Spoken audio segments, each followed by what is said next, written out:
down through the board chairs. So. It's like a comical hostage. I like it.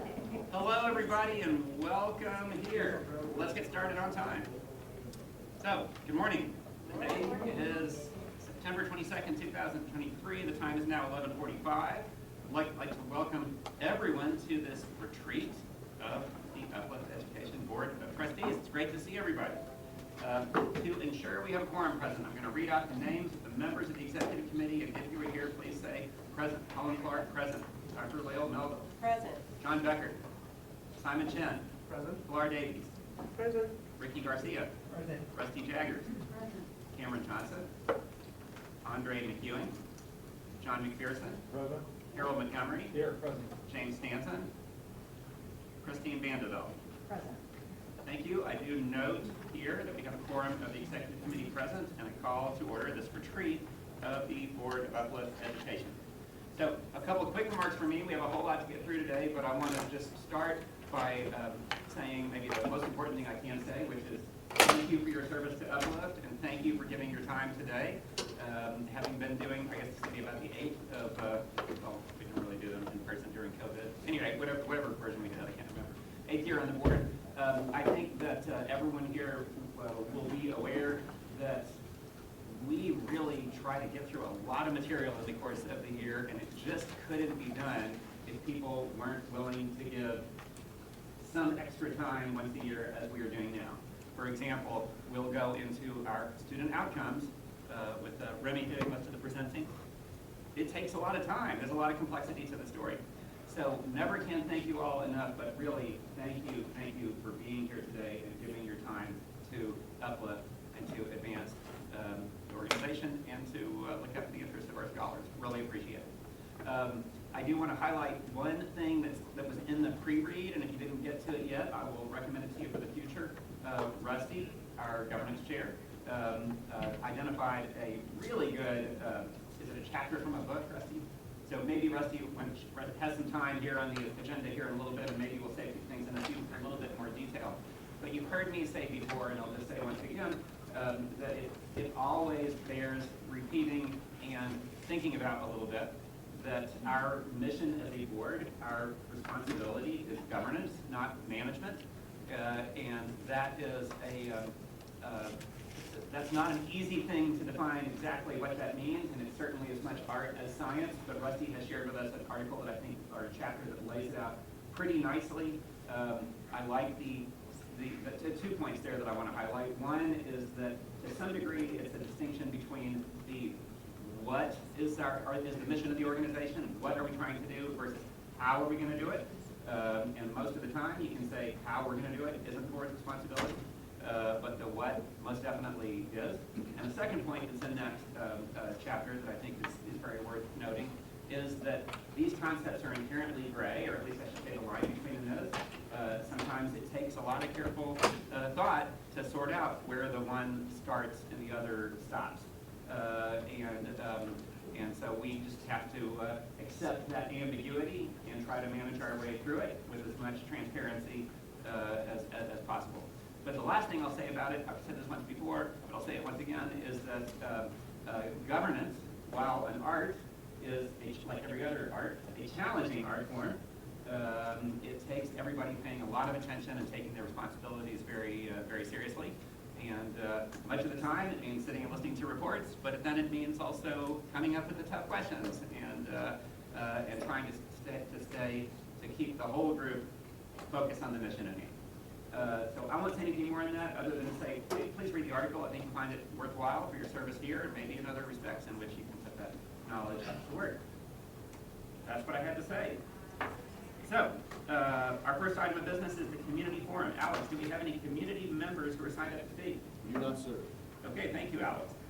Next, we will hear from Yasmin about an overview of strategy and outcomes from fiscal year 2023 on some of our key organizational metrics. Yasmin. Thanks, Tom. So good afternoon. I'm so glad all of you are with us. So just on behalf of the leadership team, I want to thank all of you for giving up a half a day and with you this evening also so we can continue to build connections together. Our hope for louder, James? Okay, Yes, thank you. She will fly for you? Okay. Okay. Thank you. So our hope for today is that you walk away and feel like you have enough information at the highest level to be able to continue to engage and help support us as thought partners over the course of the school year. And as Colin shared, yes, we have presentations, but everyone has been intentional about creating space for discussion. We want you to be taking notes of questions and ask the questions that help push our thinking and get to deeper clarity. So please know that we welcome them and we are ready to have a discussion together. So I'm going to just take a few minutes and go through what we hope to accomplish today, some high-level recap of metrics from last year, and really focus in on what key metrics I hope you all will pay attention to over the course of this school year together. Now, I also recognize that like earlier this week, when I was asked to give some pre-dinner remarks at an event, there was a buffet set up, everybody could see it, they're like, oh my gosh, make your remarks quick because we're ready for dinner. I am the warm-up act to what I know is most board members' most favorite part of the retreat, which is the academic update.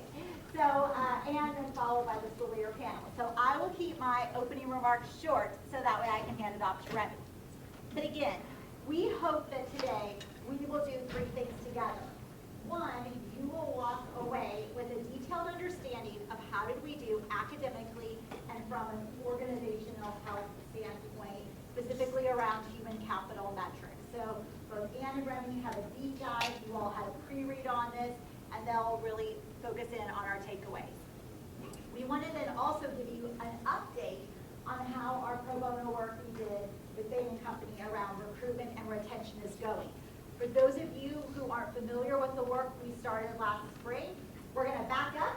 Adam's going to be joining us a little bit later today, get a client commitment earlier this afternoon. He's going to walk through a high-level overview of that work, and then our Uplift team that's been leading the execution of it will give you an update on how it's going. And then,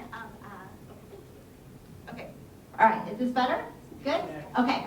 And then Rusty will help us make sure that by hearing from a few of our committee chairs that we all know what is the work that we're lined up to do through our committee structure.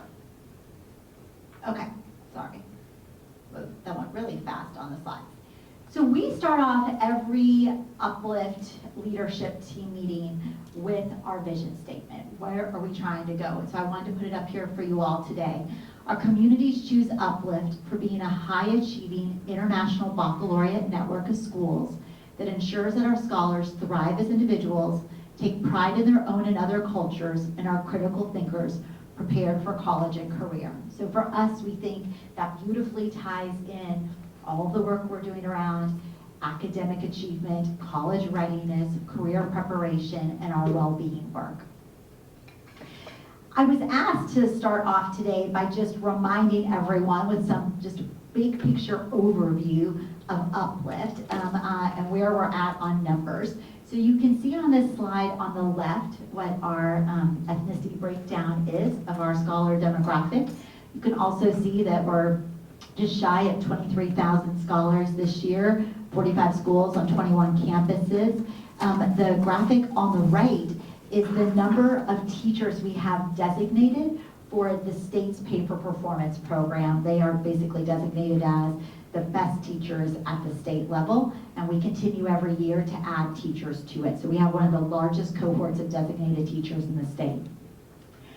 Our schools span the Metroplex from Uplift White Rock Hills, which is the furthest east campus as of now, but when the new Uplift Luna campus opens in a few months, it will become the furthest east campus, all the way to our farthest west campus, which is Uplift Elevate in Fort Worth. It's about an hour-and-a-half drive. So, and in between, you get to have Irving and Grand Prairie and Arlington, and so it's pretty neat to see the full span. And then, of course, East, West, South Dallas.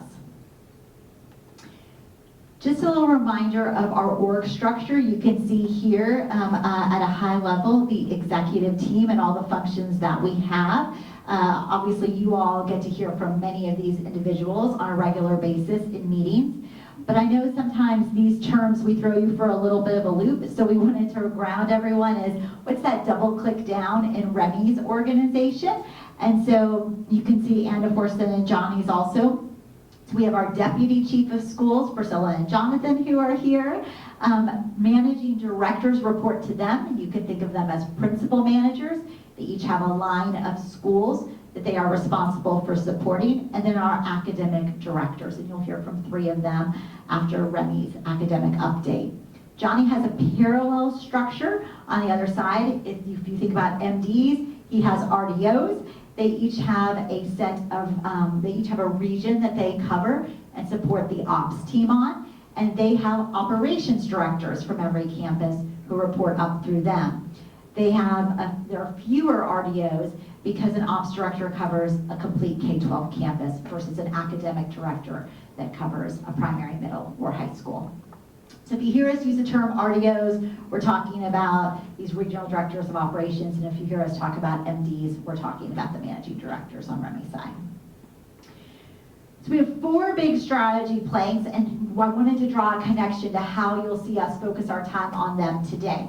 So first and foremost, we want to continue our focus on strong academic achievement and college readiness preparation, and that will clearly come out through Remy's academic update. We also want to give an update on how we're doing as we're building out our healthcare and IT career pathways, and really started that work in earnest this past year. Again, that'll be covered in Remy's portion as well. We want to make sure that our network is fiscally healthy, right? So we know we're winding down from federal ESSER funds. It's unclear what the state's going to do, if they're going to have a special session regarding state funding.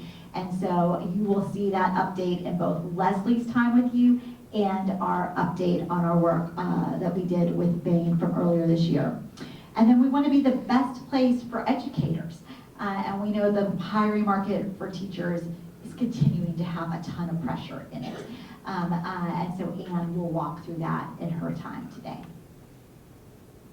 So we know we're facing headwinds, right? And these will come up, and you'll see them as we're going through our presentations today. I just talked about a few of them. You know, we don't have a specific time yet for a potential special session. Now that the Paxton trial is kind of behind the legislature, hopefully they'll pick back up K-12 education and funding, but that'll give us real insight into what's going to happen on the state side. We know what's happening on the federal side. ESSER is winding down, and so our final spend is September 2024 with our federal funding. Leslie will talk about our plan for winding that funding down. Remy's going to spend time talking about what's happening at the state level. The state decided it was a good time to change the accountability framework and the STAR test at the same exact time. So you might be seeing that in the news. There are a few school districts who decided to sue the state over this. We are not joining that lawsuit. But that is an additional noise that we have to navigate and try to help our stakeholders understand too, internally and externally. We are continuing to see hiring pressures for teachers across the board, particularly for special education. I know you all spent a lot of time having to hear about special education challenges last year. It's really hard when you're running short-staffed. It creates pressures, and it creates morale issues on those schools that have high vacancy rates. And so we have to be mindful of all of those things on the human capital side. Even using external contractors to help with hiring, we're finding is not like an easy solve because they themselves are having hiring pressures. And then we are just seeing increased competition and options for families is putting pressure on enrollment because it is so easy for a family to make a change and try out a different school if their child's classroom has a long-term sub in it, or if Carline ran a little longer than they wanted. Like, it doesn't really take that much because they have so many different options that we have to work even harder to make our families stickier in the network, and we're obviously committed and have a lot of things on that front to do so. So we recognize that there are real headwinds as we move forward. So I'll pivot to just close with where are we headed and what are we striving for that I hope you all will help hold us accountable towards. And so we worked with, Remy and I worked with Cullum and Lael on what was a good set of discrete board level metrics that the executive team could really focus in on. For those of you who've been on the board for a while, I was given a very clear coaching that we should set targets that were reasonable and achievable and not like super Yasmin aspirational. And so we have taken an eye to that. And I know this font might be like a little small, but I'll click to a final slide in a minute. The numbers will be a little bigger. But we have 3 big buckets: fiscal health, which includes philanthropically raising $10 million this year. Once we get through winter budget planning, we'll lock in enrollment number for next year, but we don't have that final yet. That's why it's a placeholder. We want to land at our budgeted enrollment that we've said in our budget for the end of this year, this 22,342, and we want to maintain our attendance rate of 94%. On the staff side, we want to retain 75% of our instructional staff when we get to this point in time next year. And then on academic achievement and college readiness, we want to hit 45% meets masters on STAR test 3rd through 8th grade. We want to hit college, an estimated college completion rate of 43%. This ECC might be a new metric for some of you. So basically in work we did a couple of years ago, we started calculating when our seniors are graduating from us, what we expect their college completion rate to be by basically looking at which college each of our seniors is entering, what that college's historic graduation rate is for the demographic of scholar entering. And that's how we are calculating, so we can be managing as they go through the next 4 to 6 years. Are they on target or hopefully exceeding what would be expected from them attending that college? We want to see 40% of our seniors scoring college ready on the ACT or TSI. TSI is the state's version of that test of ACT. And then we'd like our grant agreement with Hammond is 75 scholars at the end of this year or alumni go into a healthcare or IT career. We had a goal of 50 this past year that we're on track to meet. So those are the high-level metrics. Again, all this is on your flash drive as well for you to go back to. We'll pull it up at each board meeting so you can see and show how we're tracking to it. And for those of you who want to know, well, how do these goals compare to the last 2 years and where we'd like to go a few years out from now, you can see that there. But obviously the third column are those numbers that I just shared with you. And we'll again bring that back regularly at board meetings and show you when we are able to, what the progress is towards that. So with that, hopefully we all know the big metrics we're trying to hit. I'm going to hand it off to Remy.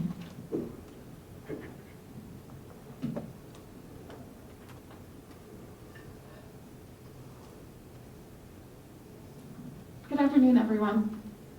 I woke up super excited this morning to talk about academic data. It's just been so long, so I couldn't sleep last night, so hopefully all my words will go together, but I'm super excited to talk about the work that we did last year, and especially the work that we'll continue to do this year. So I intentionally titled the academic update, We Prepare Scholars for College and Career. If you guys can go back in your mind a year ago, it was all about an accountability rating. Well, obviously, we'll talk more about the accountability system. Not that we're now after that, but I think that the work that we've always been committed to doing, we're on the right track to continue to move that work forward. And so we'll jump right in, and I'll start with the glowing wins from this school year. I think that with the STAR assessment changing, and I'll talk a little bit about a detail around how it changed this year. We saw our middle schools and our high schools perform really well in reading compared to our peers. We outperformed Dallas ISD in reading and in English, and outperformed some of our peer districts, Fort Worth ISD, Irving ISD, KIPP, Texas, for our charter networks as well. And so we're super proud of the work that our high school and middle school teachers and leaders have been doing to really make sure that we prioritized writing last year. That was a priority for us, and we saw it pay off in the outcomes on the new STAR assessment. I think the second thing that we were really working hard to do, and we know we've got some more work to do, was just making sure our mathematics performance increased. like us, many students across the country, our scholars are struggling with math post-pandemic. That was the area that was hit the hardest in terms of student achievement. And so we saw some modest growth this year, last year. And so we're looking to build upon that this year. So we're really proud that the conceptual math journey that our scholars are taking, I think they're making some really good steps, and we've just got some work to do in terms of closing any like foundational skill gaps. I think we're prepared to do that this year. The next one's about IB. So our first 2 years of testing all of our students in IB happened during the pandemic for all of our high schools. And so last year was the first year all of our students sat for those IB last year. The year before, so weird because I'm not quite sure what school year we're at. The year before was the first time our students sat for the IB assessments, but last year was the second year. And so we're seeing that more students are passing at least one DP exam. I think like the line for that is that we're ensuring that the majority of our students, at least 3/4 of them, are going to college with college credit. I think that's something we should be proud of. We can continue to build upon that, I think, over the next several years with the success we're having with the diploma program. And lastly, I think the work around healthcare and our IT pathways that we started, just some pilot programs, we learned so much in this first year in doing that work, and we're really looking to build upon the success that we had and our partnership and work with Baylor, Scott, and White. And so I think we have a lot to be proud of in terms of really making sure we're preparing kids for college and career. And I think those are 4 really good points that, like, if you got to go share what Uplift's been up to, is that we're really making sure the academic achievement is there in our schools in both reading and math. We're really pushing for college readiness, not only in the college and career readiness, not only just the DP credits, the college credit, but also on the career pathway work as well. Where we have to spend our time this year are in these 4 areas. The first is in math. Again, we made progress, modest progress, but there's more room for growth in that area so that we can be way more competitive and setting kids up for advanced math once they leave high schools. The second is in primary reading. Our primary data was actually pretty fascinating.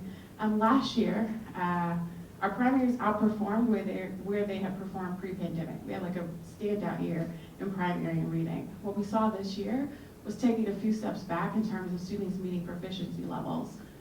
In STAR, there's like ways to pass the STAR. So we had the same amount of students pass STAR, about the same number, but in terms of students actually meeting grade level, we saw some regression. So there's some work we've got to do in primary to shore up the skill sets for our primary scholars. The second is around college readiness on our assessments. So we use the MAP assessment, NWA MAP, for primary and middle, the ACT assessment, obviously for high school, and TSIA, the Gasman referenced before, to see how college ready our students are. Those levels have just been flat for the last 2 years, and so there's opportunity to figure out how we're going to accelerate growth on college readiness on MAP, ACT, and TSIA. I think most students getting a college credit is great. I think it should be multiple, right? And so we need to figure out how we get more students to pass 2, 3, or 4 assessments. It is so possible with a really good strategy around the diploma program. And so there's just opportunity to figure out how we get more students to pass more DP assessments, and like what is it going to take for us to make sure that that happens.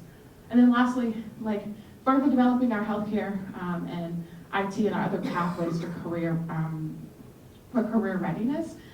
We learned a lot. We'll talk a lot about it and figure out what are the next steps we have to take to better develop students for a career. And so that's the work that the team will continue to do this year to make sure that we're preparing kids for college and career.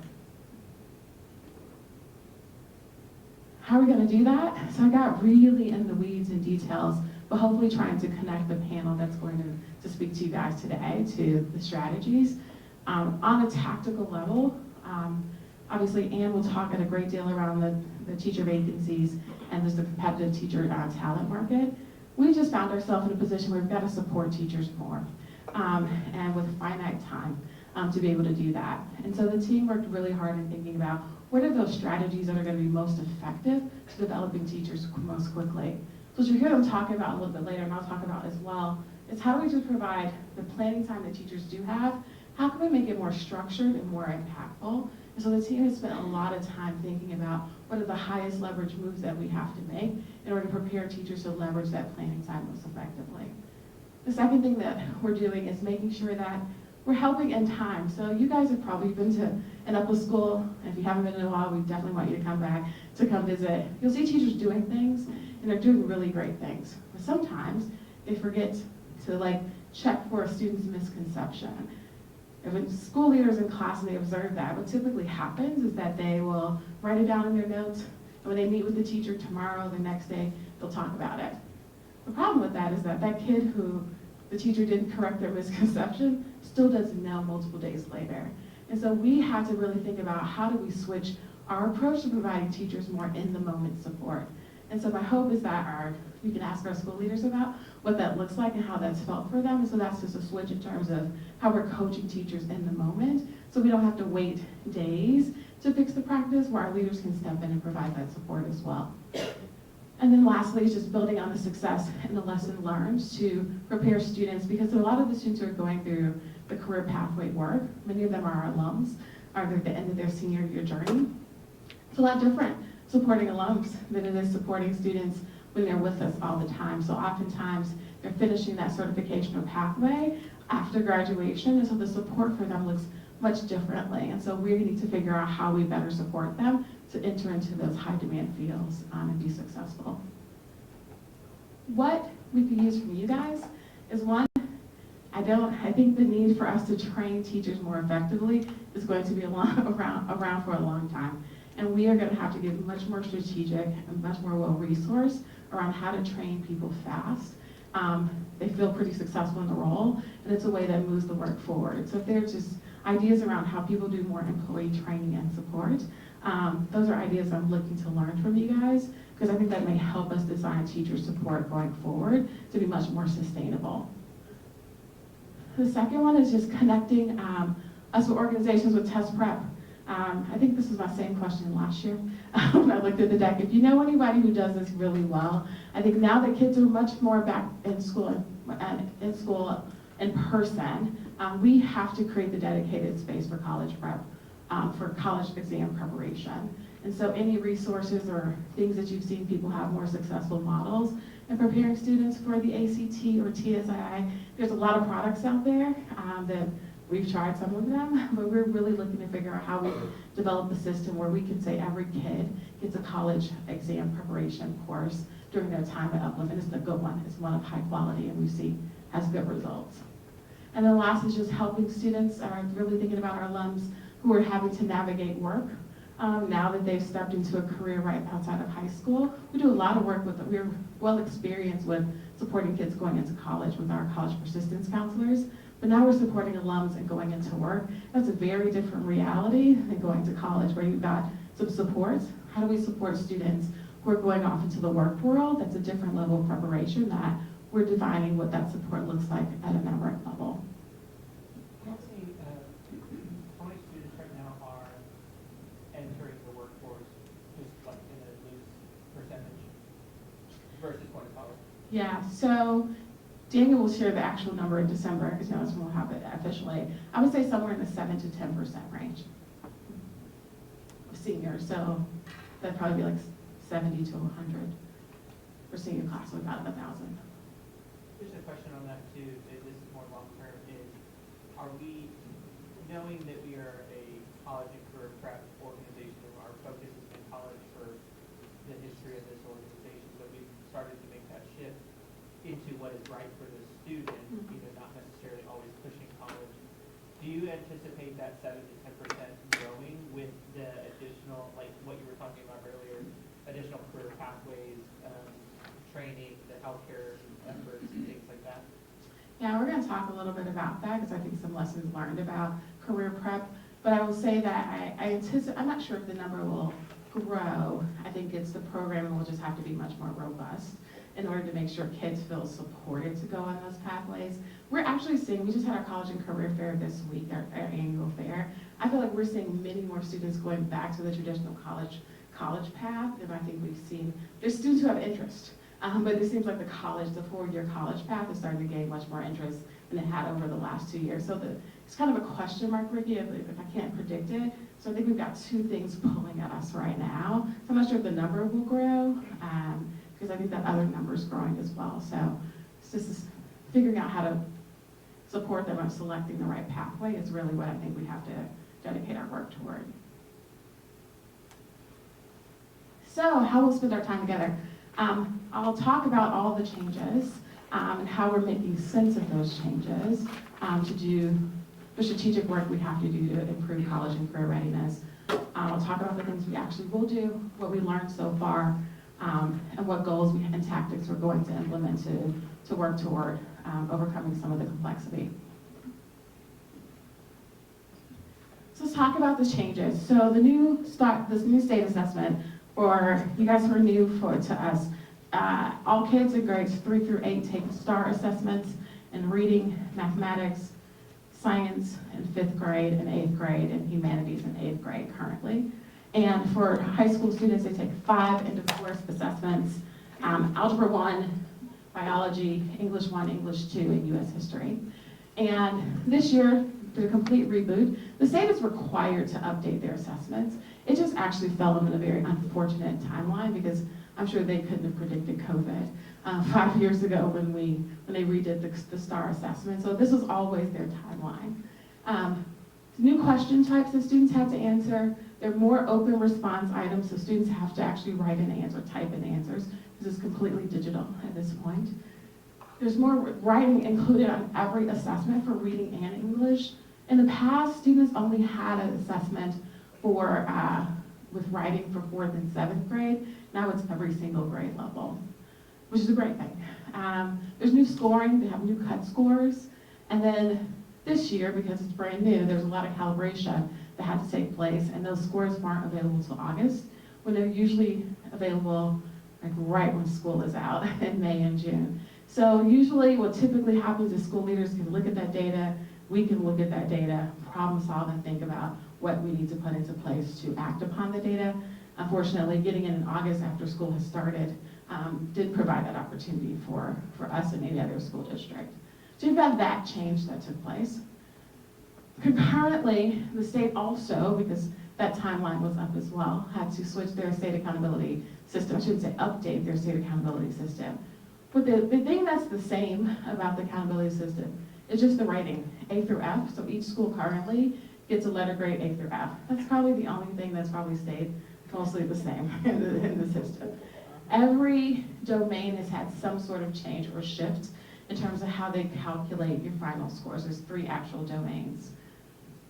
For the first domain, student achievement is still important, so they still put the premium and prioritization on making sure they're looking at levels of student achievement. But what changed was how they rate college and career and military readiness. The threshold, there was a cut score. Each student, what they look at it, each high school graduating class, how many students hit one of the criteria for being college or career military ready. And so for the last several years, the cut score was 65. So if you had 65% of your students who met the criteria, you'd be A-rated in that particular domain. Well, the cut score is raised to 88 now. So now you have to have 88% of your students hitting that, being college and career military ready. There are many ways to become college and career military ready. The challenge with this switch is that this calculation is 1 year in the rears.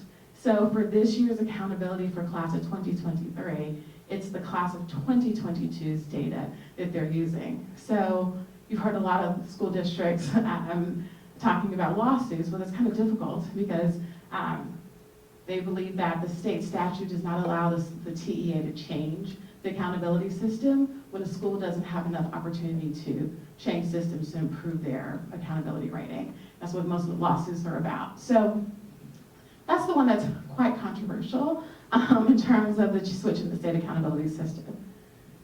The second is how they look at how students grow over time. They change the calculation and how to do that. And so what TEA has shared with us now is that they're going to go back and look at how they make the cut scores for growth. Because in their calculations, they use the growth from last year's assessment. The challenge with last year's assessment, it was the post-COVID year. The first year's full testing after COVID. So every district probably in the state of Texas had huge amounts of growth. And so that's throwing off the data calculation for them to set the cut score. So that is where they're going to make the new shift as to why the ratings have now been delayed for 1 month. They've got to set those cut scores. And so The other two, change is really around like targeted scholar groups. It's around looking at making sure that student groups at every school are performing at high levels.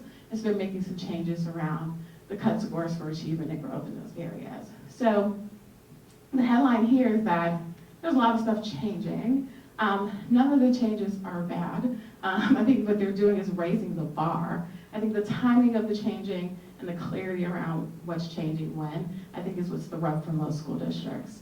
And so that's been difficult, just transparently, to navigate. As school leaders have been asking me since August, what is my school's rating, because they really want to know. I think a concern I shared with Yasmin was like, my goodness, I think the disinvestment that school leaders may have now, that they've had to wait for so long, and there's so many changes, that the good things that the state intended to do may not have the impact that they want. They intended or wanted for school leaders to be able to act upon and get excited about the changes. Whoa. It was very trigger happy. I found it myself. So I'll switch gears. I'm going to switch back to STAR for just to give a little bit more clarifier before moving on into this year. With the changes, we have to think about as a team, like, how do we actually shape action and strategy? Because we're not going to be able to wait till October or late August in order to set strategy for this school year. So I put this example for illustrative purposes. It's looking at our scholars' math performance. That's the standardized nationally normed assessments that students take in grades 3 through 5 in reading. And so I've given you, like, the bottom one is the pre-pandemic year, the ones after that are after the pandemic. And the lighter blue or lighter gray bar is MAP performance, and I put Q4 and 5 because our data team, and I think MAP has done studies to say that if students typically score in quintiles 4 and 5, they're more likely to score meets and masters on STAR. So theoretically, those bars should be pretty close to each other. And if you just look at over the last several years, the dark blue line is doing a lot of dancing. And so it's been really difficult for us to get like a real true pulse on how students are doing using the STAR only in terms of performance. And so what we have really started to rely upon is looking at our math performance to give us some indication in terms of both reading and math performance in both primary and middle school. We feel like that's just much more of a stronger predictor, because students who typically score in quintiles 4 and 5 score college ready on ACT assessments. And so when we thought about our strategy for this year, we were like, let's focus in on math, because that's something we know we can rely on in order to make really strong decisions around the academic program that we have at our schools. On top of that, we had interim assessments that the state provided so students could practice with the new question types. And they were good practice, but unfortunately not predictive of what the outcomes that we saw in the actual assessment. So there's just some fine tuning, I think, over the next several years that we will have to do along with like the state to make sure their practice assessments are in line with the actual assessment itself, so that we can use that data and that assessment information purposefully. Yes? Just really quickly, going back to the changes that the state has made, you may have covered this, so apologies, but was there something that initiated the change? Was there like a change in leadership, or what is the state really trying to do by raising the bar? Yes. So there's like all sorts of political things that people say, but I'm going to stick to the ones that I think I know for sure. One, when it comes to the college and career military readiness, that particular indicator, that big shift, that was probably the largest shift. They looked at the trend in terms of all school districts across Texas, how they've been increasing their college and career military readiness indicator. The challenge with that particular indicator is like there's so many ways to be deemed college career military readiness. And so the state also concurrently, like one way is through industry-based certifications. What the state noticed is that school districts were doing really quick ways of getting kids certifications, like getting a Google certification would count equally as you passing an IB exam. And the state's like, that's not exactly what they intended by setting that particular threshold. So they are sunsetting those particular certifications in order to get people to have more rigorous, to meet the bar in a more rigorous way. And so they saw that increase, and so that's what they're trying to get us to work toward is more authentic ways of college readiness. So I think that they believe that their school districts are on track.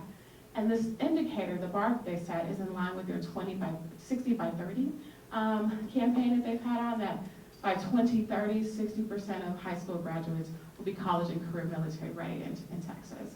And so that's where that came from on that particular indicator. The other is that it's just required by federal law for you to update your accountability system.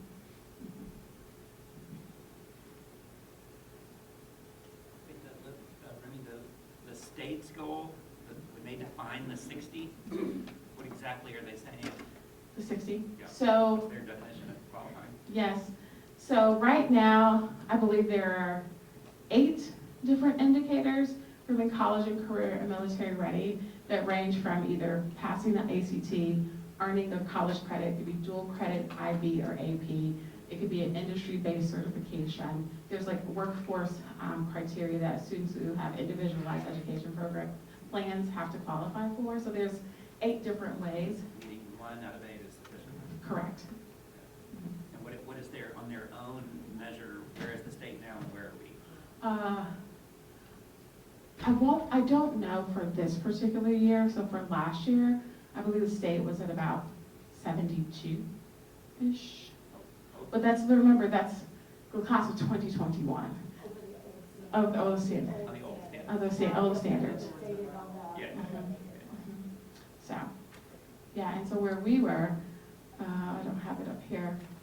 I think we're about 83, 84. That was, again, that's class of 2021. Yeah, so.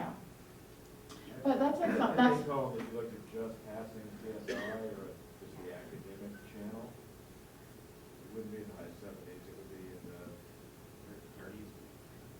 oh, 100%. Because Yasmin had me pull up what was DISD's TSI or ACT pass rates, and it was in the 30-somethings.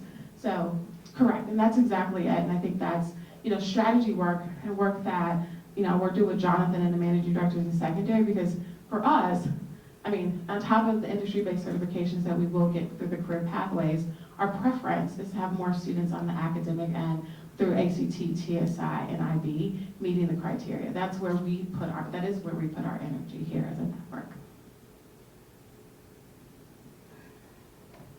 So this was like, how funny, like things change in a week and doing a draft deck. I wanted to show you like the changes in the accountability system. This is using last year's data, so not this year's data at all. Last year's data, but the new system for calculating accountability ratings. And so in the first column, it gives you the different domains that are used to calculate a district's overall rating. And you'll see all of our numbers here for 2022 score are in the 80s or 90s. With the new calculations, that shifts pretty dramatically. 86 was our overall score in 2022, which was last year. If they would have done what they said they would have, if they would have used the same calculations the year prior, we would have been at an 80. And so this commissioner says that for districts to expect lower ratings this year based off of the methodology, but again, I have no idea what they're going to do over the next several weeks in changing the progress cut scores, and so to be continued. So don't lose too much sleep on that because I don't know what the new cut scores will do for our network. Yes. Can you clarify what domains are? Yes. So each domain are really categories. So there are 3 of them. So how the state comes up with your rating is looking at your overall student achievement. The second domain is looking at student progress, how well your students are growing. And the third domain is looking at targeted groups, demographic groups or student groups. And so they look at the performance of students in each of those categories and they come up with your overall score. And if you want to talk about that later, we could spend a lot of time on the calculation, for sure. But I think this is actually the biggest headline that I want to bring us back up to, like out of the weeds, on the TEA's changes, is really about the work that we should be really proud of that we're doing for our kids here at Uplift. So this is a slide that came from a study done by Commit to talk about the impact on wages different school districts in Dallas County are having for their students. And if you'll notice, for us at Uplift, from 2018, and just looking at the annual average salaries for Uplift's graduates, we're doing a really good job in terms of the work that we've done with our college persistence and our career work. Just looking at the difference it makes in terms of having an Uplift education from with regards to economic mobility, I think this is huge. And I think this is like, to me, like seeing this and knowing that we've been doing that work and the work that we're continuing to do will help us build on this success, I think is where our teams have to spend our time thinking about how we continue to move that number. Yes. Are we, and this is probably sits underneath the bars here, but certainly over this period of time, there's been quite a bit of change in like cybersecurity, cryptocurrency. Sure. A lot of technology has changed over time, and that may actually influence where our scholars go in their postgraduate employment. Yeah. Have you seen any trends in the types of roles or the fields that our scholars have gone into after they, in terms of preparation? Yeah, I can't speak to specific industries and that's numbers or data I can get from our Road to College and Career team, but I will say with our career, having the new career team to do the career counseling, I think it's changed the first type of entry-level jobs that our students are taking. And so I think that, one, I personally benefit because a lot of our analysts, data analysts work for us now. And I think that's work, I think we've been able to say, hey, we have actual jobs here at Uplift that you can do and do exceptionally well at doing. And so I think we've been able to change the trajectory from having like basic level entry jobs to getting students some really good living wages or high wages for their first jobs. But I can get like the different field types. Yeah, for sure. Because the workforce has changed in the past 5-6 years. Yeah, agreed. And I think like the headline here, and there's another slide that goes in this deck that talks about the rates of poverty for each of these school districts. And so for us to do the work that we do, because we have students who are impacted by high rates of poverty, like that's pretty outstanding to be at this place for our graduates. And I think that's the goal that we've been working toward for like always in terms of the work that we do. And I want to just make sure we double down and recommit to ensuring that this is the long-term goal that we're working toward. So we can get buried down in the assessments and the details, but over time we are making really a huge impact on our students and their lives. So how we're leveraging these shifts and focus on STAR to really deepen our focus on college and career readiness. We will take, even though the assessments aren't predictive, the terms aren't predictive, we've got a lot more question types to look at that we can better prepare our students for those assessments when they take them in the spring. In primary, we had a writing strategy pre-K-12 last year, and it worked for secondary. It probably wasn't as detailed enough as it needed to be for the primary level. And so we need to be much more explicit in including writing in our primary assessments. When you looked at that third grade assessment data, our lowest scoring questions were all on writing. And so we recognized pretty quickly we have a gap that we needed to fill in our curriculum to ensure our kids are better prepared. We're going to use more network-created interim assessments. I think we just found more success with those, with new question types and college readiness rigor.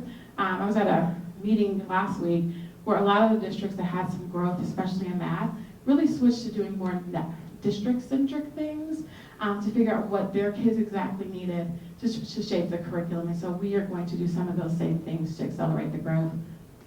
And then lastly, it's just really focusing on our demographic group data. I actually sit with every school leader to go over their assessment data by demographic group during the first quarter or so of the school year. We really got to focus on our scholar groups because it's pretty obvious when school leaders see their data, the disparity in performance between scholar groups. And so we want to make sure that they're looking at their data and responding to their data, because that is probably the highest leverage thing they can do to accelerate the growth on those assessments. So let's talk about the challenges. First is improving achievement in primary, right, in terms of reading and in math overall. The second is making sure we're increasing the number of scholars who score college ready on ACT, TSI, and earning more college credit on the DP assessments. And lastly, just making sure we're preparing scholars for those career pathways. A lot of content here, but I'll highlight the trends and some of the contributing factors and the actions that we're taking. When it comes to primary reading, I mentioned the pass rates are similar to last year, but the number of students actually meeting proficiency is where we fell short. And so I think that if any division has been impacted the most by vacancies and teacher shortages, it's been our primary division. This will be the second year where they've had to really work hard to come up with some contingency plans to cover classes in the primary division. And so those vacancies I think have been critical to like continued progress the division needs to make. On top of just making sure again the writing is included in the curriculum. And so what Priscilla Parms, who you'll hear from in a little bit, and her team have done is our lowest performing primaries, they've created some very structured plans for support. And like really the encouragement I gave Priscilla was to break the rules. There are a lot of things that we do in our primary division that to adhere to our IB expectations. We're all about IB, nothing's changing about that. But sometimes that can be pretty limiting in terms of being really flexible about responding to needs. And so the team has done some really neat and exciting things to really support having more intervention, having more explicit writing instruction embedded into the day card for our primary schools. And so I'm excited to see the initial results of the shifts that they've made. And then for math, we're continuing along with our conceptual math curriculum, but I know that both Jonathan and Priscilla and team are adding additional opportunities to spiral in prerequisite knowledge for students to meet mastery a lot faster than they did this year. And so we're not waiting until we finally get to the second semester. There's something about the second semester that makes people put on speed skates. We started putting on the speed skates pretty early in the school year when it comes to math this year. And so we're looking forward to seeing much more acceleration and outcomes when it comes to increase and improvement in math. The progress we've made, primaries, purchasing and writing curriculum, so we needed to make sure that happened. And we started our high impact tutoring. We haven't talked about tutoring this year. We were just really strategic about the 23 campuses, what grade levels, what support that they're getting, so to make sure we're actually putting the support at schools who have the greatest needs and we can see faster turnaround and improvement in outcomes. I think there's just a couple complexities here that I want to make sure we name is that for our emerging bilingual scholars, we're getting a lot more new to the country scholars. And so helping those scholars get up to speed, learn English pretty quickly and be able to deeply engage in coursework is super important. We know that there's just more opportunities for us to support those scholars. And in our network, we noticed that math performance for our African American scholars, we start to see a gap in performance between them and their peers, starting in late primary all the way up through high school. And so you'll hear from me probably throughout the year on some working groups that we have and thinking about what's underneath that challenge and some really neat interventions we want to work toward implementing to address their needs. Our second challenge is around college readiness, ACT, TSI, and our diploma pass rates. I've talked a bit about those.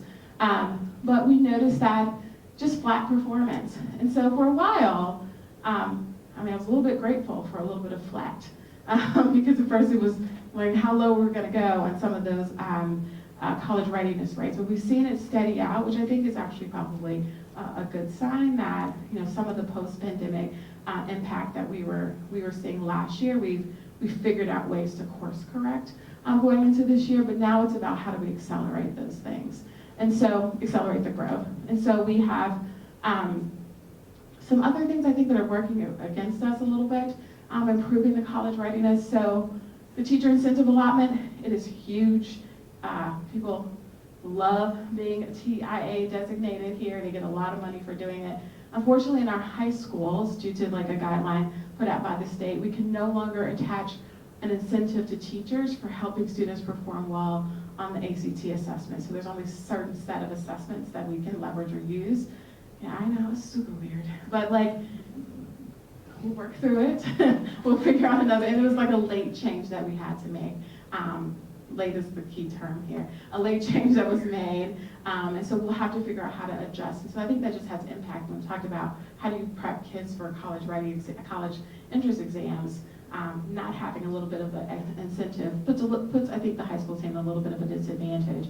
But we'll figure out how to make sure teachers get pumped and excited about the outcomes that go along with that. And Remy, the state funds high schools now based on ACT with additional funding. So Yeah. that's also super helpful. Yeah, she did my next talking point on the complexities.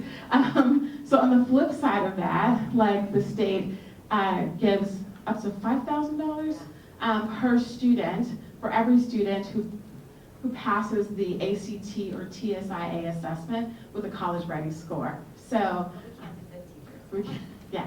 So again, it's a dance we've got to do, but I think that the team I know is working really hard to just make sure teachers are informed about the impacts. I think every teacher in Uplift wants their kids to be successful, like without a doubt. But how do you make that a premium as well, in addition to all the other things that they do, or just things that we have to continue to navigate and work through? I think for the diploma pass rates, I mentioned this earlier, like when looking at the data, like I think I'm the only one who's geeked out to this level. Looking at the course performance of the diploma program, there are kids who are so close to receiving college credit. I believe that we are way closer than we know to getting like 3/4 of our kids earning college credit. I can't say it next year, but I'll make everyone there nervous. But I think we're very close to reaching that bar, and it's just going to require us to just dig a little bit deeper into our data and figure out what are the strategic moves we have to make to better support kids to prepare for those assessments. And so I think that is something the team that will continue to work toward. This is in the progress on college readiness. Every fall, our seniors do sit for the ACT assessment again. It's their second at least their second chance taking the assessment. So students will take that next month. So they're in preparation right now for the class of 2024 and prep courses. But we also have students take the TSIA, the Texas version of the college entrance exam as well. We did one really early at the end of August, and we saw a 3% increase. 3% is not huge, but again, there were about 125 kids who are actually very close to passing. And so what we've learned is that the sooner you prepare those kids to retake that assessment, because you can retake that assessment way more times, it's offered more frequently than the ACT. The sooner you prepare those kids for that assessment, the more likely they are to pass. Traditionally, we had waited until after they retook the ACT and then waited until the next semester to retake. We just changed our strategy there to get more kids across the line sooner. So I'm looking forward to that number increasing before we go off on Christmas break this year. And then our last challenge is the one I've been wanting to talk to someone about because I am super excited about this challenge because it's like, who knew? So oftentimes you hear that kids are like, I just want to go career. It's a much easier pathway. I think all of us probably know it sounds okay, but in reality, I'm not sure. College, my current role, I'm not sure. I might choose college, right? Our kids, we've learned that navigating career pathways is just as challenging because kids, they're still teenagers.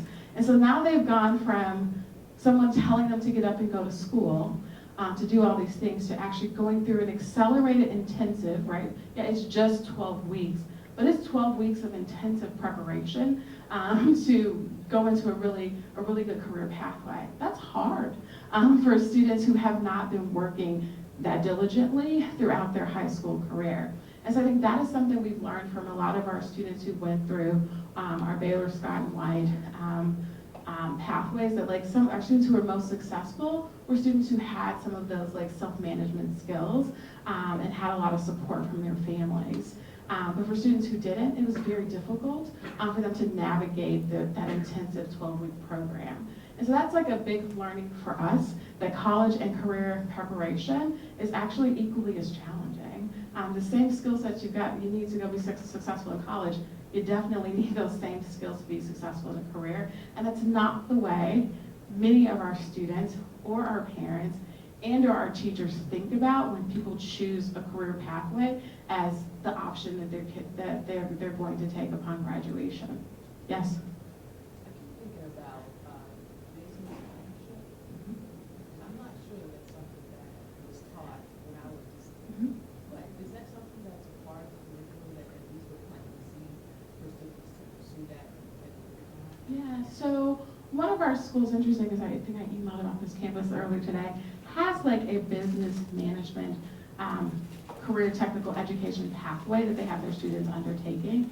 But I think that like it goes back to some of our probably early courses, probably in middle school and high school, where there are programs that we're looking into. One in particular is called CAPS. It stands for something, I just can't remember it right now, where they embed those opportunities around entrepreneurship and innovation into the curriculum. So I know like right now, we talked about an activity coming up in 9th grade as like a career fair for 9th graders, like what that looks like, so embedded into the experience. They also have things where they do pitch meetings for designing their business and things of that sort, if they're pitching to like, you know, another business owner or a potential loan officer. So there are opportunities we need to take more of. I think we're just starting to build that thoughtfully into the curriculum along the way. But I think those are the type of experiences that we need if we're going to have options for kids to pursue career pathways, because they need some at that of actually learning about what that's like from an academic standpoint. But I think we also need the career exposure opportunities for them to actually see it in real life and ask questions for people who actually do that line of work. And so I think that has been the learning from the fall, like having really good high response rates from our alums who are interested in career pathways and our seniors interested in career pathways, but actually learning what it's going to take to get them there. We've got more work to do on our side. Yes? On the pathways straight to careers, so I had the opportunity to tour a place that is called the Collin College Technical Campus in Allen. I know there is a Dallas College, but I haven't been to it yet. Anyway, what they explained to me was that it's true that you can make good money being an HVAC installer and repair person and an electrician and these other really important fields. But they said there's, I'm probably oversimplifying, but there's kind of the old way to make your way into that, and there's the new way. And the new way pretty well involves enrolling in Allen's Technical College campus or the Dallas County or the Tarrant County version thereof.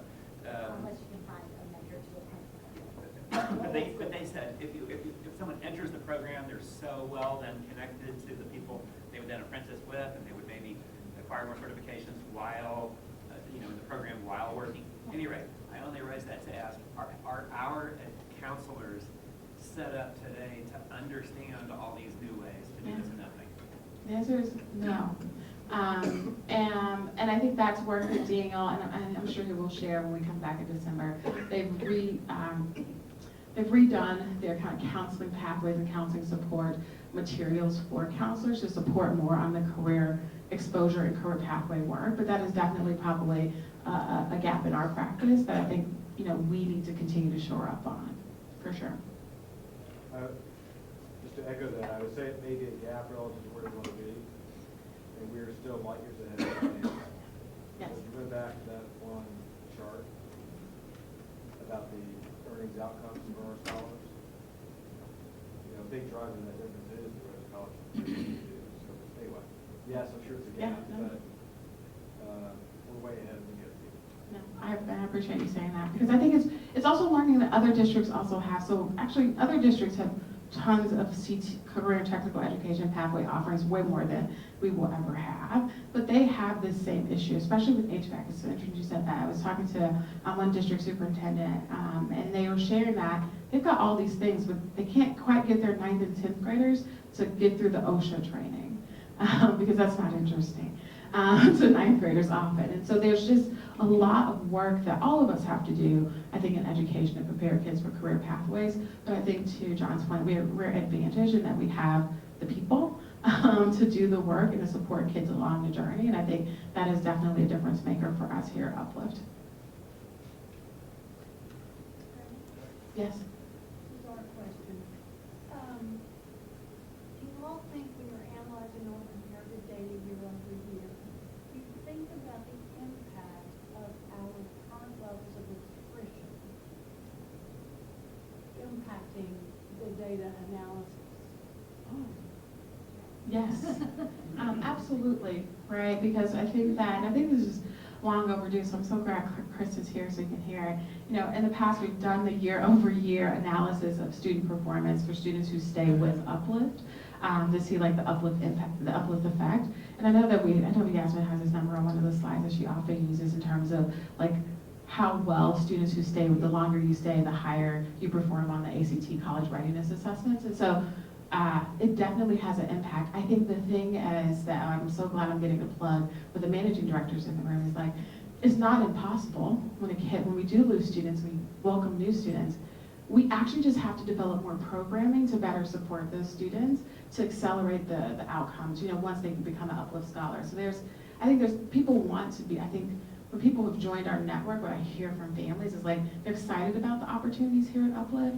I think oftentimes, I think we want to make sure that we're pushing to make sure that they have an easy transition into the network so that they stay. But also, what do they need that's a little bit different because they haven't been here for so long? And so I think that's like work that I know a couple of managing directors have talked about the transition grades, how to get more support. That I think we have to continue to do. But I think attrition definitely impacts when a lot of your returning students are leaving. Don't make the 8th to 9th grade transition. You're welcoming in 9th graders who may not score, like the students who just left the network, and that's going to impact, where they end up in their junior year so far. And I think we need to work to close that gap in terms of new to Uplift scholars versus scholars who've been with us. We've got to work harder to close that gap. Yeah, I'm just worried that it really distorts your ability to compare them. Oh, for sure. And then lastly, so Baylor Scott and White has been one of I think a really great partner with us in trying to figure out how you actually navigate students getting a certification and then being prepared to actually step into a role. I know they can't guarantee our students placement, but they are definitely partnering with us to figure out how our students get trained through an apprenticeship model, and then they're more likely than not be certified to work at Baylor and earn employment. So this year we had I think over 20 to 25 students participate in the internship program with Baylor this summer. And these were just some of the photos, and I thought this was just a pretty awesome opportunity that our students got to have. We got a beautiful note that, sometime I'll share with you guys from one of the scholars about the experience that she had to actually see what it's like to be a doctor or to work at a hospital. And so I thought that was just a pretty awesome opportunity that our scholars got to have due to the partnership we have with Baylor. Yes. Is the healthcare pathway, is that an exclusively career-focused pathway, or would it also include students who are interested in healthcare careers that require college education? Yeah. Registered nurses? So, a great question. So the answer is yes, in terms of the partnership that we do with them, and that there's the career pathway, kids who want to go directly into the career, and then also working with our career office and our alumni persistence counselors, where we're able to partner with Baylor for a kid who's been interested in a healthcare pathway, how to then connect with them upon graduation to get further, to earn a role and or get further training or certification to pursue a role in healthcare. So for the young adults who just did the internship this summer, both were participating in both groups. Some who planned to go to college and they were getting some exposure of what does it look like, and then some that wanted to go directly to a certification program. That would be like X-ray tech. Yeah, perfect. Correct, yeah. Radiologist tech. Yeah. Certified patient medical care assistant, technician. yeah. Yep. Yes. Are you able to offer internship to all students who are interested in those opportunities, or is there a requirement there? It's tricky, like right now, because we're just starting, the answer is yes-ish. It's really where Baylor has a person who can do the apprenticeship with the students is really the challenge. I think the plus for us is that we've got students across the Metroplex, and Baylor has tons of facilities across the Metroplex. So I think it's just making sure the placement from a location, the need is there. So we could potentially get a lot of kids in East Dallas who want to participate, and that means that Baylor has to have those slots available if they don't have the transportation or things of that sort. So I think it's something, because we're so early, we're still navigating. But I think we definitely are just seeing that Baylor is trying to do everything they can to meet the demand that we have in terms of interest for our students. Oh, How's it funded? through the Hammond Charitable And Foundation. this is coming through that. So like expanding outside of healthcare, one thing I think this goes back to our broad board goals. The internship programs for high school students are extremely expensive for companies as well. And so I think that we've considered it at Schwab a lot. It's a very high burden, especially in our industry, to bring in high school students to our campus and to be exposed to our client data. Not impossible, but what I would reinforce for programs like this, especially in the career pathways, it requires this board to go out and fundraise. And it requires the board to go out and find these connections for, back to the asks and the needs. So I just wanted to make that connection because it all sounds great, but you know, I know the Baylor team is probably doing a lot of work and putting a lot of capacity behind that effort. And so it's a long road to getting something like that started and offering the number of spots that I think are to get to critical mass, right? Yeah. And I appreciate you saying that because I think that what we've learned is that it is a long road. But I think what we're learning is that over time, as we get to know Baylor, we understand their needs, they get to know our kids. I think we're able to make decisions that make better sense for both organizations. And I think it's just having the patience to develop those relationships and think about how we meet both organizations' needs. I think has been challenging, but probably the most beautiful part about the journey so far, exploring career pathway work. Yes. You know, you mentioned that, I guess Yasmin mentioned that there's some who has been hired in. There are definitely alums working within us, though. You all could do to grow your teaching and your CMO position internship opportunity. Yes. So ideally we wanted healthcare, information technology, and education. We have 3 pathways. The education pathway is something Danielle and I have been really talking about how we get started and working with ANC. We've had some initial conversations around how to get that going. So for sure, I think we're on the same wavelength there. There's so much opportunity there. And Remy, if I can chime in on one thing, I'm gonna go back to a question Ricky asked earlier. Can you all hear me okay? Or do you need to use the mic? Okay. You asked, like, do you think our percentage of kids who don't go to college might increase as we formalize the career pathways? I'll share a conversation that I had with an alum on Wednesday who works in one of our schools, in our high school. She's a teaching assistant in a math class. And she came up to me and said, you know, what's your advice for me, Yasmin? Like, I want to advance to the next step. And I said, okay, well, Jen, if you know what it is, if you want to be a teacher of record, you have to finish your degree because otherwise you won't be a certified teacher. And she's like, I know, I'm working on it at night while I'm working during the day at Uplift. And so I think Remy does a great job of sharing with our team. The first choice a child makes when they leave our high schools is not their only path. It's not linear. Like, it could be a squiggly line all over the place. So for this alum, she did actually come work at Uplift first. She's a teaching assistant. But now she's seeing, I actually want career advancement, and that's going to require me to go back to school. And I think that's awesome. And what I hope is, actually our college rates will go up. Because kids going directed to career will see, oh, I want to be the manager of this, or I want to be a teacher of record. I now need to go finish a 2-year degree or a 4-year degree that they didn't feel invested in that moment because it wasn't right for them when they left us. So that's just one example of an alum who is now seeing the value of completing that 4-year degree. And she's in school now, and I'm so excited one day to have her, you know, as a full-time teacher at Uplift. So I will share the ambitious targets that we share with our school leaders and teachers and families that we have for this year. But we were really thoughtful over the last several years of telling people we're not trying to, we don't have to be at the finish line on the first day, and it's something we can work toward over the several years. So this is the second year of this goal trajectory that's on the slide here. But it's the meets and masters rates. I think that what I've been focusing in my time with school leaders with my team is really talking about making sure kids are at or above grade level. So that's what that first goal is about. The two goals in the middle, I didn't spend much time talking about them, but making sure kids want to stay, who are successful, want to be successful at Uplift schools and feel like they belong, are the indicators we use on an assessment, on a tool we call Rhythm, to really look at student belonging, and we assess whether or not students report feeling valued, respected, and challenged. And so you'll see the rates for for primary versus secondary. Secondary students often default, I'll say, below the line in terms of some of those indicators. And so we know we've got some work to make sure that they feel very proud, feel like they belong at our schools. And lastly is our college readiness rates, aiming toward 50% at the end of this year. But these are the goals that we share with our team that we're working toward. And again, these are ambitious goals for our network.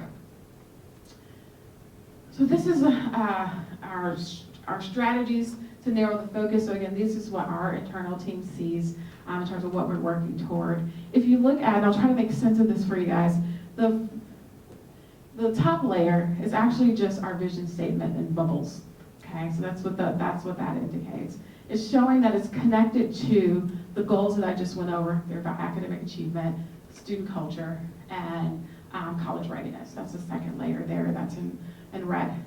The next box is really where our teachers and leaders spend their time on these two things, and they will share more about that today, is nailing the instructional block, meaning what's happening during the class, during first instruction. And so we're really prioritizing our IB-aligned instructional practices in the classroom. And we're also prioritizing the scholar experience more holistically and thinking about how we encourage or increase scholar voice to inform their experiences. And those last boxes that are in yellow are what people work toward on a daily basis, and that's making sure instruction, that tier 1 instruction is just regular instruction. Tier 2 is when you use an intervention. So one is like making sure you're having effective instruction, and the second one is actually looking at student outcomes to kind of drive your work in the classroom. On the right-hand side, those last three are around making sure we have impactful, we call it rise time. It's actually advisory. Every school has a 30-minute period at the start of the, I want to say at the start of the day, but I know some people offer it at a different time, despite guidance. But there's a 30-minute period in the day where students are not engaged, right, in academic work, where they are checking in on how they're doing, how they're feeling, using our social emotional learning curriculum that our well-being team uses and leverages, and just opportunities for, whole school announcements to just build community with one another. We've done some work, and you'll hear a lot about this later, around having just some signature experiences and traditions across our campuses so that students have fun at school, not only just the learning fun, but also social fun as well, and then just opportunities to participate in more clubs and athletics. And so if you talk to an Uplift school leader, I hope, is that they're talking about things in those yellow boxes. I can talk about anything, but especially those things in the yellow boxes, because that's where a lot of our team is spending their energy in terms of supporting them throughout the school year. So I'll just end by recapping the key points that I started with in terms of performance. I think the headline here is that we are continuing to prepare our kids for college and career. And you can see that it's evidenced by our performance on the new STAR compared to our peer districts and peer charter networks.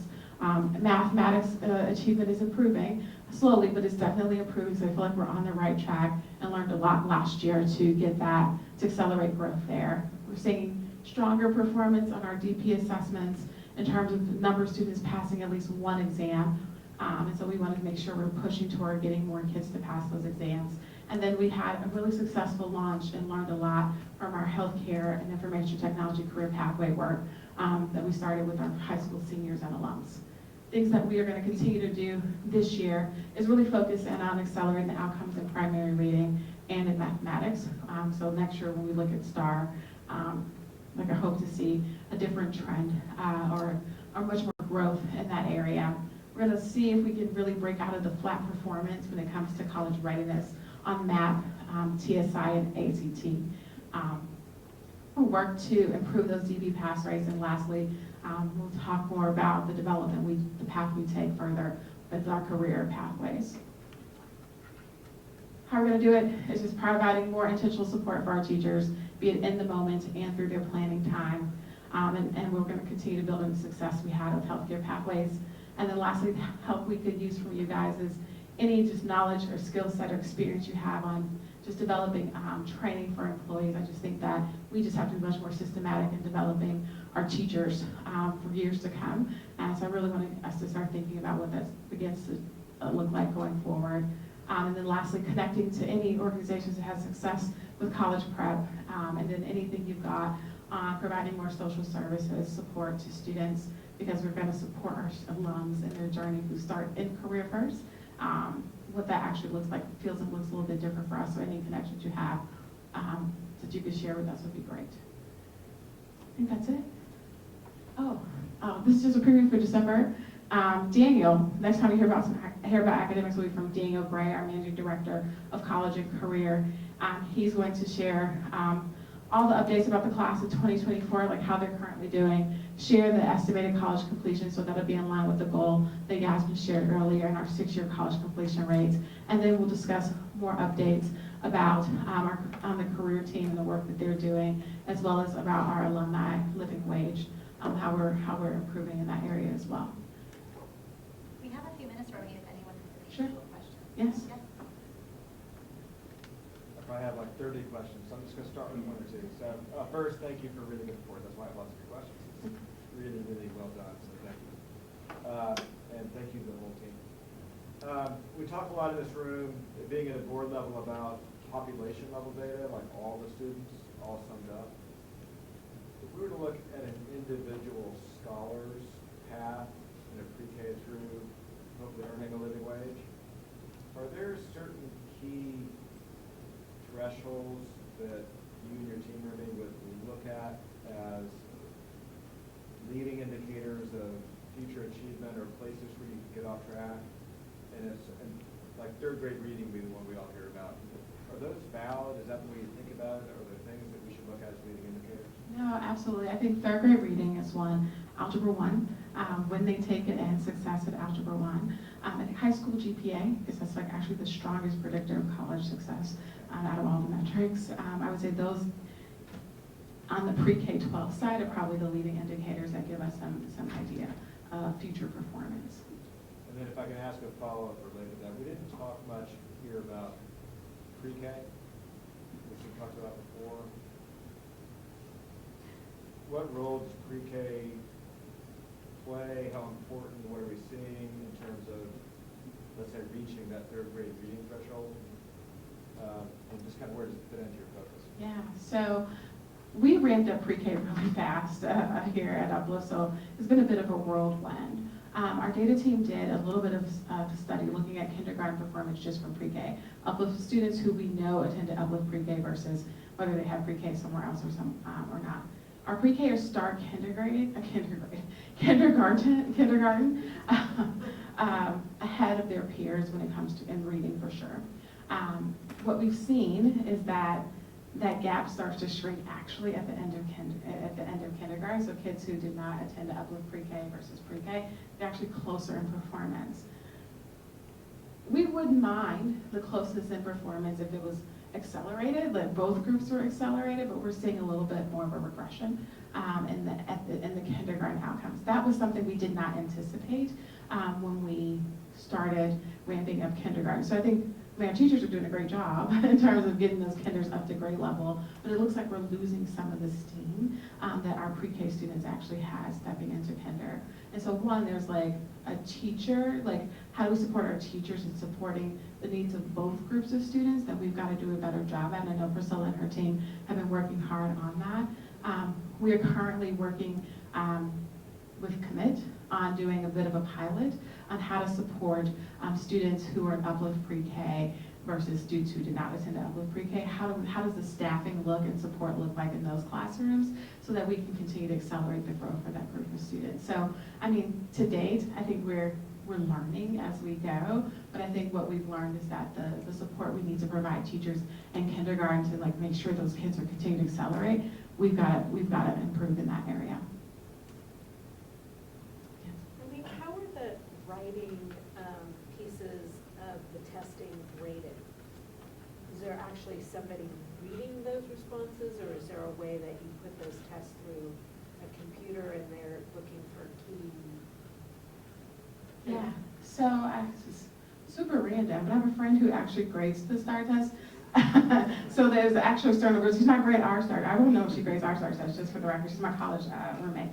So they are graded by externals, by He-Man. I don't know if that's going to change now that everyone is now has to do them electronically. So I don't know if the state has some sort of new system for that, but currently I know this year for a fact that reading and English STAR was assessed by humans. Can we, this may not be the forum for this, but can we use, just a little bit more of a year of ESSER funds left? Can we use these for some of these programs that you all feel that would help us academically, which seems to be a huge priority? Yeah, so we do use ESSER funds for the high impact tutoring supports that we have. So that is definitely, and we've been using the ESSER funds for that particular need as well. We also have other, like our instructional allotment that we receive from the state. We actually use that for the curriculum materials that the team may need if they're adding more resources. We use that money as well to support some of these efforts too. Yes. My question's about the college, the testing prep. Are our scholars only getting, are they taking the test only in their senior year?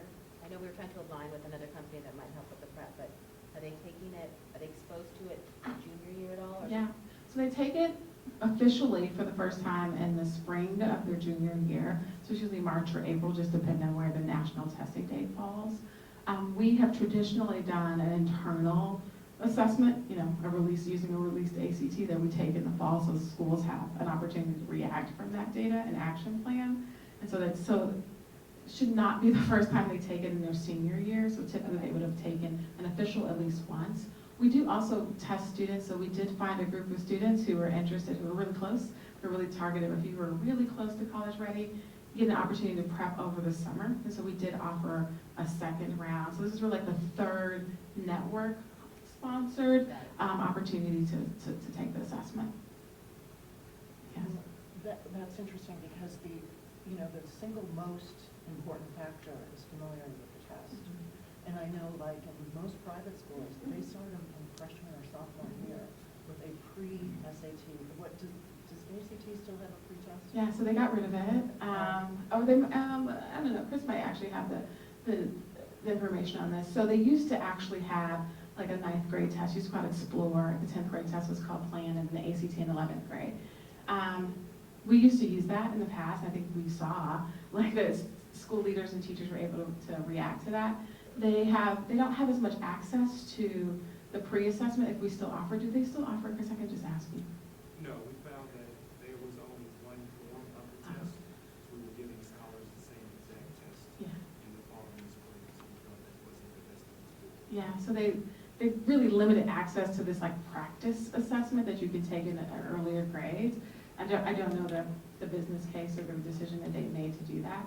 And so it just limited our ability to strategically, with their particular assessments, to do that. We could consider doing that in-house, but I think there's definitely some trade-offs that we'd have to make from, time and daily schedule to prepare, for sure. I will say on that too, all of our secondary or all of our high school unit tests, in the curricula themselves, we have our writers actually putting in ACT questions for their content. That's new this year to help prepare starting in 9th grade, so they get that exposure. That's just one small way that we're starting. So, yeah. Sounds good. By the way, that's Jonathan Dant, our Deputy Chief of Secondary Schools. So he has had you'll get a chance to meet him in a little bit. Last question. Yes. As I looked at your graph, key strategies, scenario focus, biggest challenges, where is instructional retention? Teacher retention? Teacher retention, 75%, where is that as a challenge? Well, it is, and I spoke to a little bit about in the primary division being probably the most impacted by the retaining teachers, or having to fill most vacancies, and sometimes that goes hand in hand. And so that is a huge priority for our team. I know Ann will speak to it in detail around the data and like where we have to target and spend our energy, but that's work that myself and Priscilla and Jonathan talk about at this point, every couple of days, in terms of get creative around not only hiring, but also retaining staff as well. Yeah. And last question, social service support. Yeah. Give me an example. I mean, I know in my mind, but Yeah. specifically. So for instance, when students are here with us at Uplift, right, they have access to a social counselor when they're having like crisis and needs. And so thinking about alums who, yes, we can support and point them in the right direction, but there might be other agencies or organizations that are out there that provide supports to young adults who are like on a new pathway, like around either mental health supports or be it housing. Like there's just things that, transportation, it's just things that they're having to navigate probably on their own for the first time, because probably a lot of parents say, you're 18 now, you know, you can go do this on your own. So I think it would be helpful if we could be able to provide them with where to go when they find themselves in need of additional supports that might get in the way of pursuing the career pathway. Would you mind clicking to the next slide, please? So, we are exactly on time at 1:15. Okay, and Colin just said we're going to stay that way. So, you are on break until 1:30. Got a snack in the back, the restrooms are in the back. Please be back in your seats at 1:30 for our school leader panel. Thank you.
Is it all fun? Yeah, we're gonna go sing all night. That sounds good. But they didn't turn on the number. Okay, last weekend, they were walking. And we're gonna go, sorry? Oh, you know, actually, they already considering it, the cafeteria was pretty good. I wasn't convinced I could eat back. You need to be all over me. Well, I'm not, I really like it. It's kind of fun next week.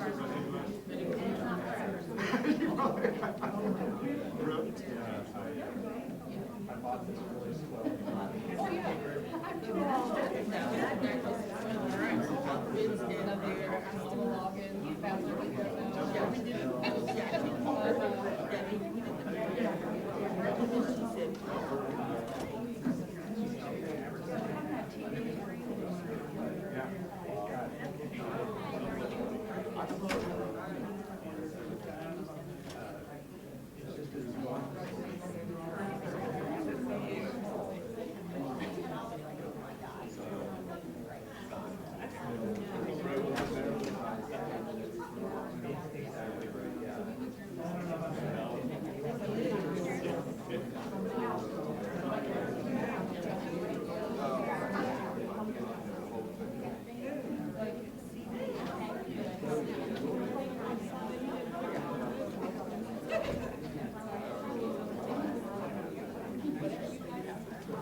possible, because of the way we acted for last year. Usually, last meeting I was between Lael and Alex. It's like, this is the no fun zone. Yeah. Where's your partner in crime?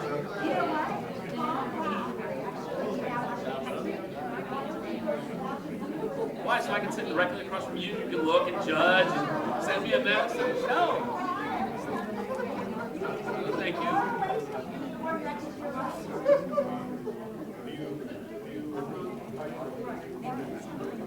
Question? See that? Hey, do me a favor.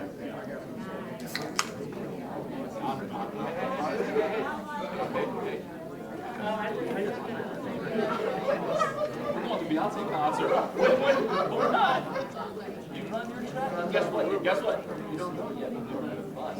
Oh, yeah. So I hope you enjoy Rocco's. You're a good one. Oh, no, so I have a question. I need to go to Portland for something up at some point. When is it a good time? When do you need me? So what I've got to do is, I've got to I can leave and come back. You just tell me when do you need me here, and I'll call the other lawyer and say, because we just got to be on good to sign something that she wants us to open there. I definitely think when we get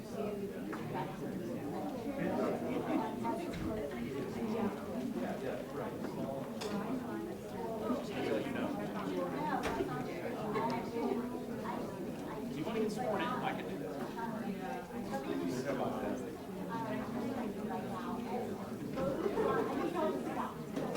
Swap what?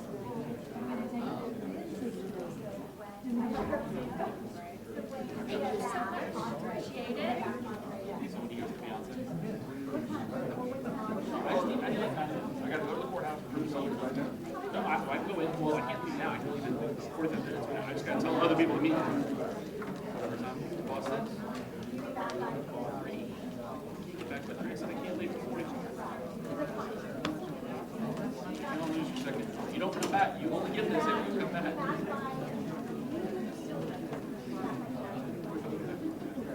But I'm going to be here for a little bit longer. I'm not trying to skip out. I gotta get the money. How much longer is it? You know my role on page. You know that. I said, hey, I don't know.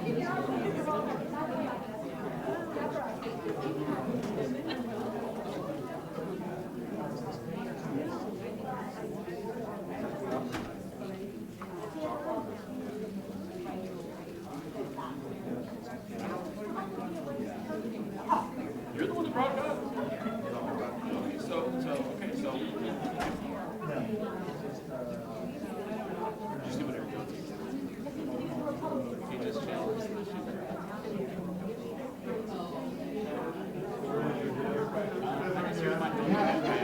I have a lot of respect for him.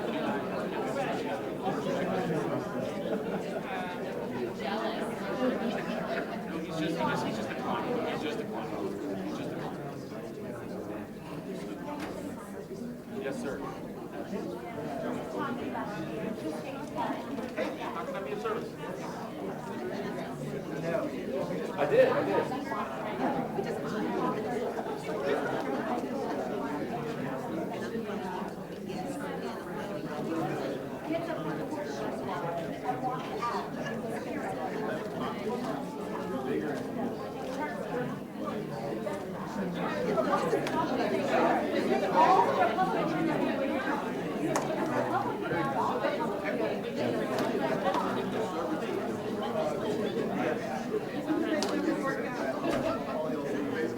No, I'll make it happen. I just sent him a text. I did not know. So I've tried to get a little closer to his circle, and he has resisted that. I mean, why? Because I represent homeowner rights, got rid of part of that. So kind of the Democrats on the Senate wanted to support he came up in a different vein of Democratic Party and took it to the money to Republican. Mayor Johnson, and he just does not like it. It's kind of like the Tea Party versus the establishment. And I just told a couple of them are my friends. And I'm not going to even tell you Some of that is in the down. but with my clients, I mean, we're all matters. So whatever. And so that's been the whole impediment to us becoming more friendly. Now, I don't like, but there's been a ton of, you know, healing of wounds and spending time together. And we've like, you know, we worked out together, we've gone to date together, kids have spent time together, all of it's insane. Even fighting with the ball. So,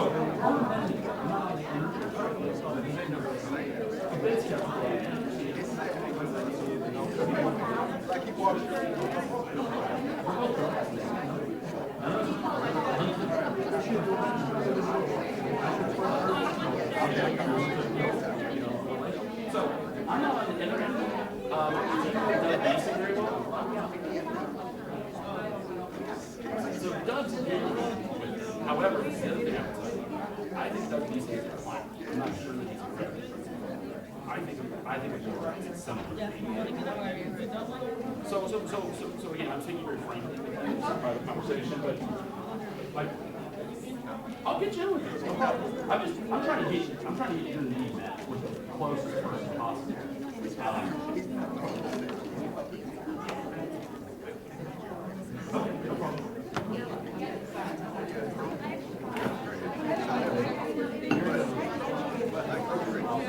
I'm happy to do it. I mean, I'll get it done. I was just trying to find a way to get it. I've already texted him. He's already texted me back. Oh yeah, so I'll set it up. I just wanted to.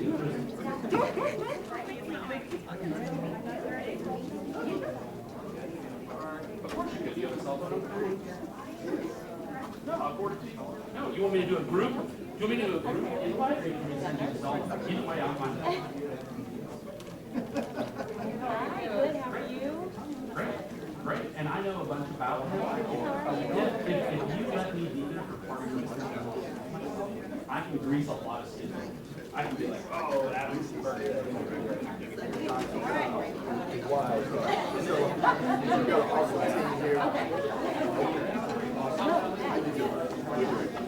Hello. 2-minute warning to be in your seats, please, until our panel starts. Thank you.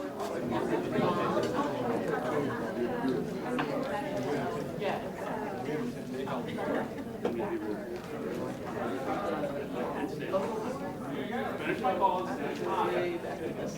Don't tell all my secrets. I'm probably the most secret person in here, right? In your plus, right? Yeah.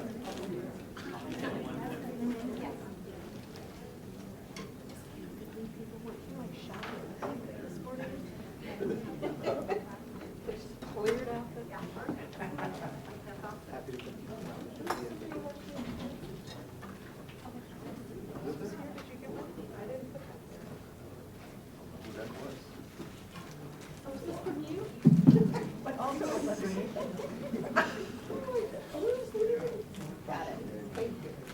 Okay, good afternoon. We're going to go ahead and get started. For those of you who have not met me, I'm Priscilla Collins Farms. I'm the Deputy Chief of Primary Schools. I've been here at Uplift for 16 years. Yasmin and I have been here for a long time together. So, you know, I've watched this journey and I'm really proud of the work that we do here, and I am proud to be here. And we've had some exciting things happen over the years. So there's a lot of history, and I'm not going to go into it right now, but if you want to know some of it, we can talk later on when we're at dinner. I can tell you some of the history of Uplift. So I'm going to turn it over to Jonathan, who is my counterpart for secondary. He's going to introduce himself, and then he's going to introduce the panel, and then we will get started. Thanks, Priscilla. Hello, everybody. My name is Jonathan Dant. I'm the Deputy Chief of Secondary Schools. This is my third year at Uplift. I joined as the Managing Director of Curriculum and Instruction, and then I rose to this challenge this past school year, and I'm really excited to be here with you. My journey really started off in New York City schools and charter schools there. And so did a lot of work from teaching. I opened up an elementary school in South Brooklyn, and so actually got to work with Uplift as a consultant, and probably did the wrong thing and said, oh, this looks great, this is a great organization. And talked to Remy and came on board 3 years ago, right in the pandemic. So I'm really excited for you to hear from our school leaders today. We really designed the panels and our questions to dive a little bit deeper into what Remy was talking about and just some of the ways that we're kind of focused on the work this year. And so we invited 3 of our principals, or academic directors as we called them, and we wanted to get a variety of voices. We have, and they'll introduce themselves and tell you a little bit more about their journey as well. But we have Jabez Deacon, Brandy King, and Kendra Castro. They've been in the network for various amounts of years, all the way from brand new this year, which is Brandy, but wanted to get that voice so that you guys could ask questions and hear from her, all the way from these guys who have been here for just longer tenure, so that we have just that variety of voice. So we're going to kick off with a warm greeting, which is a part of our SEL program here. Many of you have heard about that. It's part of our Uplift 5, and so I'm going to start with Jabez over here, who's our academic director at Infinity Primary School. So just tell us a little bit about your journey to this role, how long you've been with Uplift, and then what has been your biggest win this year so far? All right. Hi, great to see everyone. Like you said, my name is Jabez Deacon, and my journey into this role actually started in Wisconsin when I did Teach for America in my hometown of Milwaukee, Wisconsin. After that, I realized I did not like the snow anymore, so I made my way down to Texas, and Teach for America actually set me up with Uplift Education because we had some of our members there. And after doing interviews with Uplift, KIPP, and some other schools, Uplift really felt like home and the place that I wanted to be. So the road to get to where I am today, it really started when I realized that I wanted to pursue leadership. Teaching 3rd grade, 4th grade, 5th grade, and just having 25, 30 students be successful wasn't enough for me anymore. So I actually left Uplift to pursue another leadership opportunity with our ACE campus at Elijah MP's, where I became a teacher leader there. And after 1 year there, I joined Uplift Hampton Middle School as a dean with Priscilla at the head of that. And then from there I moved on to Uplift Grand Primary School, which felt like home again, before jumping into this role where I've been the director for the last 3 years. So with that being said, one of the biggest wins that I feel like has happened this year is that we have progressed further along at the same time this year than we have at any other year. Being able to have that consistency for 3 years, we have around a 98% retention rate with my teachers. We were able to go into the school year not building new systems, but refining them. So with that, from the get-go, we were going into classroom, doing in-the-moment coaching, and everyone was already on board, and everyone had trust in the admin and the leadership, and we had those relationships, so we were able to just further go along. And I think some of that is evident in our PASA parent survey. We had our highest ever satisfaction rate at a 92% at the beginning of the year, which I believe same time 2 years ago was around a 78. So it's that kind of progression when you get that familiarity and contingency with everyone, where you can continue to strive and push your school further. Hi everyone, happy Friday. My name is Kendra Castro. I'm the academic director at Uplift Elevate High School. We're in our 3rd year. For those of you who don't know, I opened the school back 3 years ago. My journey in education actually started with Uplift when I was in college. I ran the aftercare program at Uplift North Hills. I was very young. I moved back to St. Louis, Missouri after college graduation, and then just kind of kept feeling this pull towards low-income education. So I came back to Dallas. I worked at Uplift Hampton, so I'm now entering my 10th year with the network, not counting college, just as a full-time employee. I started as a world history teacher, was a dean at Uplift Hampton, and then moved out to Fort Worth to open Elevate. My biggest win so far this year, mine is very similar to Mr. Deacon's. I'm really lucky with my staff retention. We're continuing to grow, so we do have a lot of new staff members, but I only lost 1 last year. And I think as a result, we just had a really strong, smooth start. That's hard to quantify, but just in the feel of the school. We also have juniors this year, so our upperclassmen, like starting those traditions, it's been really, really fun. So just a very smooth start. It feels more like December than it does September. And then there's the outlier. All right, so I am Brandy King. I am the academic director at Uplift Heights Middle School. A whopping 2 months and 4 days into the position. So it is still extraordinarily exciting right now. I am learning a lot right now. My story is also a little bit different. I am coming from the ISD world, so this is actually my 24th year in education. I was a middle school English teacher for a few years, and then I saw the, whoop, there it is, okay. Started out as an English teacher, went into administration relatively young as well. Did that for several years. Moved into a different district and became a principal. Did that for 6 years and then had to take a step back just due to some family things. Momming was a little interesting to me for a few years, so I had to make sure that I gave due diligence to my own child and had to, change things up a little bit. And then had an opportunity, wanted something different. And had an opportunity to come here and join Uplift, and I am absolutely loving it. So as far as our biggest win, wow, so my campus is also different in the retention. About half, a little over half of my campus this year is new. New staff, or new to the campus, or flat out, I've never taught before, you're just green. So what we have had success with thus far is just structures that have been put into place that were missing over the last couple of years, where we're actually seeing students get to class on time, classes starting and instruction starting within 2 minutes of the bell, making sure the teachers are comfortable with lesson planning and understand what that process looks like and how to make that work. So it is a learning curve, but we're having fun while we're doing it. A little stressed, but we're having fun.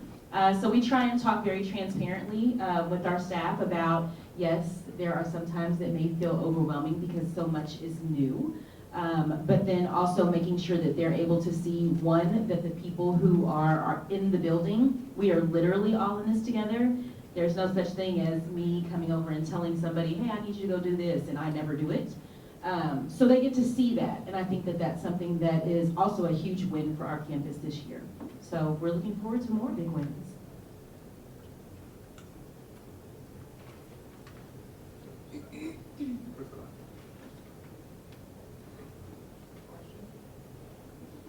No, you're the first question. Okay. Well, sorry. So we made big investments this year to focus on really the development of our professional learning communities and real-time coaching. So how do you think this can support reaching your goals as a campus, and how are your teachers and leaders responding to that? And Brandy, we'll start with you. Okay, so this has been a big one for us. One of the things that I just talked about was just making sure that the teachers understand that we're working right alongside of them. So with our PLC, professional learning communities, we're taking the time to actually stop, go backwards, and let's start from the very beginning. Let's talk through lesson plan templates. Let's talk through content. Let's make sure that you understand what it is that you're supposed to be teaching and then how, so that they have that kind of linear thought process as far as how that works, and how it moves them in the right direction as far as what we're actually trying to accomplish with our students. In addition with that is just making sure that the teachers have those opportunities for that coaching. So in addition to sitting in the meetings with them, when we go into classrooms and do observations and things like that, we have follow-up meetings with those teachers where we get to talk one-on-one, make sure that we talk about, what was good, what can we work on, what do you have questions about, giving them the chance to reflect on what their practice was for the day that we went in, and then being able to, follow up. So we'll talk about what we saw that maybe needs to be tweaked or can be improved upon, and then finding out a time, soon, usually within the next week, that we can come back and see the progress on whatever it was that we talked about. So it's just that constant kind of PDSA cycle, so that we're constantly following up to make sure that what we're asking and looking for in the classrooms is actually taking place. Yeah, I completely agree. I just wanted to add about the real-time coaching. We've had great success with that at Elevate.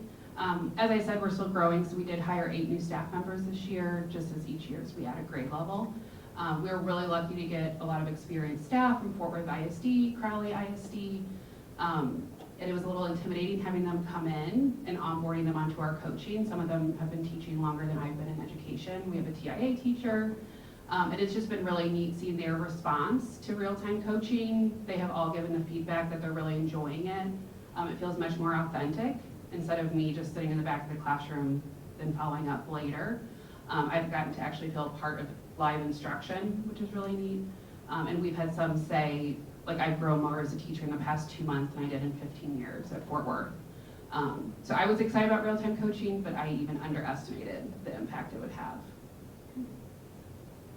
Yeah, I'll keep it very brief. They pretty much hit it. One of the things that we recognize is in order to grow students, which is one of our top priorities, it has to be great first instruction, right? So the PLCs is very much an opportunity to ensure that we deliver that great first instruction. However, we know that that's not always the reality. So that's why coaching in the moment has been something that we've been very big on.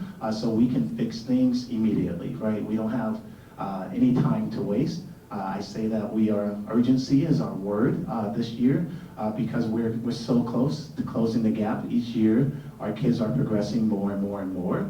And each year I get hungrier and hungrier and hungrier, and I don't do that at the expense of our teachers, but I keep that at the forefront so that we're all getting better and growing together.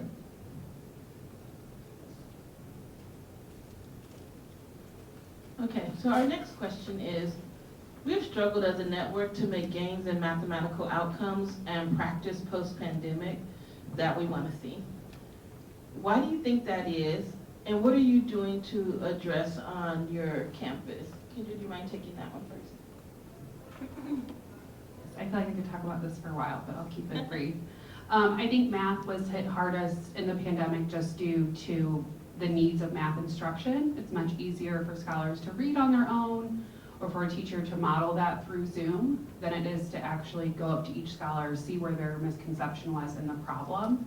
And then in the same sense, when we got scholars back, humanities contents are just much easier to spiral in. You can add a 10-minute mini lesson onto your world history that kind of covers what they should have learned the year prior. Whereas math, there's just much more separated content by grade level that's really difficult to spiral in. It took us a while to kind of figure that out and diagnose the problem. At Elevate, kind of how we've addressed this, that's where a lot of our tutoring resources have gone to, are closing the math gaps. Not that we're not focusing on the other subjects, but we just know how impactful math can be. And then we also opted in to be an opportunity culture campus this year. I don't know if they've shared much about that with you, but it's a really neat program. One of our exemplar TIA teachers has release time so that she can then go coach. We actually have her coach our math and science teams because we think they're so ingrained in one another. Scholars can't be successful in chemistry if they struggled in algebra. So that's kind of been our two-pronged approach, that more intense tutoring and then having opportunity culture with more intense coaching of those teachers. And because of that, we've seen really strong gains on our Algebra 1 EOC as well as our math map.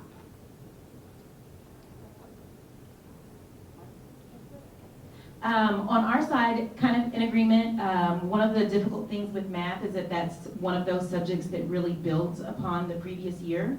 So when we had COVID, it really took a hit just as far as instruction happening over the computer, and students really need a lot of that one-on-one, and I don't have a good understanding of this, can you help me? And it's just different when you're talking and having those conversations through a screen. So it was difficult for our students. So one of the things that we have faced is just the amount of holes that students have, so to speak, in their understanding of the content of math. So one of the things that we've been really working towards at Heights, twofold. One is working on just their belief in themselves. So making sure that they kind of get out of that, what we call stinking thinking, where they convince themselves, because I do it even as an adult and as an educator. English was my jam, so math is a struggle. I'm still counting on my fingers, but I get there. That's what my cell phone is for the calculator. So kind of getting the students away from those thoughts and having that confidence in the math skills that they're giving and that they're showing, making sure that we celebrate those small wins, those super small wins. Hey, you did really well on your exit ticket today. Hey, when we're walking around and doing our aggressive monitoring, you're getting this right, here's your little happy face. Just those things that kind of keep them excited about the work that they're doing in math. And then second is really utilizing small group in class so that we can work on filling those holes for students where we're seeing it as we're doing, monitoring our students and seeing where they're performing, being able to work with those students who aren't understanding it immediately so that they're not continuing to practice it wrong. So those have been our two focal points for this year with math specifically. Yeah, I think they hit very common themes there. And one thing to just kind of add on to that, one thing we realized looking at, especially at our math data, is that our kids in primary, they do know how to do the computation, right? The problem is a lot of the vocabulary is missing, and that is something that we've been working very hard to really emphasize, especially in that PLC. We're asking teachers, what 3 to 5 words are you going to explicitly teach kids this week to help them to be successful to understand those word problems, right? And we know that that won't be enough, especially because we do have a high population of English language learners. Like, what strategies are you and skills are you giving them to work through a problem even when they don't know what a word like Walkman is, right? Our kids, especially in the elementary level, will get hung up on words that they don't know. But we have to be able to teach them how to persevere through those things while we explicitly teach them that math vocabulary that they need as well. Thank you all. Alright. So I'm gonna ask this question, and then Jonathan's gonna ask the next question, and then he's gonna wrap us up. Just so you have an idea of what we're doing. Okay, so last year, we really shone a spotlight on the need for writing across all subjects areas and in a push for it throughout the network. We saw that we had more success in our secondary schools than we did in our primary schools. What would you attribute to that, and what are your plans to build scholars' capacity to be even stronger writers this year? Now, Jabez, this was written for you, so we're gonna start with you. I think there are a number of things. I think the push to emphasize writing is great, and it's ongoing, and it's something that we are seeing improvements, right? The reality of it is some of the things that we're teaching scholars, such as the acronym RACE, restate, answer, cite, explain, each one of those takes a while for scholars to understand, right? And the great thing about having that contingency is that that same group of people teaching the same kids and knowing the same acronyms is that 2nd to 3rd grade, they see the same thing. It's the exact same acronym on the wall, and you're getting exactly the same practice with that race concept. I think it's I used to play sports, and if you couldn't tell, and I used to coach sports, and at the freshman level, it may take a whole season to install a new offense, but once you get to varsity, you can install it in a day or two, right? It's just because you're able to really grasp those things. And also, just one more technical thing, writing, for the most part, is very rubric-based, and it lacks a lot of visuals. So we've been very intentional to not only train our teachers on how to provide and utilize a great rubric with K through 5 children, but how do we make this writing process visual, right? How do we make a bump it up board very impactful so scholars can see what a beginner level writing may do versus an advanced level writer and what's inside of that. So we are also trying to make it visual wherever we can for our writers. Yeah, I'll just add a little bit of context for the high school level. So it was successful last year, adding a lot of low stakes writing across all contents. It was really neat to see scholars writing in math, science, justifying their answers. So this year I think our kind of pump it up was to vary the writing and then push that academic language. So like for example, in our Pathways course, our 11th graders that prepare them for college, their assignment this week was to write me an email. We say we don't want you ever being the person in your job who you email your boss and it's full of grammatical errors or you're writing it like a text to a friend. So we said we need to vary like the modalities of writing as well, not just essays. And then similar to what Jabez was saying, focusing on that vocabulary, not only academic language, but what does a thesis mean in both history and English, doubling down where across contents teachers are expecting the same thing, and we've seen a lot of growth as a result. And then at the middle school level, so we're starting where you were last year.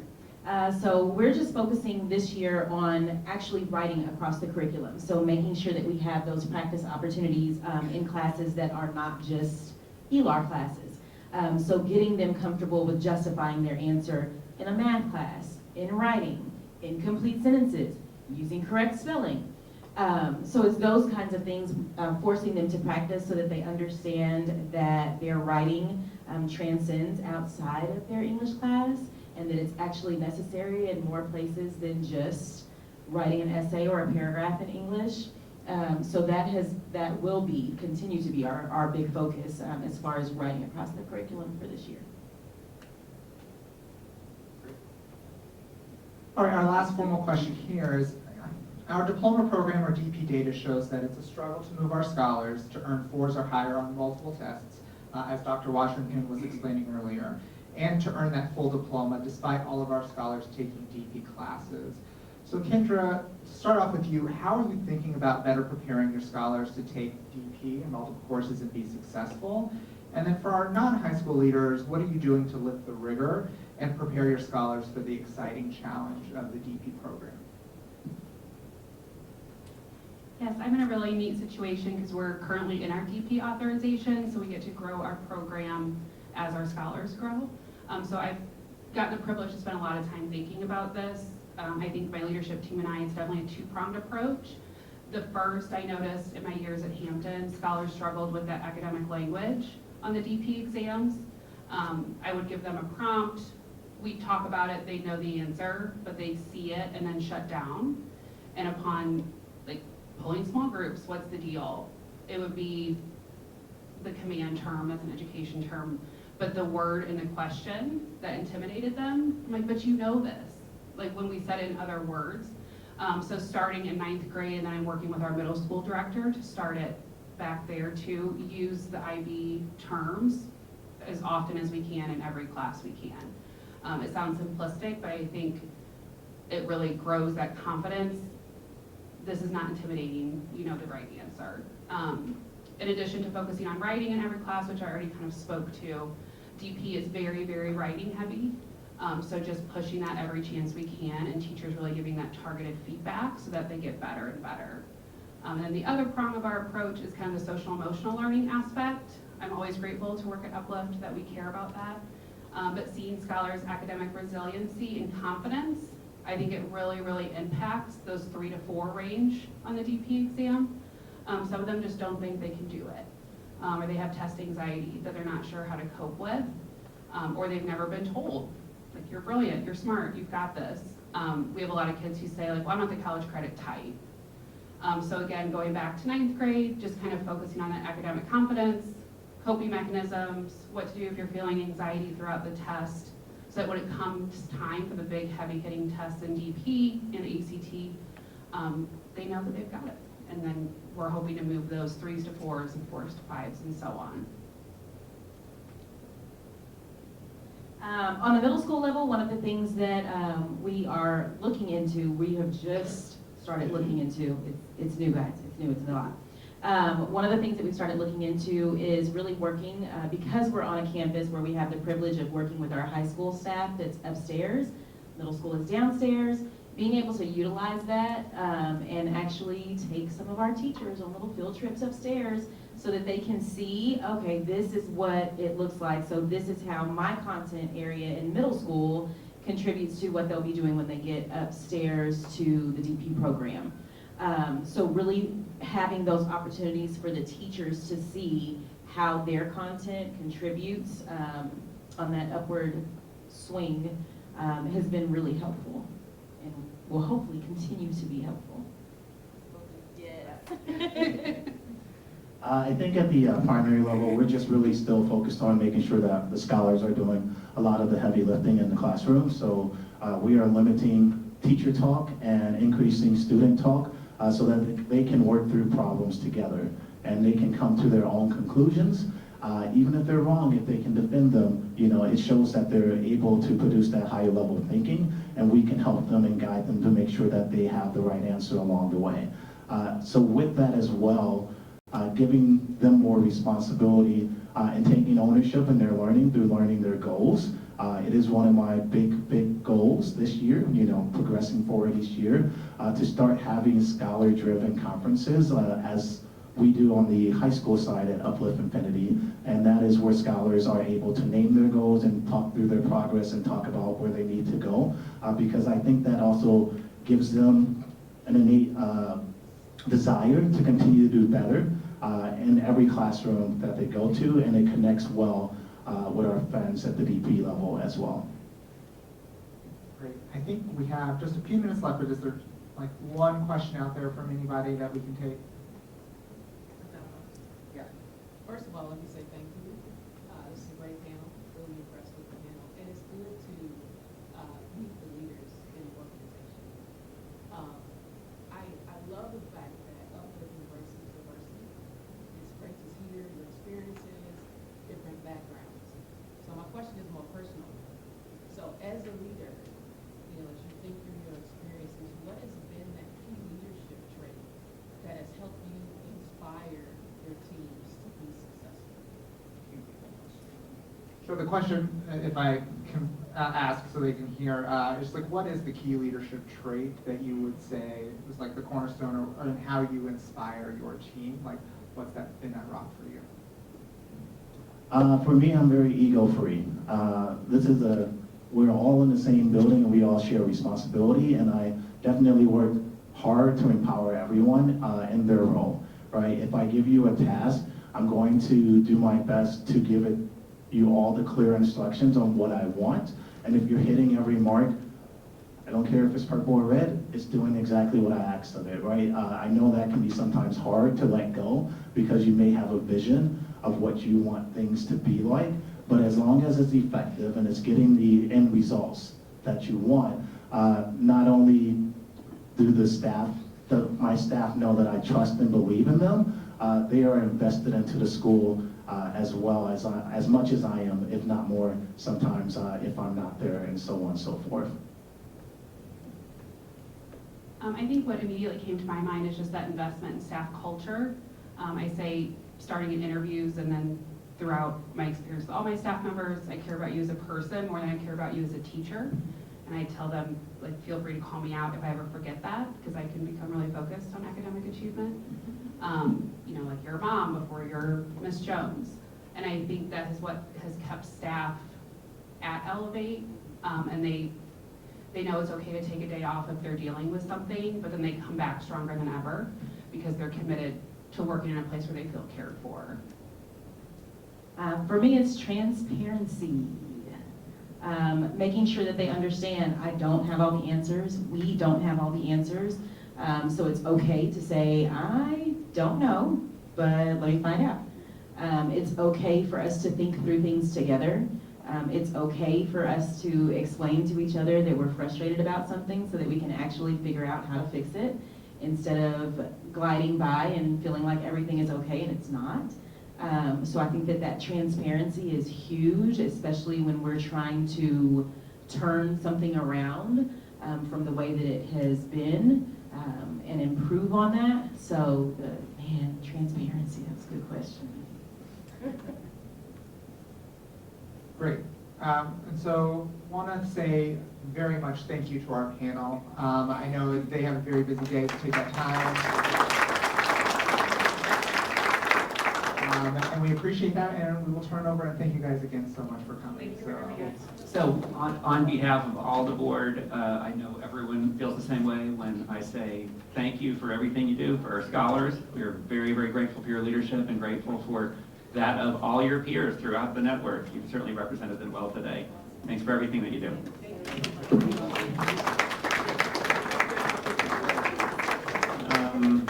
Alex, we never did actually note that the quorum was still present, but maybe we can do that. Well, the quorum is still present. Okay, we're on time, and we are next going to hear from Ann McCall on talent. There she is. Okay. I hope you don't mind, I'm going to take a seat while I do this. Please do. Well, good afternoon, everybody. I'm Ann McCall. I'm really excited to have this time with you today. This afternoon. We're gonna get you a lower chair. Okay. Andre, you got one over I there? got you. Thank you.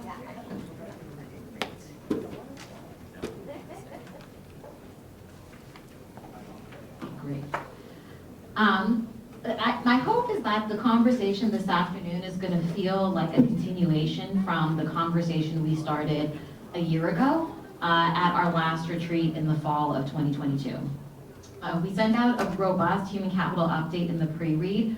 Hopefully you had a chance to look at it. If you did or if you didn't, I welcome you to open it up. A lot of the data that I'm going to be verbally citing is coming straight from that report.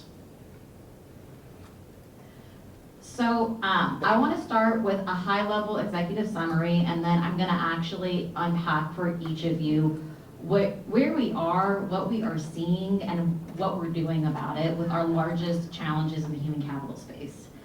I shared with you a year ago, and I want to just double stamp, the work of public education has always been and continues to be hard work.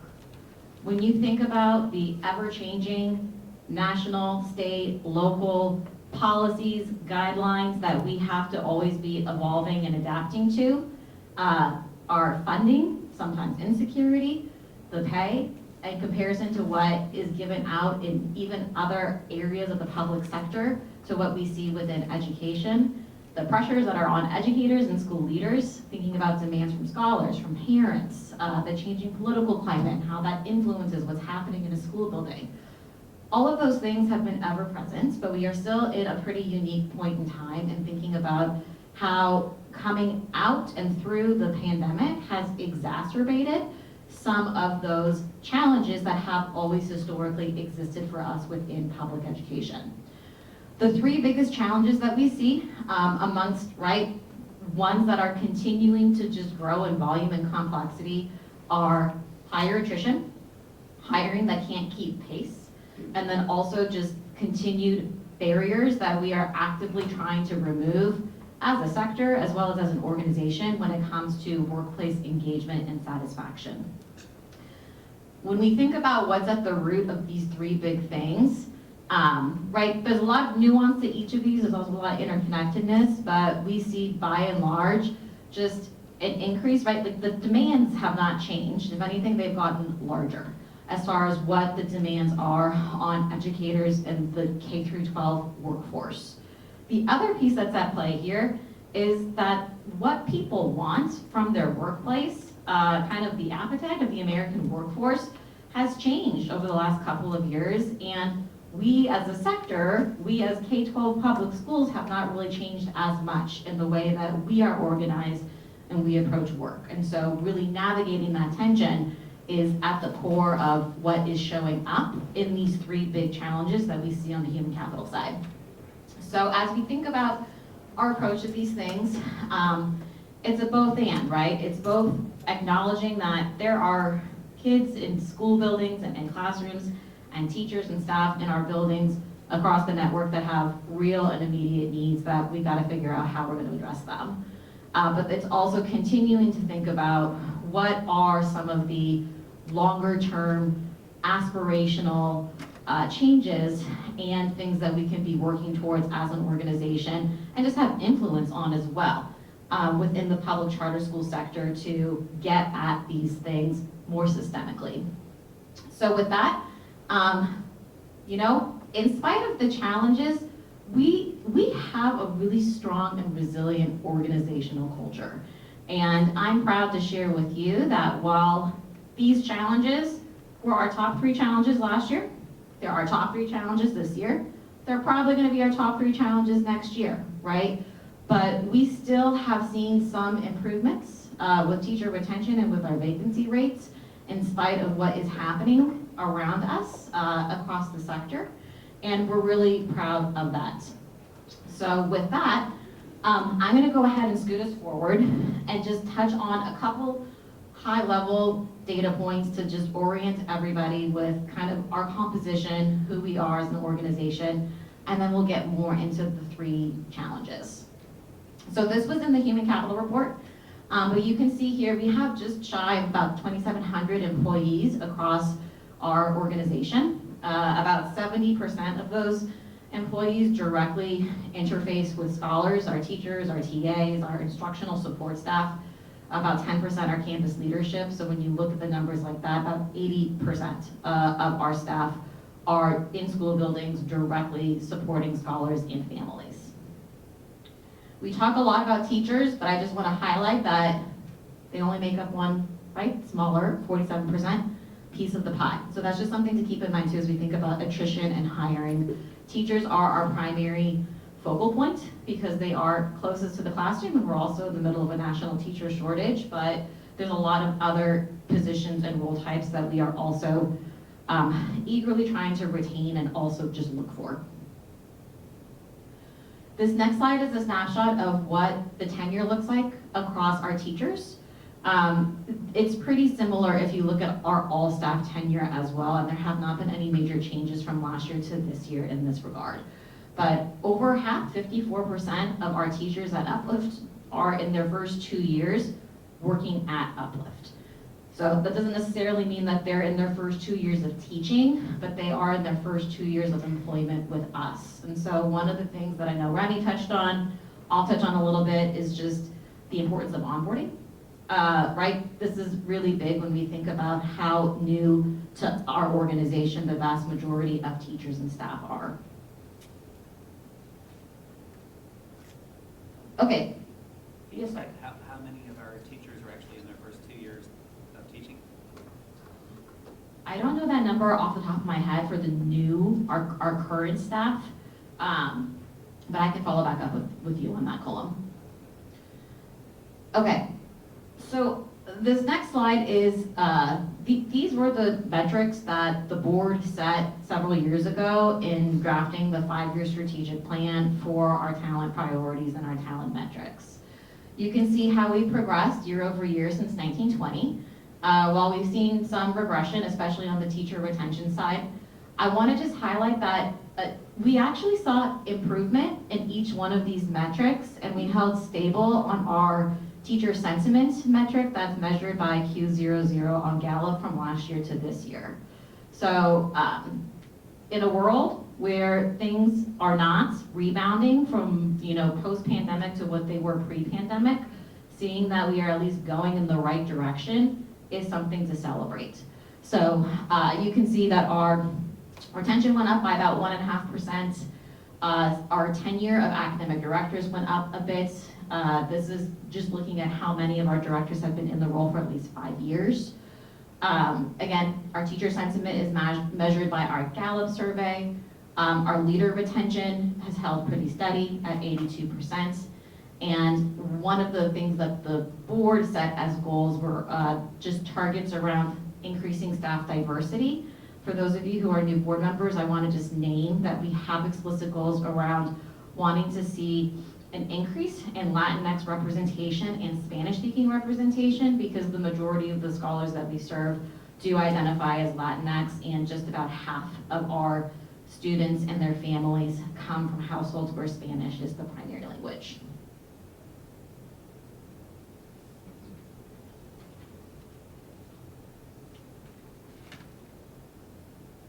Okay, so with that, I'm gonna go ahead and jump right in.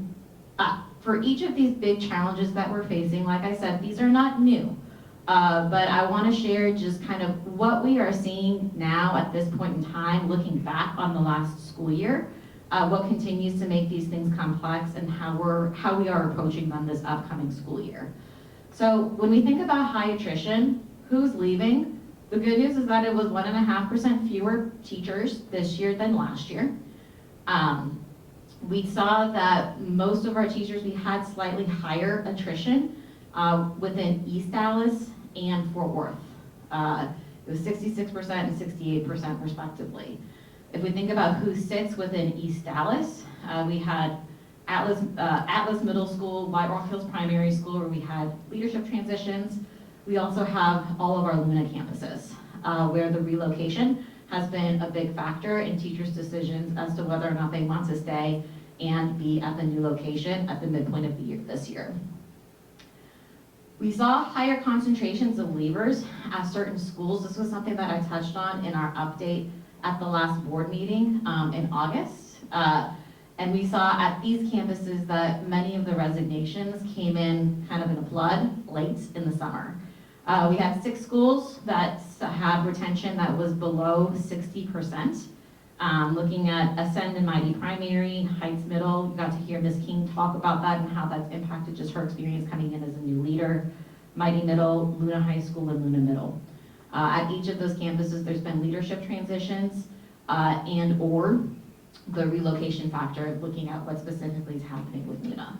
So that's who's leaving. As far as why, we look at our exit survey data to get some insight as to what our teachers are telling us the reasons are that they are leaving. So we take it a little bit with a grain of salt. About 30% of those teachers who get an exit survey take it. But interestingly, we saw this past year that more teachers were leaving and reporting that they were taking jobs outside of another charter organization or K-12 district. So that's a change, that's new. We didn't see that in the data last year. But there are more people who are looking to either leave education or work in education, but in a different capacity outside of actually working for a school district. As far as the reasons that people are citing for why they leave, we continue to see working conditions, the highest reason at 34%, followed by comp or promotional opportunity, and then supervisor. What is how would you define working conditions? That's such a good question. So, what we see show up the most in the qualitative comments for people that cite working conditions are dissatisfaction with class sizes, classroom management and student discipline challenges and frustrations, feeling like there's an inappropriate time to task ratio, like I just don't have enough time in the day to get all of the work done. There's unrealistic expectations for me for what I should be able to accomplish in a day or in my position. And then also just needing like additional instructional resources and instructional support. And I'm back to Cullen's question about all those first-time teachers. That's another question I would have also in that group. Are they first time into the teaching space? Is it a higher lead rate for the brand new teacher? Right. Yes, it is. So, and that mirrors what we see with also teacher retention data outside of Uplift. So we do see our highest number of leavers still sitting in that 0 to 2 year category. And then interestingly, when you look at state data and national data, they're reporting similar things, that teachers are more likely to leave the profession in their first 5 years than afterwards. And do we know if they were certified in the process of getting certified in that 0 to 1, 2 years? I don't know the specific numbers for us at Uplift, but I will share that across, across the state of Texas, one of the scary data points that I have on the next slide is that last year, TEA reported that 28% of teachers across the state of Texas held no certificate or permit at all.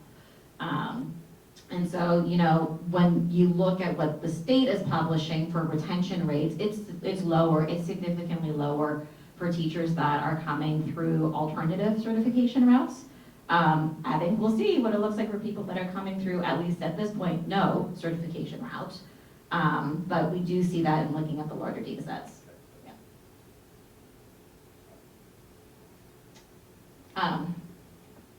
So I'll just add a few points here just with what makes the attrition challenge complex is that, again, it's not unique to Uplift. We see similar trends in the data when we are looking at national data, state data, as well as what we see here locally at Uplift. McKinsey published a report in the spring of this year where they pulled their data directly from the U.S. Bureau of Labor Statistics and shared that the percentage of teachers nationwide that are quitting and leaving the profession, so not just attrition because of like layoffs or staff reduction or other reasons, but just resigning and leaving, has had a 17% uptick over the last 2 years. That goes hand in hand with what I'll speak to next, just in regards to what the challenges are, just what that means for us as a sector when it comes to hiring and filling positions where people are just leaving at higher rates kind of across the board. Texas too saw a big dip in their retention over the last year. They've been pretty consistent at the state level of sitting between like 10 and 11% attrition and dropped down to 14%. Within the charter school sector, we've heard from our peers within the Charter School Growth Fund that most of the CMOs in their portfolio are hovering at about 70% retention, with many still in the 60s, very few being able to break out in the 80s, and just not anticipating going back to pre-pandemic levels anytime soon over the next couple of years. The other thing I want to just name is that, right, like the second highest reason people cited leaving was compensation and promotion. The rate of inflation has far exceeded what we have been able to, to adjust when we look at like cost of living adjustments, our staff to, with their salaries year over year. I read a recent article that said that over the last 2 years, from April of 21 to April of 23, on average, we've seen about 13% inflation across all areas, right? We were able to give a 3% COLA a year ago and a 2.5% COLA this year. So that's just something to keep in mind in looking at how many people are looking for opportunities where pay is better and pay is more, or it might be promotional in nature. So as far as what we're doing and just how we're thinking about the attrition challenge, you guys know we've talked over the last couple of months around the work that we started with McKinsey last fall, that my team in close partnership with the operations team and with the schools team have done around just onboarding our new teachers. We did a lot of work over the last 9 months to strengthen and streamline the actual procedures and processes that come with getting hired in and starting on your first day, but then also just keeping a close eye on what people's experiences are in their first 90 days and then throughout their first 2 years. And so we know that really holding on to the new people who we are hiring in and kind of tailoring what we're doing towards the majority that are those people in their first 2 years is going to be important for us going through this upcoming school year. We did give market increases to teachers through making some really intentional decisions around our teacher salary schedule, with building in more meaningful increases for teachers in years 0 through 5, knowing that that's where we were lagging the market and that's also where the majority of teachers sit. We also did market increases with some other positions that are campus-based that are just very hard to fill, looking at like health services, our social behavior counselors coming with a mental health background, and we also did it across some CMO positions. If you look at the exit data, you'll see that it's pretty starkly different for CMO. Almost 70% of the people who left our CMO over the last year left for promotion and compensation, which is not surprising given what's happening in the market right now, and that those folks could go do the work a lot of other places for quite a bit more money.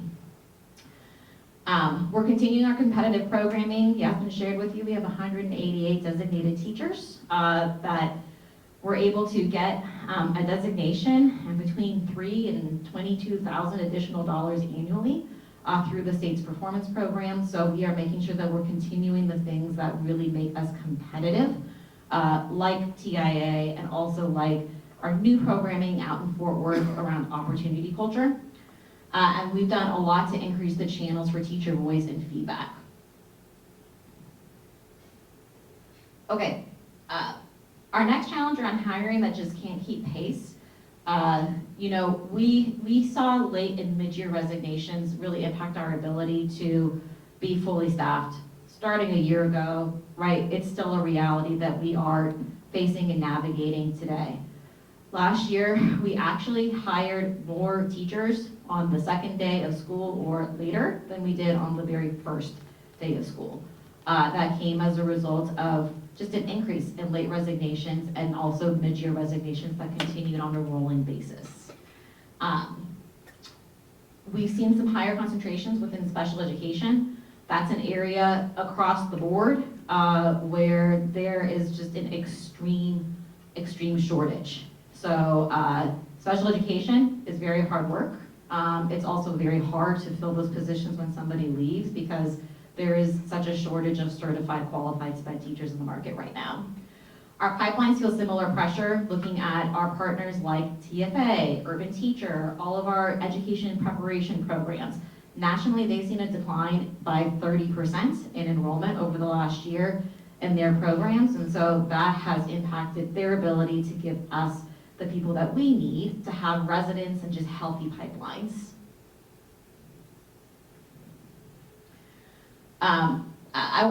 I touched on the kind of what we're looking at as far as the state of Texas and how many uncertified teachers there are right now because of how people are responding to the hiring needs. One of the questions that I get a lot is what we're seeing normal? Is this happening everywhere else? And the answer is yes. Last winter, the National Center for Education Statistics, they reported that 45% of public schools, regardless of where they were, what type, all reported having at least one vacancy not being fully staffed. That number changes when you look at schools that are serving high poverty populations or high minority campuses. It goes up into the 60%. So I just want to share that to have some additional context of what is happening in the broader landscape that mirrors some of what we have seen here at Uplift. As far as how we're approaching this, hiring is year-round, so we are continuing to have steady partnership between our talent team, hiring managers, and the schools team to ensure that we are moving quickly and with a sense of urgency year-round with filling open positions. We have made some changes to the requirements for hiring for both primary school teachers and special education teachers. We continue to give financial incentives where we can. You know, this is something that's happening all around us. I don't know if you've heard the news stories of, you know, $10,000 signing bonus, $5,000 this, stackable incentives that can equate to $20,000 if you come and you work with us. We've been mindful of how many of those types of things we are rolling out because they all come with a cost and with a price tag. But we have put in place some financial incentives. Math and special education have higher high need stipends this year given our priority around math, and then also just given what we're seeing with special education generally in the market.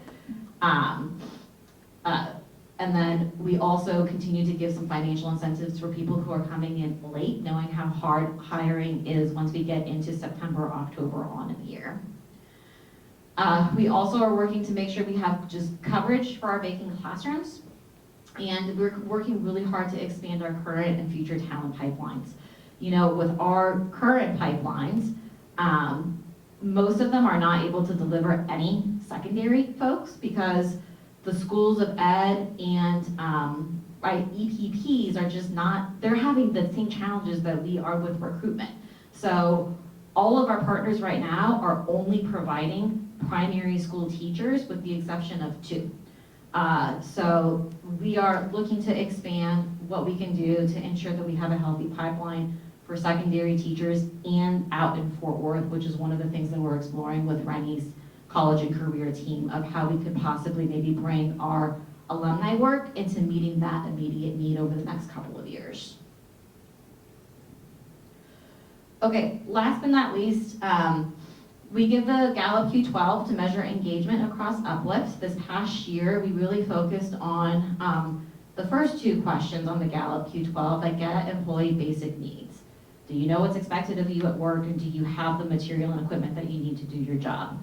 Good news is that we saw some improvement there, but we still have work to do with wanting to have a stronger foundation for engagement across our teachers. Gallup reported recently in August that they did a larger study looking at K through 12 teachers who were in their database and found that, you know, the stresses, the levels of engagement, the dip in engagement has not lessened since getting further out of the pandemic. About 3 in 10 K-12 teachers are currently engaged in their job.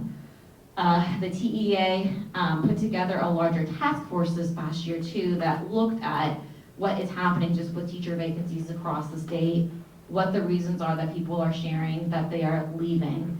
And these were their findings just around workplace satisfaction, which goes hand in hand with engagement.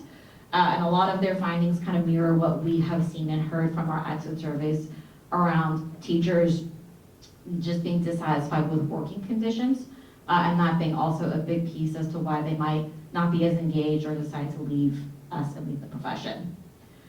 So as we think about what to do here, we did a lot last year to create some additional channels for voice for staff, especially for our teachers to feel like they are heard and they are seen by leadership at their campus and leadership centrally. So a lot of these practices are things that we started last year that yielded really good insight for us in having these town halls and having these structures. We were able to hear time and time again, not just the bad, right, about why people are leaving, but also what keeps them here at Uplift. You know, it's meaningful work. They like their colleagues, and they're generally satisfied with compensation and looking at how they're paid here in comparison to how they'd be paid for doing the same job somewhere else. So we know that this is really important. It's not necessarily answering and solving all of the questions, all the problems, but it's a way for us to stay very connected to staff. If I hear often people say it's really refreshing to be working in a district where people actually care what I have to say and want to listen to what I have to say. And so we're definitely doing that and just strengthening our cycles for how we're responding to what we are hearing throughout. I guess we have questions. We have a couple minutes? Just a couple of minutes. A question or two? Yes. In terms of job satisfaction, this might be a strange question. When we assess how satisfied a teacher are, or maybe when they assess how satisfied they are basically doing the work, is classroom academic achievement or success part of the factor? Meaning they might think I don't get paid well, I work too much, but I'm actually changing the life of my scholars, and they can see that they did improvements. Yes, I mean, right, one of the things that people report the most often for why they keep doing the work is feeling like the work is meaningful and having that impact and seeing the academic results. I think on the flip side, what we hear a lot too is, you know, like the pay is not just about the dollars, it's also just like this feeling that it's just not enough for how much I'm putting in. I feel really underappreciated. But as far as the explicit connection to academic outcomes, that is by and large the top thing that we hear from teachers as to why they decide to stay and continue doing the work, seeing that impact. You talk about exit interviews when teachers leave. Yep. And obviously, well, I'm assuming obviously, they're dissatisfied for some reason, and you're gonna get a worse survey. They're not liking the working conditions and they left. Yep. Do you give every teacher a satisfaction questionnaire at the end of every school year? Good question. We don't give like the same apples to apples survey. We do give everybody our Gallup Q12, and then we do like a pulse check mid-year for all teachers that goes out to every single one. But it's not asking the exact same questions as what we ask on the exit survey. Other questions? Yeah, Michelle. When you hire a teacher that's coming from an ISD, are you asking them why they're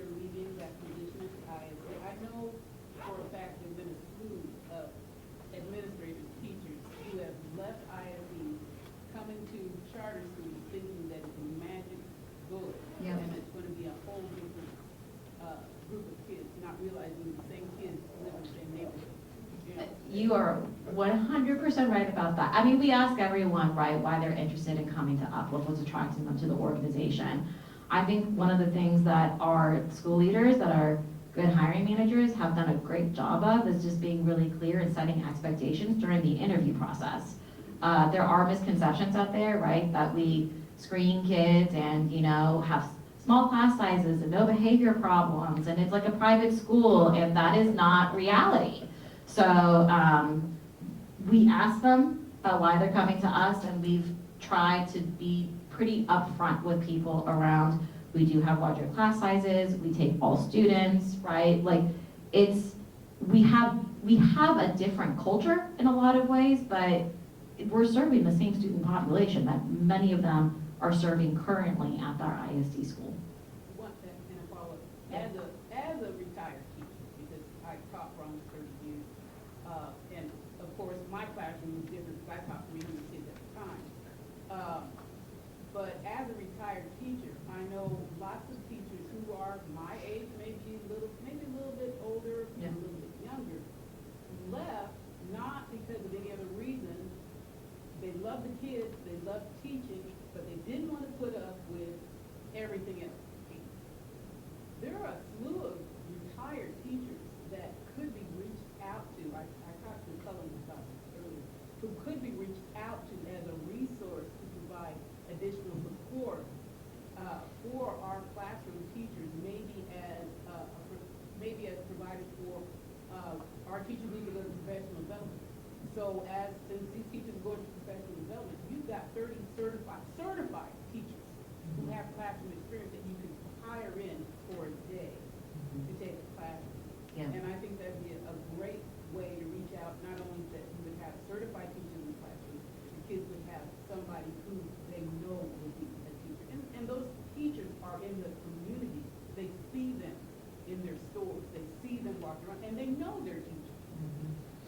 Thank you for sharing that, Michelle. I think that's a great idea for us to think about how we could better tap into that community and that group of recently retired folks.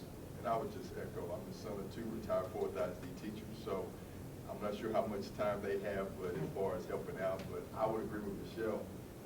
The experience, the passion, it's got to be there. And I'm back to Cullen's question, certification at some point, you know, and making sure we're intentional and not mandatory, but Yeah. intentional, to make sure there's a commitment before you go into that classroom, and if not, it's revolving door. So It sure is. And I do just want to make sure everyone here knows that while Texas has seen that scary number of people with no certificate, no permit, we don't see that at Uplift, because we continue to have certification requirements. So we've made some alterations of, like, you know, you have to be in a program. It's okay if you don't have your certificate yet, but you have to be actively enrolled and working towards it. But even those folks have like a probationary certificate, they have something. Yeah. I think we probably need to move on, and I'd love to just use the chair's prerogative and ask one other follow-up, and that is, there's a lot of great minds in the room and a lot of experience. Is there anything the board can do to help you and Uplift on this challenge? I mean, I welcome and appreciate the ideas that you have around creative problem solving, like Michelle, what you just shared of how we could be tapping into the community of retired teachers, and whatever connections or kind of like help you have on that front would be tremendous. I think also, right, just as we continue to adapt our hiring cycles too, you know, any perspective or feedback or ideas that you have on that front could also be really, really, really helpful. We do have some unique challenges that come with employing school year staff for hiring mid-year, but that's another space where we welcome and would appreciate any ideas and feedback that you have. And thank you very much. We now have an overview of the great work that Bain Consulting has been doing on enrollment and retention, and we will hear from our fellow trustee Adam Cox, and from who is also a Bain partner. And we will hear from Amanda Martin, Uplift Chief of Staff, Jonathan Dan, Chief of Secondary Schools, and Toya Relaford, Senior Director of Family and Scholar Experience. Thank you, team, for all the great work you'll have been doing. We look forward to hearing all about it.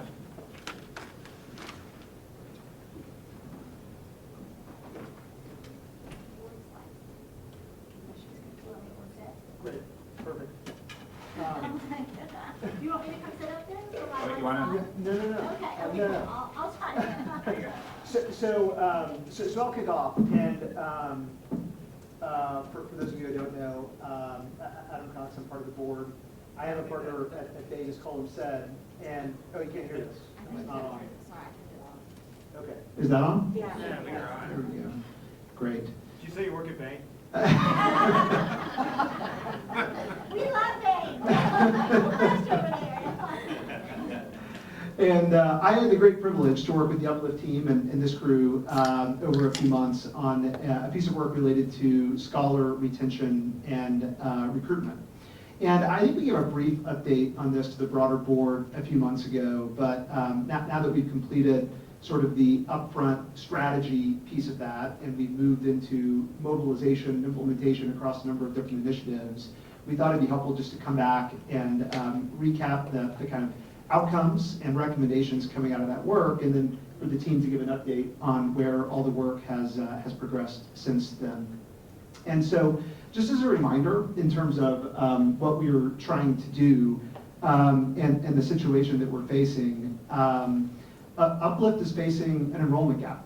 And when you look at scholars in seats relative to the section enrollment targets that we've set out, over the last couple of years, we dipped down to 92 or 93% relative to what historically had been 95 to 96%. So think of it as kind of a 2 to 3 percentage point gap in terms of the proportion of seats that are filled.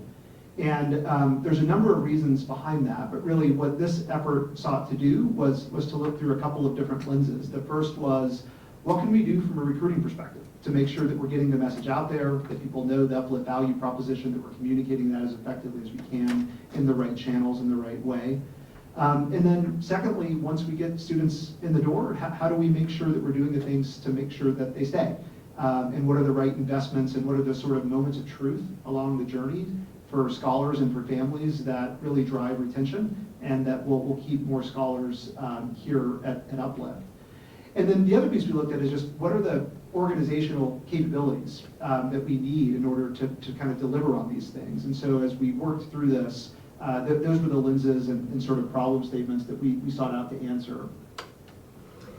And I'll start here at the outset with just why are we talking about this? And it's probably obvious to many people in this room, but when we start throwing out words like recruitment and marketing and retention, and we think about it in the context of a school system, we think, well, is this really our core mission? And what we wanted to remind everyone of is, first of all, this is important because it's the right outcomes for our scholars and for our schools, right? We know that scholars that stay at Uplift over a period of time perform better. We know that improves school culture and keeps more continuity. I'm sure it connects back to scholar experience. I don't know if we have the data points for that, or teacher experience. I don't know if we have the data points for that, but I'm sure it does. And so that's one of the big motivators for this work. I think we also know, just from an economic perspective, that this is a high fixed cost sort of model, right? And so we have sections, we have teachers in those sections, and the more we can kind of make sure those sections are filled to the appropriate levels, the more we're going to be able to invest on a per student basis in additional supports and additional activities, et cetera. And then finally, I think we also know there's a number of headwinds we're facing just from a macro perspective. Some of that is demographic headwinds and in the communities we serve in terms of school-age population declining. Some of that is just post-COVID and have never recovered the same levels of enrollment and attendance. Some of that is just the increased competition in the space. We have more charter schools, we have districts responding in different ways, and so how do we continue to make sure that we're doing what we need to do from a recruiting and retention perspective to where we can deliver on our core value proposition and mission. So this page is a bit of a word wall, and I won't go through it all, but I'll hit a few points. One is, I think, an encouraging one, which is as we went through this exercise and we explored the different levers and opportunities to address, I think we left feeling more confident that there are specific steps we can take on recruitment and retention to effectively close the gap that we sought out to close and get back more to that historical 95 to 96% enrollment target. That said, it's not going to be easy. So there's a number of investments that have to be made. There's a tremendous amount of work that I know this team has already very much started embarking on and we'll share more about. But there's a lot to do. These are hard problems, and as an organization, some of these capabilities are new capabilities or capabilities that in a way we are investing more in a more strategic way than we have historically, and in order to build out and do more. And so these are things that are going to take some time to continue to build. But just to quickly click into at least a few of the areas of the recommendations. The first place where we spent a lot of time was around digital marketing. And we actually went really deep here. We brought in kind of our digital marketing experts that do this for a living, working with Fortune 500 organizations, and they went extremely deep into the data across all we're doing from a digital marketing and non-digital marketing perspective, to look at the channels, to look at the costs, to look at the underlying data. And I think the net of that is there's a lot of very specific and tactical opportunities, we believe, to improve and enhance our digital marketing, to do more on that front, and to get more value from what we're investing. There's going to be a piece of that is also just what are the underlying kind of tools, the data, right, the right CRM system, all of these sorts of things that funnel into kind of an end-to-end digital marketing value kind of proposition. The second big piece that I alluded to earlier was just around the organizational structure and capabilities needed. And Yasmin's going to talk a little bit more about some of the changes on that front. But I think the net of it is we have recommended and started to execute on several changes that really better align the organization to effectively all of the accountabilities for a scholar pre-enrollment, and then all of the accountabilities for the experience of a scholar post-enrollment. And just making sure that's very clear so that there's kind of end-to-end ownership in a way that allows us to make sure that we're creating the right experiences to get the scholars in the door, and then also thinking holistically about that experience once they arrive on campus. I guess the final point I'd make is on the retention side of the house. There were a couple of very specific sort of episodes from a retention perspective that we started to zero in on. And the two of those were really the first year scholar experience. And so when we dug into the data, we realized that there's a very high turnover rate for effectively one and done scholars that show up, they try Uplift on, and for whatever reason it doesn't fit, and whether that's at the end of the school year or during the school year, they move on. And so how do we create the right onboarding experience? How do we create the right sort of early school year experience? How do we invest to make sure that they're having the right supports as part of that? And then the other that we, I think, have talked about as a board a lot is the 8th to 9th transition. And I think the net of that is there's opportunities to move earlier on down the funnel. I think recognizing that a lot of the investments you're making in 8th grade to try to sell the value proposition of 9th grade might already be past a point where people have started to make those choices, or at least started to zero in on kind of hypotheses around those choices. And so how can we move earlier to talk about the value proposition and to better integrate that into the 7th, 8th grade experience?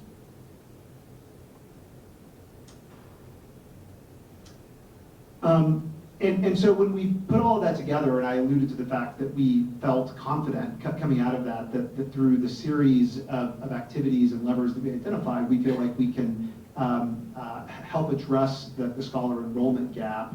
What this chart shows is effectively current enrollment, and this was as of some point last year, so it's going to be changed a little bit from where we are today, but roughly 21,400 scholars.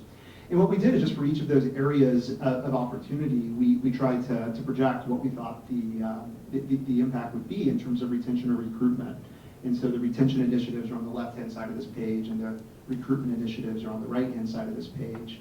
But the implication of this is we feel that there's a lot of opportunity, both on the recruitment and retention side. The couple of things I would call out on this, one is, of course, these are projections. Some of these are more kind of science than others. You look at digital marketing and the data and the analytics behind that, we actually feel pretty good. There's some specific and very, very clear sort of implications of some of those shifts. some of this is what we expect based on opportunities around retention. But the second big thing is this is really, I think we would consider kind of full potential from this set of activities. But there's a ton of execution that has to happen to kind of fully build out the muscle, the capabilities, and execute on all of this.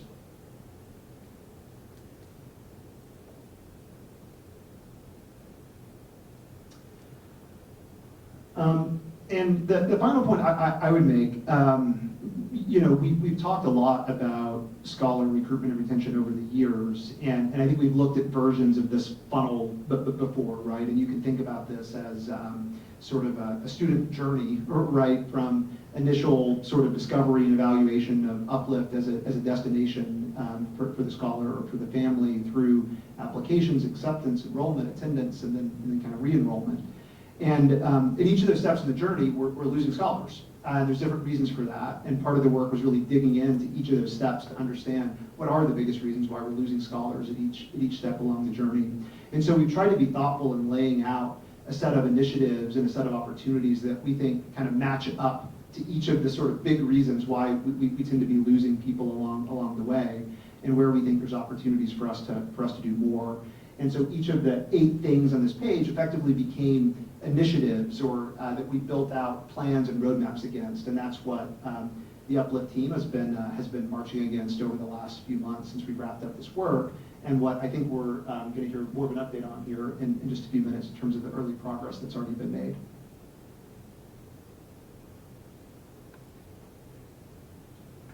Okay. Yep. All right. Here, it's on. Great. Well, thank you, Adam, for that. And again, thank you to Adam and the collective team who did incredible work to get us to this place.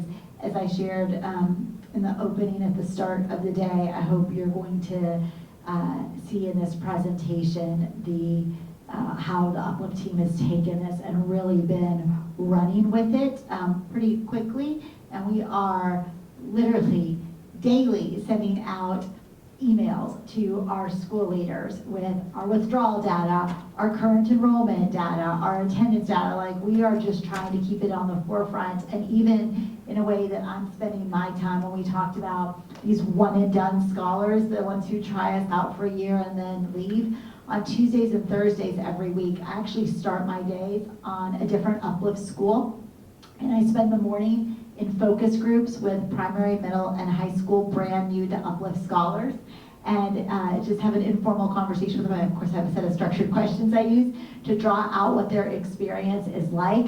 Primary is actually pretty cute. Some of the responses that I get, I know if I want to get them talking, I ask them what their favorite food is in the cafe and what they don't like, and then all of a sudden they start sharing the beans with, like, spilling beans of all the other parts of their experience. But it's been really a highlight for me this year, but just an example how each of us on the team are really leaning in on this work.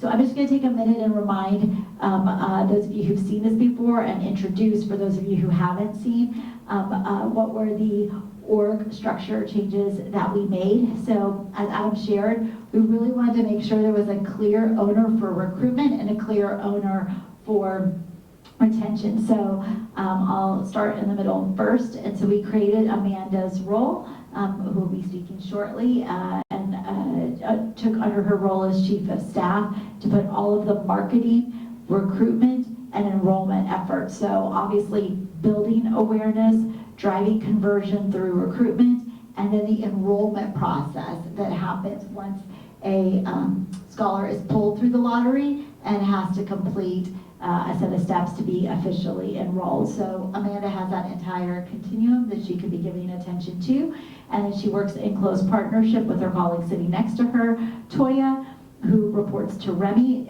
You can see that Senior Director of Family and Scholar Experience. And so Toya then has at her disposal all the teams that really help shape, do you want to stay in our network, right? Outside of obviously academics, which is super core. But this scholar experience and events team, which Toya will go into more detail on, our family engagement team of how we engage parents, and then our strategic partnerships team. And that's really important too, because that is where aftercare and before care sit.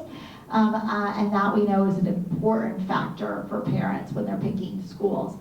So they get to work in close partnership together, but still each of them owns a very clear piece of it. For those of you who haven't seen this before, you might wonder, well, why is Deborah's piece on there and how does it fit in? Before, Deborah had housed some of these pieces.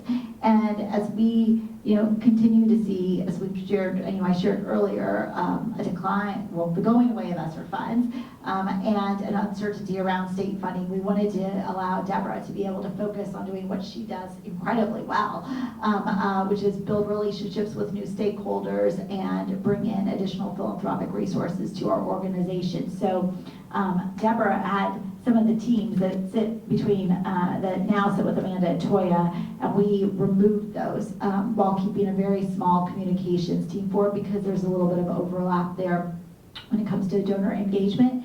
And then we've expanded Deborah's development team. So we actually made an offer to a grant writer, and that was really exciting. And some of these orange boxes, I'll let each of Amanda will share kind of who she's added to her team, but we're also making ads on Deborah's as well, and those are progressing nicely. So we're building up that capacity at the same time.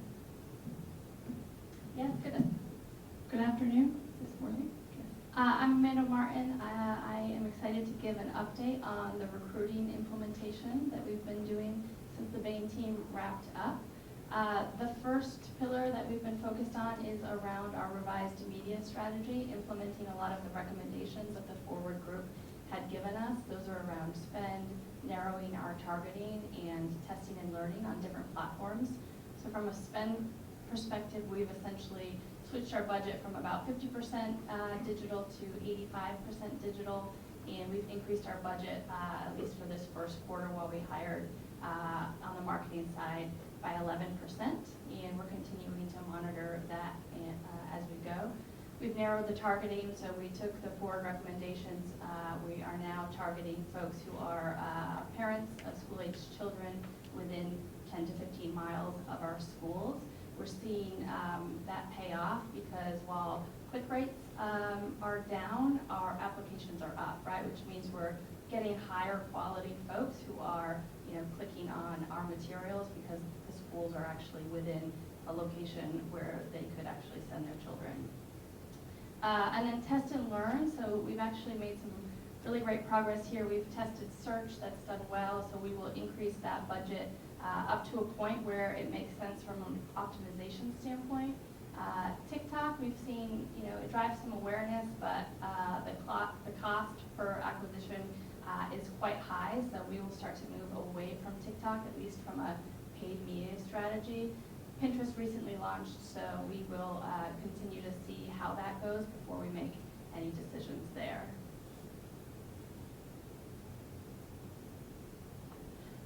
This is really exciting. Pamela Tenike in the back of the room. She actually joined us yesterday. Pamela joins us as our Senior Director of Marketing. She comes with a wealth of experience in enrollment marketing, in digital marketing, all within the higher ed space, and most recently from SMU. So welcome, Pamela. Hopefully, I know some of you have had a chance to say hello, but we're really excited to have her on the team. And it's been 24 hours and she's already been adding value.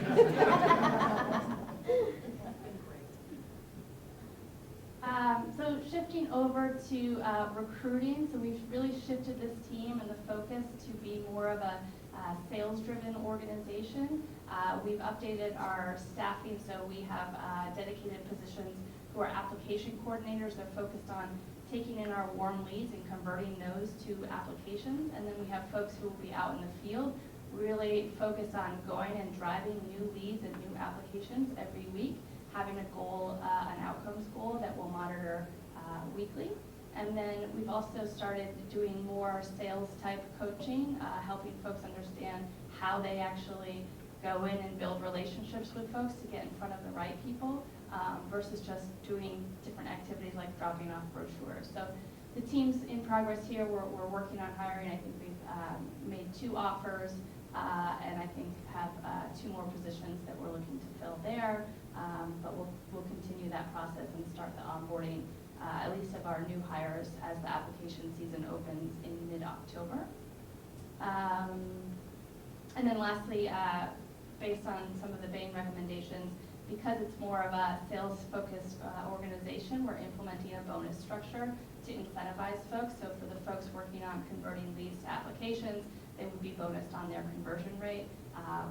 Similarly, the folks in the field would be bonused on how many applications that they're bringing in for their designated schools. So while our CRM continues to be a challenge, we knew this going into the Bain work. They were able to kick us off in some initial vendor discussions. We have made some short-term process improvements here, so we're now able to call all of our leads who enter the CRM within a week and are starting to use it as much as we can in the short term while we continue to look long term. This is something that Pamela will also help us with. She has a ton of experience using different CRMs and understands how to help create and set up the full journey for our families. And so that's something that we will push forward to get to a final recommendation and an implementation plan so that we can get that going for semester 2. And the last piece that I'll touch upon is the recruiting customer journey. So here our goal is to increase the touch points with families during the discovery phase. So some of these fall within both Toya and I. So parent promoters, which is essentially getting parents to be our recruiters, because we do know word of mouth is our biggest marketing lever. So we're setting all of that up, and we'll pilot that at some of our schools in semester 2. Similarly, Toya and her team have put in a really robust process for school tours, and they'll look to pilot student-led tours in semester 2. And we are kind of co-running some events this fall, doing like a big community event at a school, like a trunk or treat, where we're not only bringing in families, but we're also bringing in the community so folks can see our schools. We'll market that to all of our leads interested in that school and or applications that we have for that school. So we'll pilot all of these over the course of the year and kind of assess to see which one of these we want to expand upon, which ones worked well, where we need to pivot or stop if it's not working. And so lastly, this is just our overall recruiting dashboard. So we are measuring leads generated. We are working on getting the right data pulls from our current CRM to be able to track our conversion rate. All that to say, a bright spot would be our apps are up. So I think the recommendations that we've been able to implement through Bain and Forward are starting to show that we have about a 19% increase in applications so far. And a lot of those are for our hard-to-fill schools and grades. Go ahead. Question for you. Do we have a desired cost per lead and cost per application that we are targeting? Like, is there an industry benchmark for that in this sort of sphere, just like there is like in my business where I sell Medicare Advantage plans all day long? We do, and Bain helped us to actually create that. I think the agency had one number, but Bain depending on helped us. which channel you're Yeah, I going think through. it was like 73, 78, somewhere in that range. $78 or? Well, I'd kill for cost per application. Yeah, I mean, when you think about it, right, again, because there is fairly high fixed cost, right? Sure. Kind of, if you take just pure dollars and cents, kind of the incremental, what is our funding, not 9 or 10,000 per student. I was going to say, we don't have the same marketing budget. Yeah, exactly. Wait about 9 days, you turn on the TV and everybody's. Pennies on the dollar versus But the reality, I think when we looked at it is, you end up maxing out what's possible from kind of a reach and frequency perspective, kind of well before you get to like a theoretical economic break even, right? So I don't think we landed on sort of, here's the definitive number. It was a lot more around maxing out the audiences on the channels that we already had and starting to build into new channels that we were. Okay, great. And then, do you have a desired mix, like a channel mix that we're trying to target? If you want this to go here, and then a sort of a ramp to get there. Yeah, we do, and I think there are certain channels that we know work really well, and so we're continuing to optimize there, and then we're testing different channels to continue to it's kind of more of a continuous like revision to see like what's working and what's not. And I know Pamela has, ideas too to start doing more of the kind of inbound marketing, so less of the paid strategy, but still the digital strategy that we would do more internally to help support that. So yeah, lastly, Bain uncovered right through our CRM some of our processes were not identifying some of the leads, so we've been able to fix those. So now we're calling all the leads within a week, and then we're tracking our percent of offers accepted and enrolled. That number would ebb and flow over the course of the school year, right? Like someone might be more likely before the school year starts to accept a position versus if we're a month or two in school, but currently we're at 51% and 71% respectively. So with that, I will hand it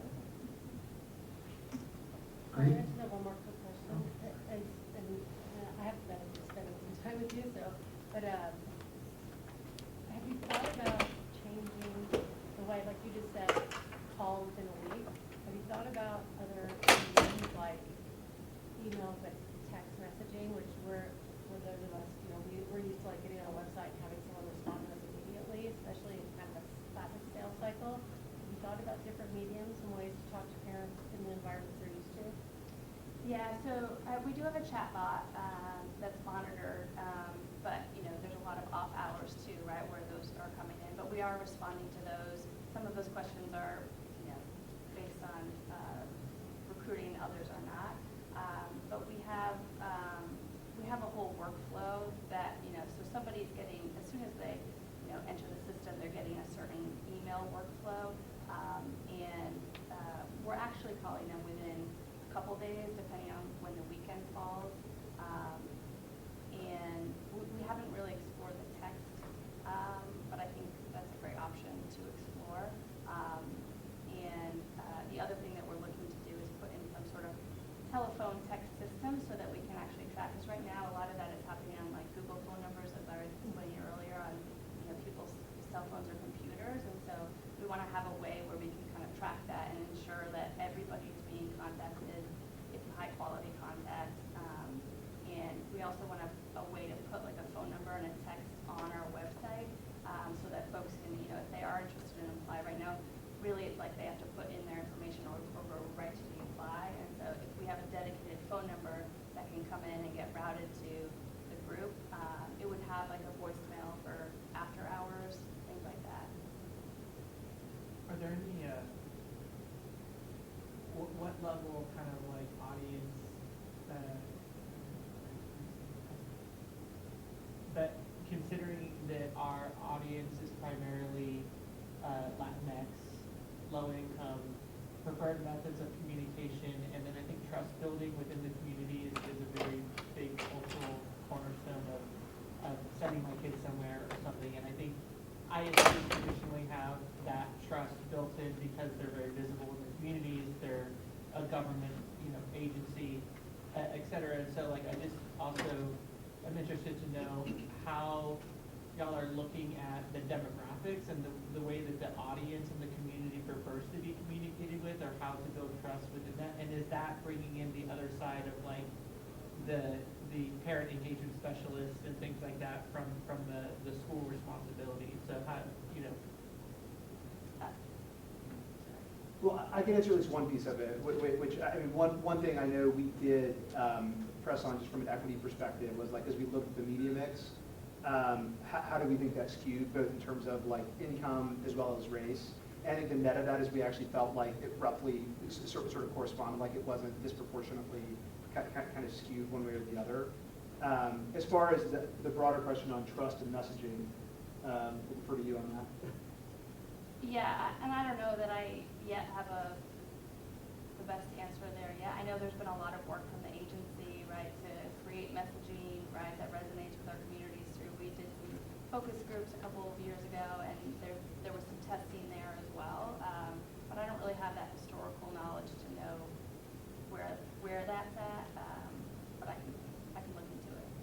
And I'll jump in on the second part of that with the parent engagement, family engagement coordinators at the campus. It's one one of the things that we actually talked about on Wednesday when we had our group overview of how we're gonna shift our work.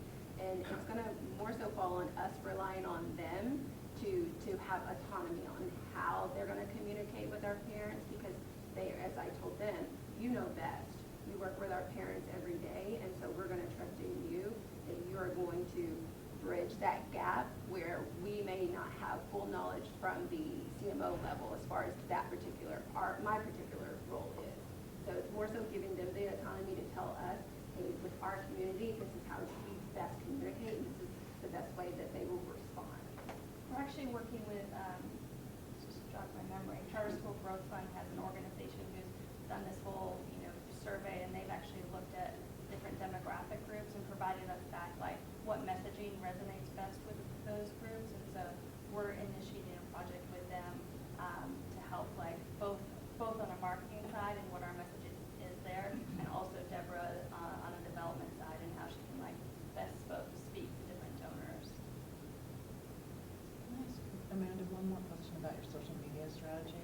I didn't see Instagram on that, and that's the perfect demographic for Instagram, that's a no. Facebook and Instagram Okay, are. so that's already part of it. Yeah, those were not the test. Those didn't happen to be in the test. Okay, so I'm going to talk a little bit about retention. Again, Jonathan Dant, Secondary Schools, and so there's a partnership with Toya and her team and Priscilla and I on the schools team.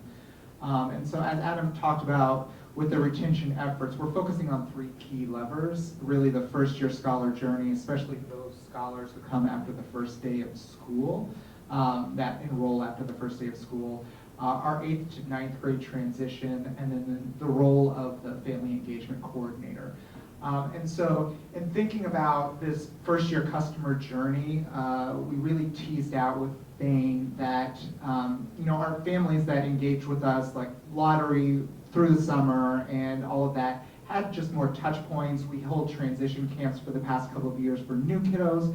And so they really found that they meshed well into school. They acclimated very quickly because they got more messaging, families did, before the first day of school. But there was some real opportunity, and we heard from a lot of parents who joined us after that first day of school, that we just needed to be more intentional about engaging. And because around 36% of the kids who were leaving were within that first year. And so a lot of the families really said they kind of miss that connection, that personal connection to the school, especially if they're coming after those first day's activities. And so a lot of the work that we really focused on and narrowed in is just how are we getting the right information to families so they can really understand kind of who we are, the expectations, even if they're rolling in after that first day of school. Plus some of those personalized calls, those personalized events that really kind of build community with those scholars who may not have had that, including things like a buddy system. So like, how can we acclimate you quickly with somebody who can represent the school well and just show you around, get you to know your classes as you're going through that. And so you can see here, like, we've pushed our schools to engage in this work specifically around kids that are ongoing enrollment, and so that they do feel those personal touch points. And our campuses are doing that work every day, and in a short period of time. It's really up to us now to really see and start to say, like, what is the quality of some of these things, and how can we start to share out some of those better practices across as we get more time and collect more information for those first year scholars. The exciting piece too, which Remy was talking about, is like just a lot of the engagement work that we're doing around scholar experience this year can also really help kids feel like connected to their school, that it's an exciting place to be. So we're happy to see like that kind of work for all kiddos. Again, one of the places that we see a large transition of our scholars is from that 8th to 9th grade jump. And what we heard from families who have decided to leave is that they really just didn't understand that value proposition of our high schools. Like you saw some of the data earlier. And so it's really a lot of our activities, especially this fall, or how do we really engage parents and kids, starting early on in middle school and even primary school, like what does the Uplift journey offer for you in high school and beyond, and how can we take you to your goals and where you want to be. And so, again, we're thinking about special events to really target educating our families and educating our parents, again, on just like the value of what we offer, and really helping our leaders understand how to navigate those conversations.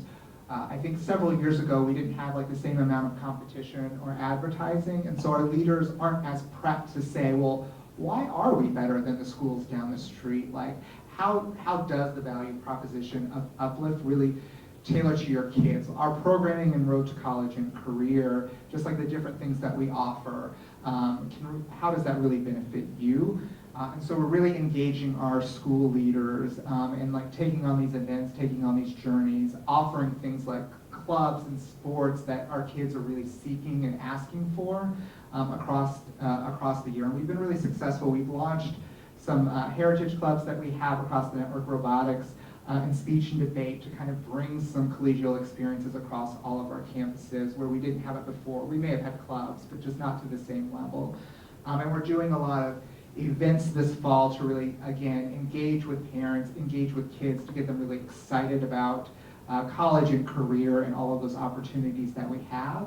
And that even though we may have small schools, like, we do offer such a personalized experience to really get you prepared for whatever the goals that you want. So it's exciting to see that the work that we have been doing so far, and we're looking forward to engaging that more. And the third piece here, I'm going to introduce Toya. Toya's been with us for several years. She's done a lot of work in special projects and events, and so she really has the knowledge and the background to step into this role, the role of change, into family and scholar experience. And so I'm going to turn it over to Toya to really talk about like this change of the family,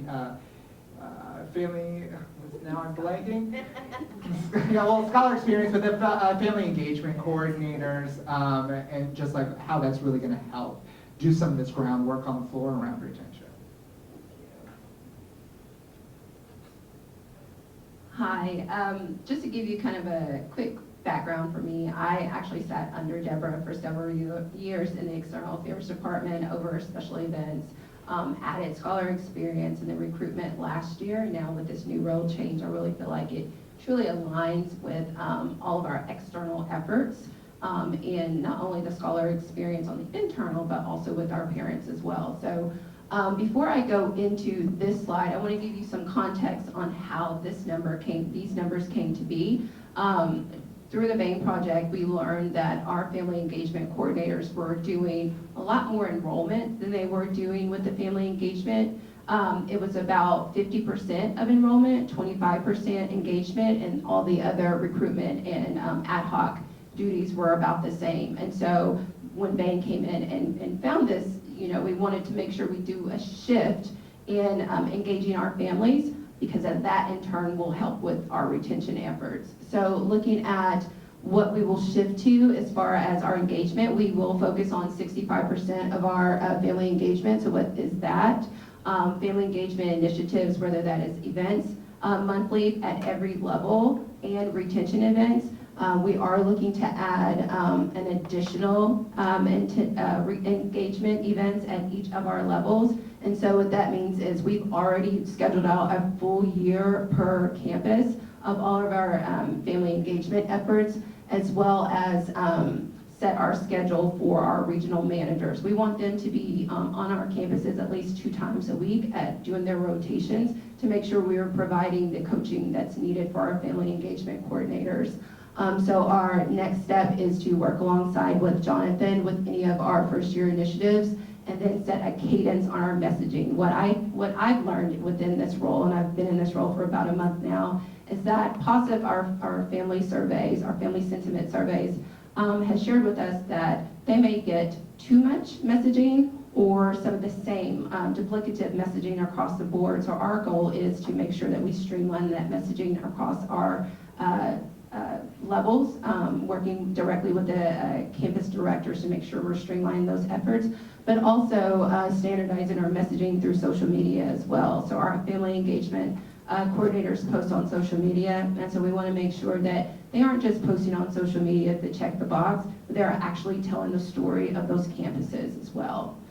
Next, we're still doing roughly the same amount of scholar recruitment. However, it's going to be more so on the campuses. Last year, we tried to schedule set days for parent drop-ins for school tours. Now we've already built that calendar out, working directly with Amanda and the scholar recruitment team to make sure we have 2 dedicated campus tour dates, as well as a dedicated block of time. We've also added an additional day once a month that's non-traditional. And what that means is it's either going to be a weekend or it's going to be an evening for our families that work and cannot take off from work. We want to make sure that we make ourselves available for them to come on campus. Let's see. Also the community events that Amanda mentioned earlier, we've already set those dates at those campuses, and those are going to be at our Fort Worth schools, which is our pilot schools for this year, as well as Uplift Wisdom. So when we are talking about the community events dates, what we're doing is tacking on to an existing trunk or treat or fall festival to open those opportunities up to our leads that can come in and actually see what our schools have to offer and hopefully decide right then that they want to fill out an application. Those community events are going to take place in October through November. And then as far as enrollment, this is something that Amanda and I are going to have to kind of track. In speaking with our family engagement coordinators, I met with them on Wednesday as a whole, and what I've learned, not only visiting the campuses, but also in some of the feedback that they provided, that this is something that we really do need to play by ear. We want to make sure that we are streamlining our efforts in the enrollment.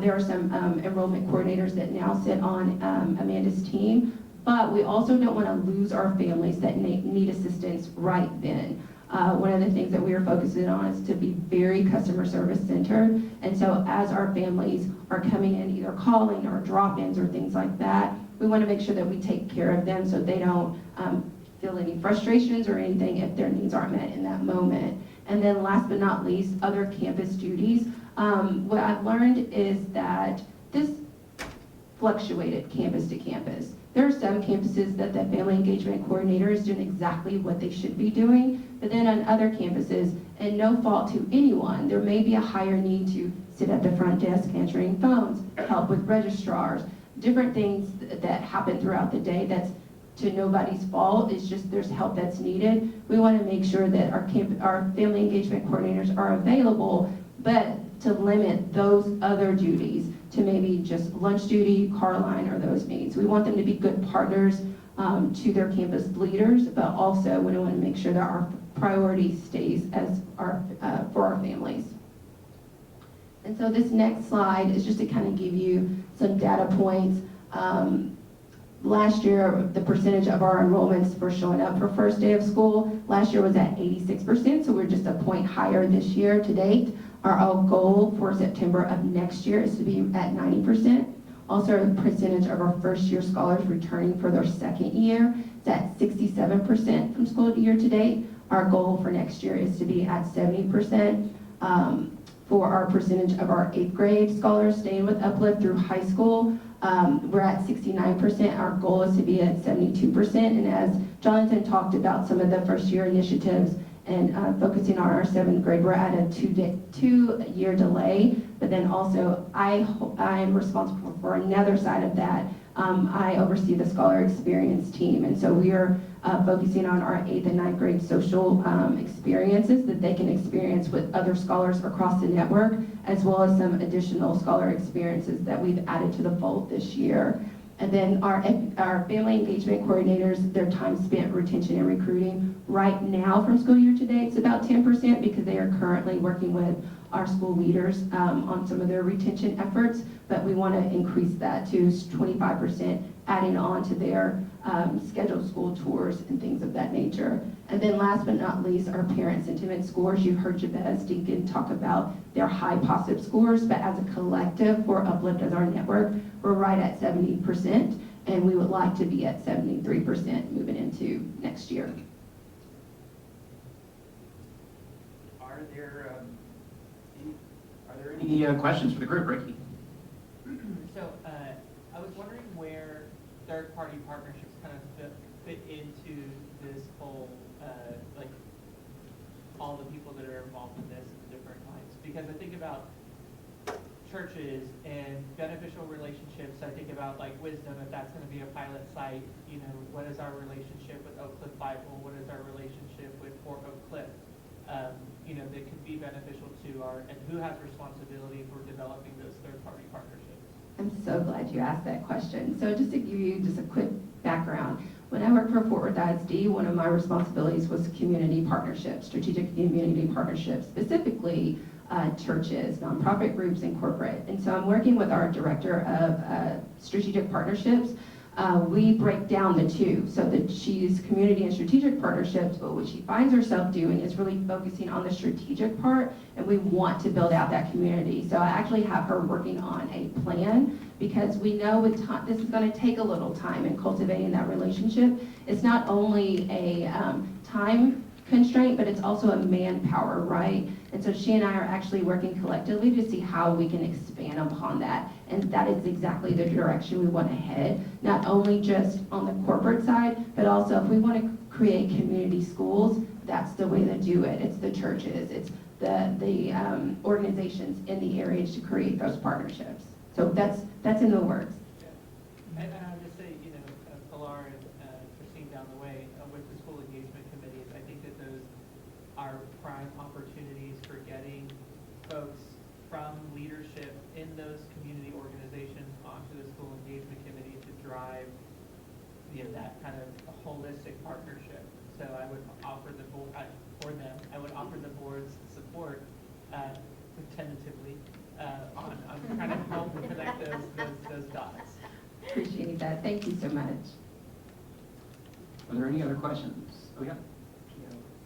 Question, have you all ever considered kind of collaborating with Road to College and like alumni departments at CMO, where I think you mentioned one of the concerns being parents not fully grasping the value prop of Uplift. So I wonder what that could look like as they take, it's nice to take school tours and see the buildings and see the artwork, and that's great. But I think one of the areas that would really help close that gap of, you know, we don't have that many sports programs or some of the extracurriculars that traditional ISDs do, where they can see the end product of, look, these are alumni who were here 8, 9, 5 years ago and are now doctors, lawyers, or working in X career fields, or are in the workforce. Has that kind of ever been a topic, maybe bringing those two together? Yes, and so we have been talking about that. We know that our alumni voice, thank you, Gio, is really valuable. Like over the summer with our leaders, we had an alumni panel come in and speak, and so we're engaging those alumni just to really help us craft the messages and to give testimonials, especially for some of the materials we are creating for our parent decks and things like that, because we know that that has a lot of value for, you know, some of our parents to really hear, like, again, middle school families hearing from the alumni and hearing just like their experience, and again, speaking to some of those great numbers that we produced for our kiddos. So we really appreciate that. Yeah, we're going to dive into the work, and we would love support and kind of thinking about that too. And so would be happy to connect there.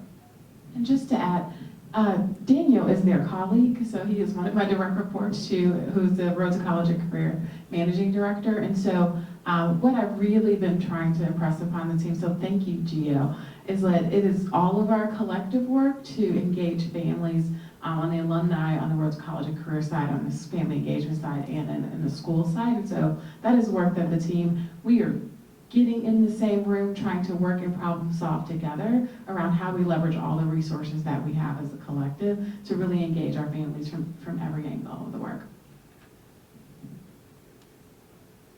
I have a question, Yasmin, you might be of help to me for this.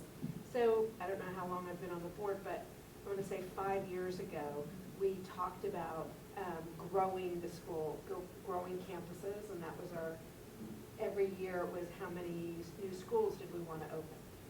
And I mean, that's not really a goal right now. That's correct. Did we have this problem where we don't have enough students, retention of students, so that we were always opening, was there ever a time when we were at 100% capacity or closer to that? Sure, And then yes. we didn't have to worry about Oh, retention as much? yes, And absolutely. what's your, like, why? Oh, sure, definitely. The 16 years you've like seen a lot. So in the early years, we would have a very common challenge that was just, it naturally fixed itself, where in the, I'll call it the first 3 years a brand new school was open, as it was getting word of mouth, you typically saw enrollment not be exactly where you wanted, but then it would just fix itself. It would kick into gear because there were enough family ambassadors who were now knew about the school and sharing about it, and a school would become full. You'd always have maybe a handful of schools that for whatever dynamic was going on might not be exactly where you wanted them, but you didn't have this systemic thing. And then we had a couple of big issues hit us. I mean, let's just first speak to Fort Worth. We were the only charter school network in Fort Worth when we first went in, and now all of a sudden, the percentage point was like a 17% growth in charter schools in Fort Worth. And when families don't really know about charter schools and that is a value proposition, and all of a sudden the same high needs communities are flooded with multiple options, there's just not enough family demand yet for it. So Fort Worth has been challenging for us because the philanthropic community put a lot of investment into opening more seats probably before the community was ready for it, transparently. And then on the Dallas side of the house, you just see like a flood of all sorts of different specialty schools inside the districts that create also just additional navigation for families to have and choice, which is a really positive thing, but it just makes it a little bit trickier than like your traditional neighborhood school versus a college preparatory school at Uplift. And of course, there's been a growth in charter seats as well in Dallas. And then the pandemic saw shifts happening of even a small percentage of kids going to homeschool or families moving from the urban core as housing prices went up, and we see families moving farther out, which is actually one of the most common things we hear when families are leaving us is I've moved, but they aren't moving to a place where we have a school. Like they moved to, I'm just making this up as an example, Prosper. But we don't have a school near Prosper, right? So that doesn't help us when that happens, because of course if they're moving somewhere where we have a school, we offer, if we can, to do an internal transfer. So all those different dynamics are at play, and I would say one of the biggest change management issues that we face on like an ongoing basis, so I think we're starting to break through because we've just had to repeat ourselves, is our school leaders. They are just like, they're not used to being marketers of their schools at all, and they don't want to do it, right? They want to spend time coaching teachers, and being with kids and doing things that reinforce scholar culture. And this idea of I have to like show up on a tour, or I have to, just spend more time cultivating a family who's applied but hasn't yet enrolled, like that's just stuff, they're very busy, and it's not the normal things that bring them joy and how they've had to spend their time in the past. And so it's been, I would say probably one of the biggest challenges is our team on the ground knowing we actually need you to deeply engage on this, because it matters to parents a ton, what's that connection going to be with their school year. So kind of very long answer, but all those things are at play. At this point, I want to say thank you very much to all of you all. Adam, thank you so much for bringing your firm into this project and all the great work you all have done. We're really grateful. We are now going to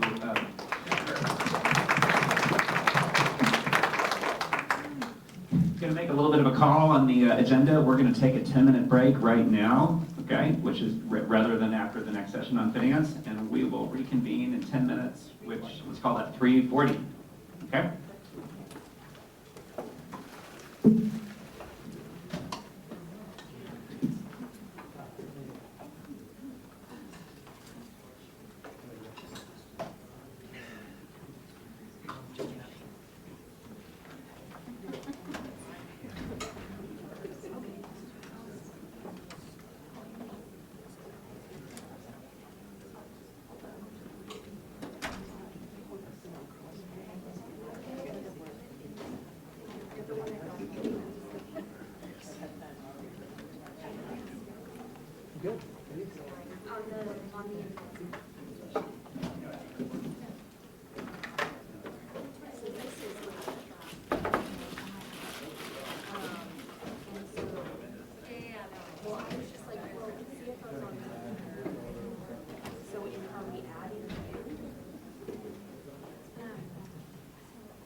Let's.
Just let me clarify.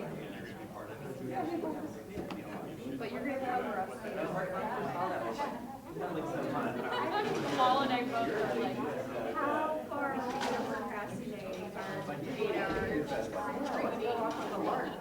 I'm like, come on, you're gonna do it this weekend, we're gonna be accountability board.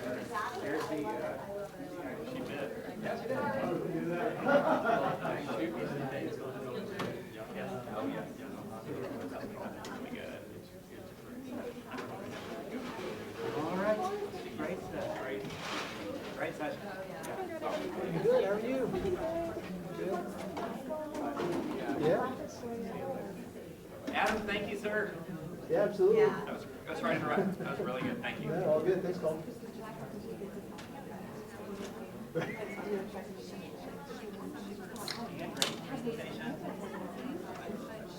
Oh, this is what she was saying? Yeah. Oh, gosh, no. I mean, when we were laying out, you know, all the things that happened next time, I was like, this is a ton of work, you know, I mean. Yeah.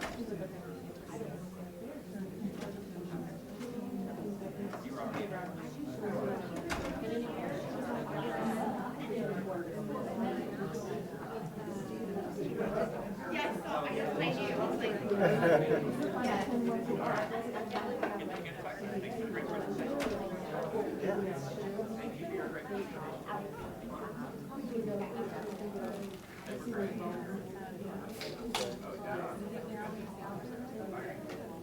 No, that's great. I'm really glad to hear it.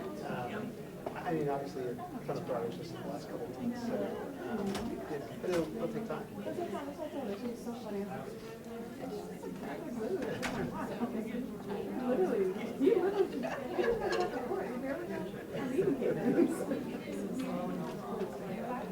Well, that's good. Everyone's excited about it.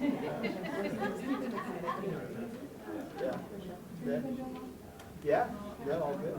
Obviously, this we're gonna have you guys more.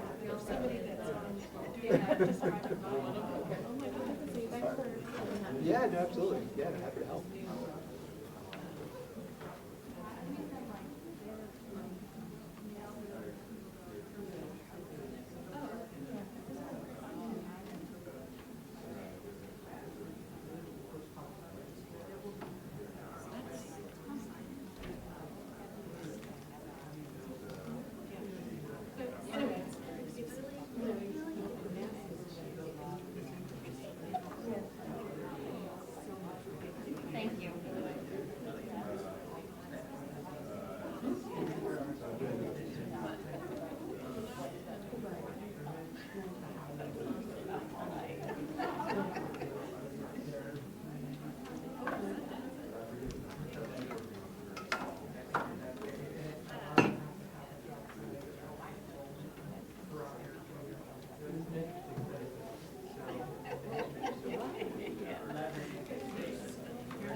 Very vibrant.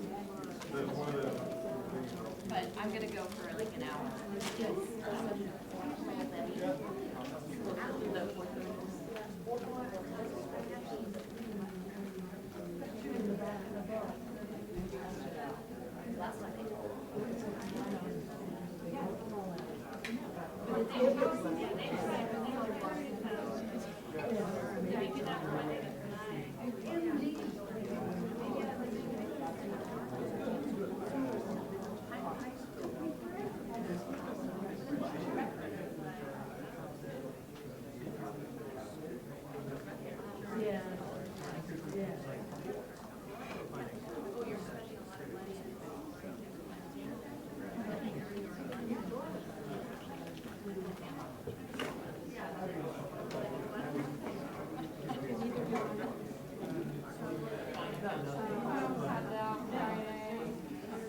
I'm not really sure.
go. Okay, guys, if everyone doesn't mind, taking a seat, we are going to have Leslie come up and give our brief finance update. Oh yes, and the time is officially 3:42, and we have the same quorum present as well.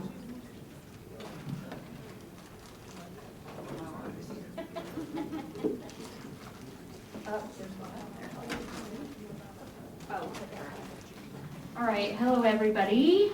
Happy Friday.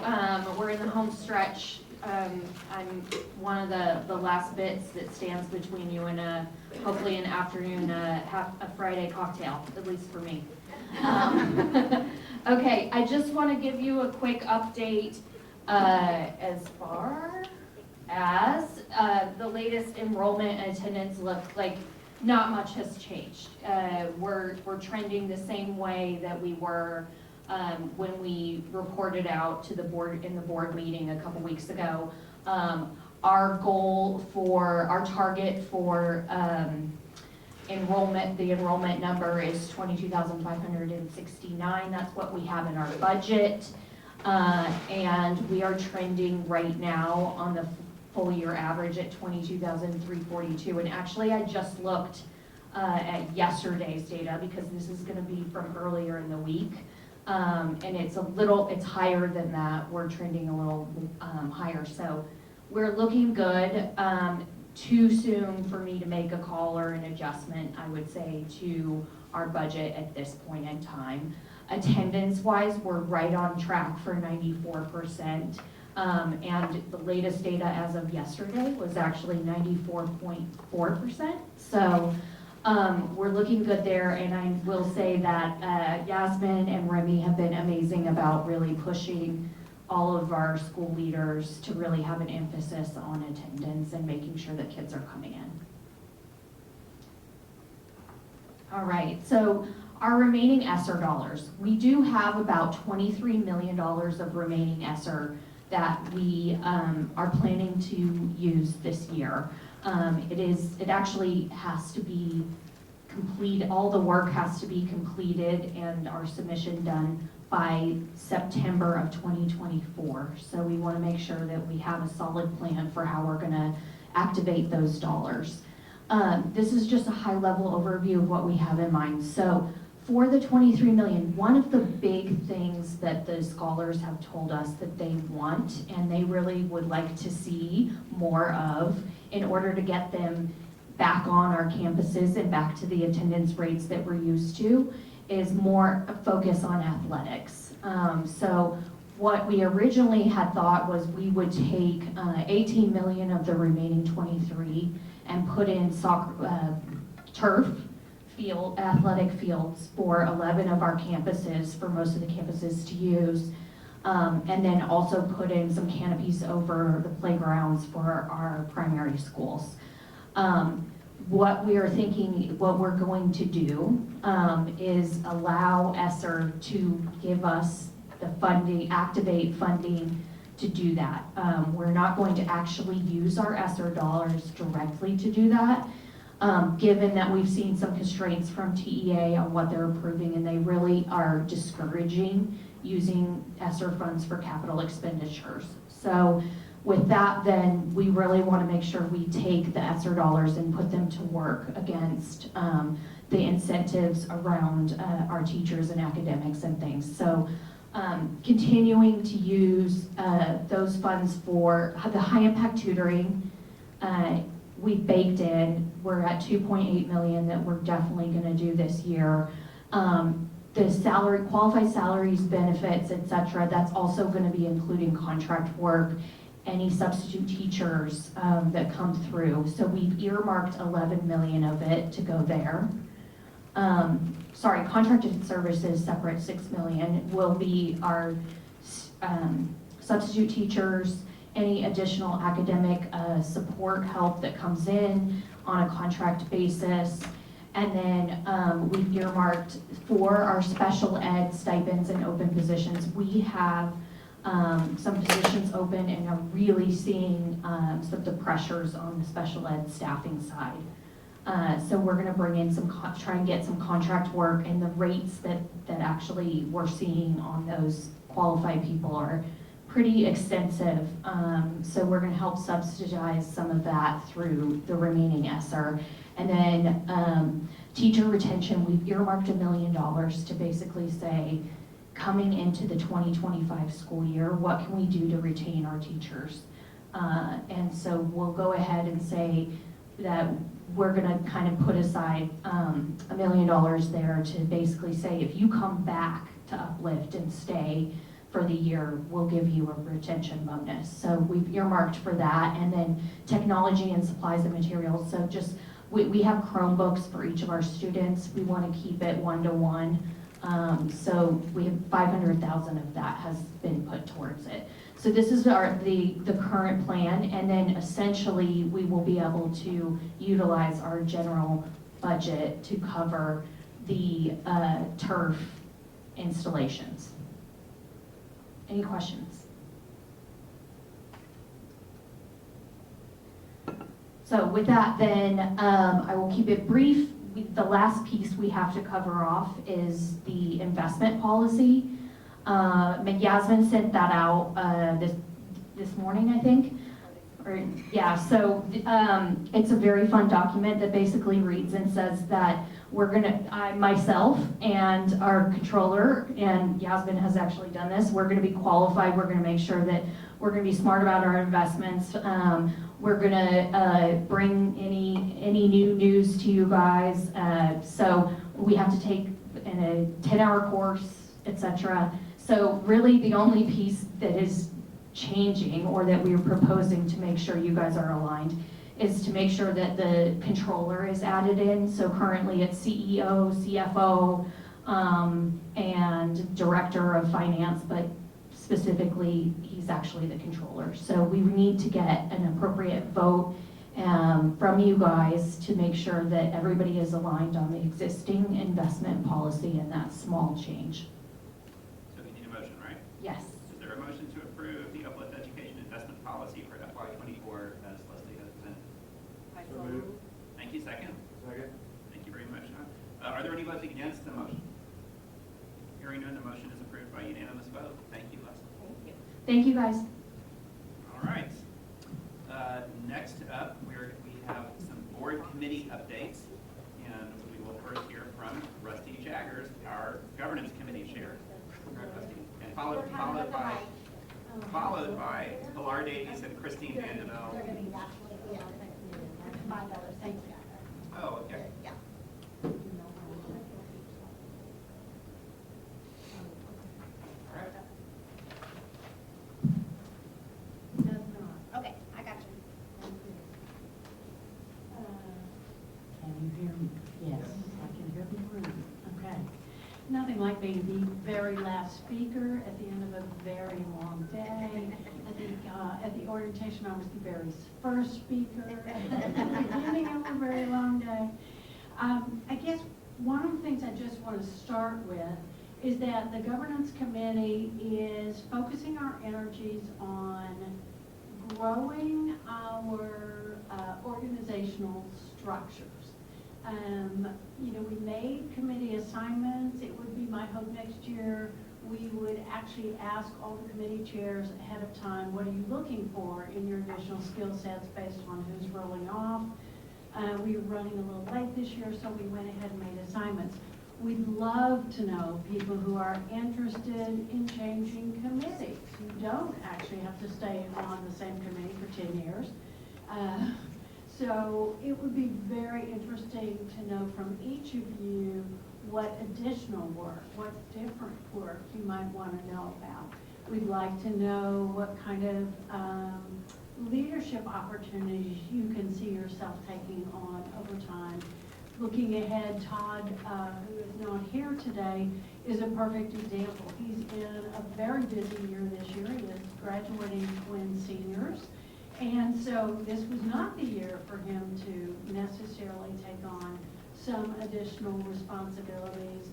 And you all have that insight into your own life. So we're going to do that. We are going to, I believe, gather up a document Alex is our liaison for this committee, and we're going to gather up policies. We're going to gather up bylaws. I hope we will gather up demographic information about all those of you who are on the board so that we can communicate better with one another.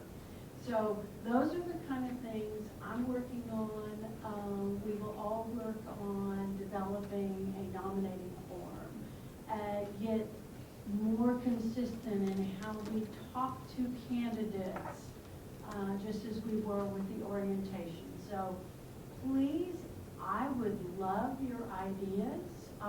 Anything you can bring from a different organization and say, hey, we used to do X, Y, Z. It was really useful. Please, by all means, speak up. You can speak to Alex, you can speak to me, and we'll get to the list of who's on what committee where. I think I hit the front page. I will also refer you back to the article that was in the pre-read. Again, it turns out that there are organizations that many charters are a part of, and that article came out of one of them. I've got another longer article that I'm going to be taking notes from, but we actually have coordinating organizations that we have a lot of resources from, and I'm going to work at bringing some of those resources forward to the whole group. And let's go through the committees as they are, and if the chair is present, I'll call on them. If not, I'll try to cover what they're going to do this year. So the first committee is one that kind of runs ad hoc as needed. You know we have a special session coming up, and we will deploy board members, etc., committee members. James Stanton, who was sitting right there, is the chair of that. Kevin Bryan, Tony Dona, our leadership, of course. Yanela is our new board member who has a lot of advocacy experience, and she will be deployed to do that as well. So that's the group that's there. You know, part of it is to advocate with the legislature and increase per student funding. And then any interface we have to have with the city of Dallas, anybody who can exert influence in any of those areas. If you have not identified yourself to Yasmin, please do. If there's anyone you know in that kind of city council, just let me know. Yeah. Do you know any of the city councilmen? By all means. Audit committee, our brand new member, Simon Chen, just leaped in and became our audit chair, kind of like pre-day one, honestly, and has been working with Leslie and her team. I actually looked originally on my data sheet, and I'm like, wait, you don't have the two people on the audit committee? Turns out there are community members that are part of the audit committee, and you'll see their names there. Richard Prephart's a former board chair. Ed was the long-standing audit chair. Simon has our incoming chair, and then the others are people recruited in this skill space to be a part of the audit. And this group meets 4 times a year during that audit time, and the goal is, as with all organizations, a clean, unmodified opinion.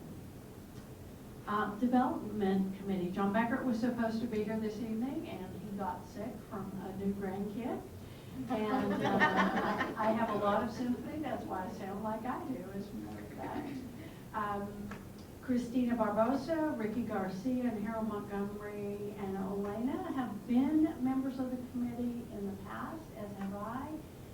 Todd is being added to that committee, has a lot of contacts in the community, but maybe a little bit less this year than in the following year. Deborah is their CEO or CMO liaison. The biggest work here, and I think it's actually really substantial, the biggest differentiators for Uplift education are what we have to fundraise for. That per student piece is the same everywhere. but the improvements we have in our college and career, the additional counselors, the special programming, the SEL efforts we do on behalf of teachers, all of those dollars need to be raised philanthropically. And here's where all of us come in. Our biggest job, I'd say even more than being a good thought leader, which I think is a huge part of being a board member, is enlarging the community of people who know about Uplift. And its asset it is to the community, to the Metroplex at large. Every single time, and I know Christina and Pilar will talk to this, every single time there's an opportunity to bring people in, it is absolutely my hope, I know leadership's hope here, that you think and bring half a dozen people to every possible event.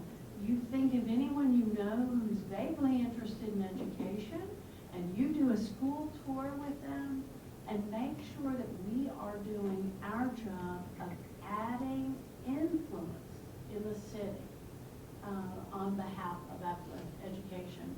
Development in particular needs to develop forms and structures for a very effective annual giving. I mean, it's all very well and good to do North Texas Giving Day or a couple of annual appeals, but we need to create a universe of people who see it as part of their contribution to the city to give to Uplift education every year. And we all have a lot to bring to that conversation and that structure. And we have to raise $10 million.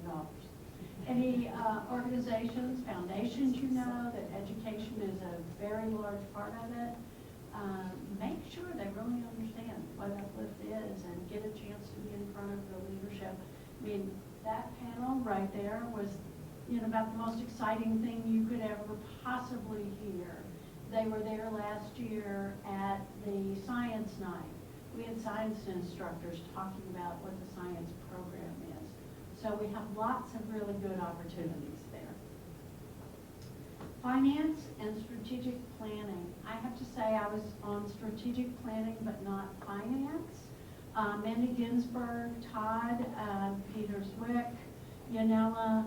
I have personal bias that says the best way to learn about an organization is to sit on the finance committee because you see all the decision making.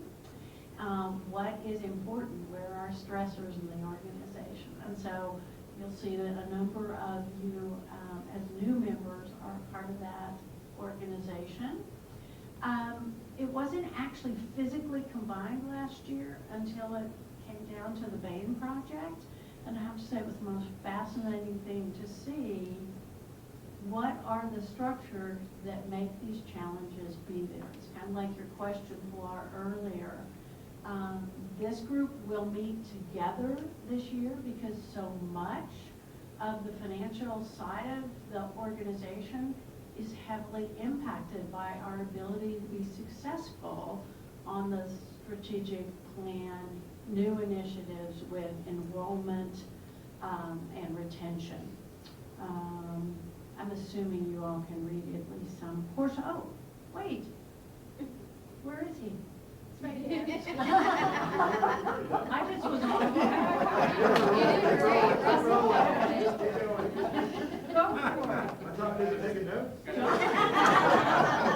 On your own behalf. My apologies. I think the one thing that's good about combining, as you were just saying, is that we're always working with management to understand how our financial health lets us reinvest in things that improve student outcomes and student and teacher experience, which in turn helps us improve our financial health and keep those things rolling. So it makes a lot of sense to have this group together. So I look forward to meeting with everybody, especially all the new members. Sorry about that, John. No, thank you. So I told you a lot about the governance committee when I started as to what we want to do. You want me to listen? Go for it.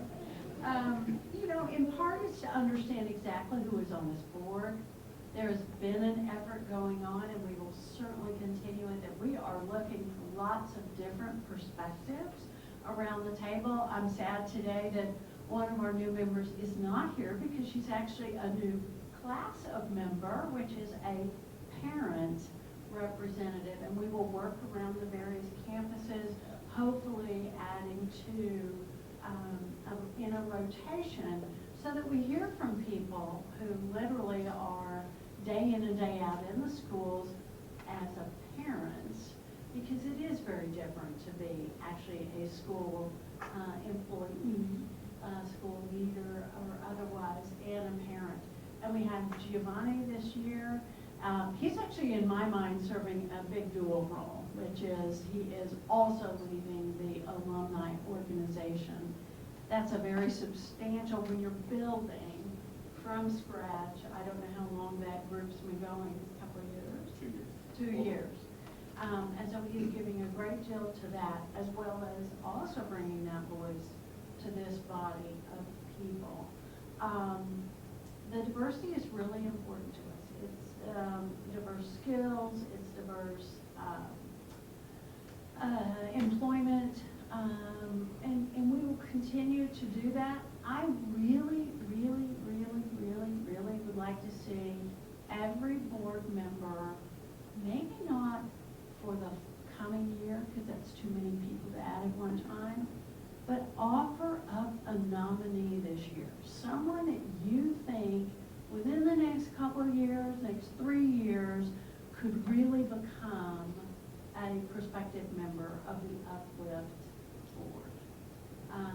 I think the bulk of that effort has not been happening around this table, and I think that needs to change. I think we need to be bringing the people in our networks into this, not just as exposure, but some of them could be incredibly talented and skilled board members.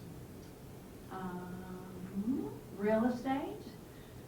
Cam is not here. I called Cam, and he explained that he now has a 2, a 3, and a 5. Heavily involved in the Luna project, I think, when it was going on, and his committee is on hiatus. And so we really didn't add anyone else to that committee for this year. I'm not going to make the mistake again. Andre had to step out to go to a speaking event, but I can just. But I'm here for him. Oh yeah, you're back now. First of all, James and Andre were upset that we are each half a board member. So. Don't laugh that loud. My favorite board members.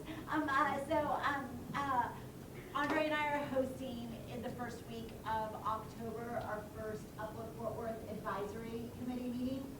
And then with the team there, we'll agree on goals for the year and the rest of our meeting schedule. School engagement, and I know you have a plan there. Yeah, they're ready to go. Christine and Pilar, we're going to hand the mic down, please. Oh, I got it right here. I got it right here. Is it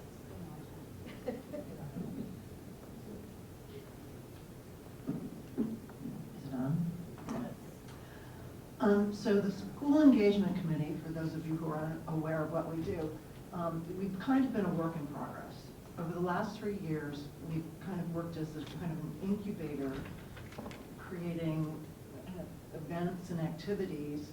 The purpose is to just make Uplift a better place. And that's been really fun. But Pilar and I definitely see our mission as being, fostering right now this climate of appreciation throughout all the campuses. But also to develop an identity. I mean, it's like, I think that when I was coming up, we would have called it school spirit. But it's broader than that. And Ricky preempted me, but I think today all the talk about retention of both students and faculty and recruiting teachers, I think that we have a real place in that. And so this year, our emphasis is on faculty and staff. And toward that end, what we're going to do is we're gonna bring a new pool of volunteers and board members into the schools. And we are also going to put individual school leadership in direct conversation with board members. So that's where all of you come in. And Pilar is actually going to walk you specifically through those opportunities that we're going to have for people who are on board. So there was a folder going around, I hope all of you took one, and it's in that blue folder, you can see it down there somewhere. Roz, thank you. We're hoping each of you will take one of those. It sort of has the calendar of events that are on the calendar, and we're hoping that as board members, all of you will find something on there that's very attractive, and that you will make an effort to attend. And on the back of that sheet, if you turn it over, there's a QR code. So makes it very easy for you to use your camera, take a picture of the QR code, and it will take you to the signups for the different events. We're getting very tech savvy here.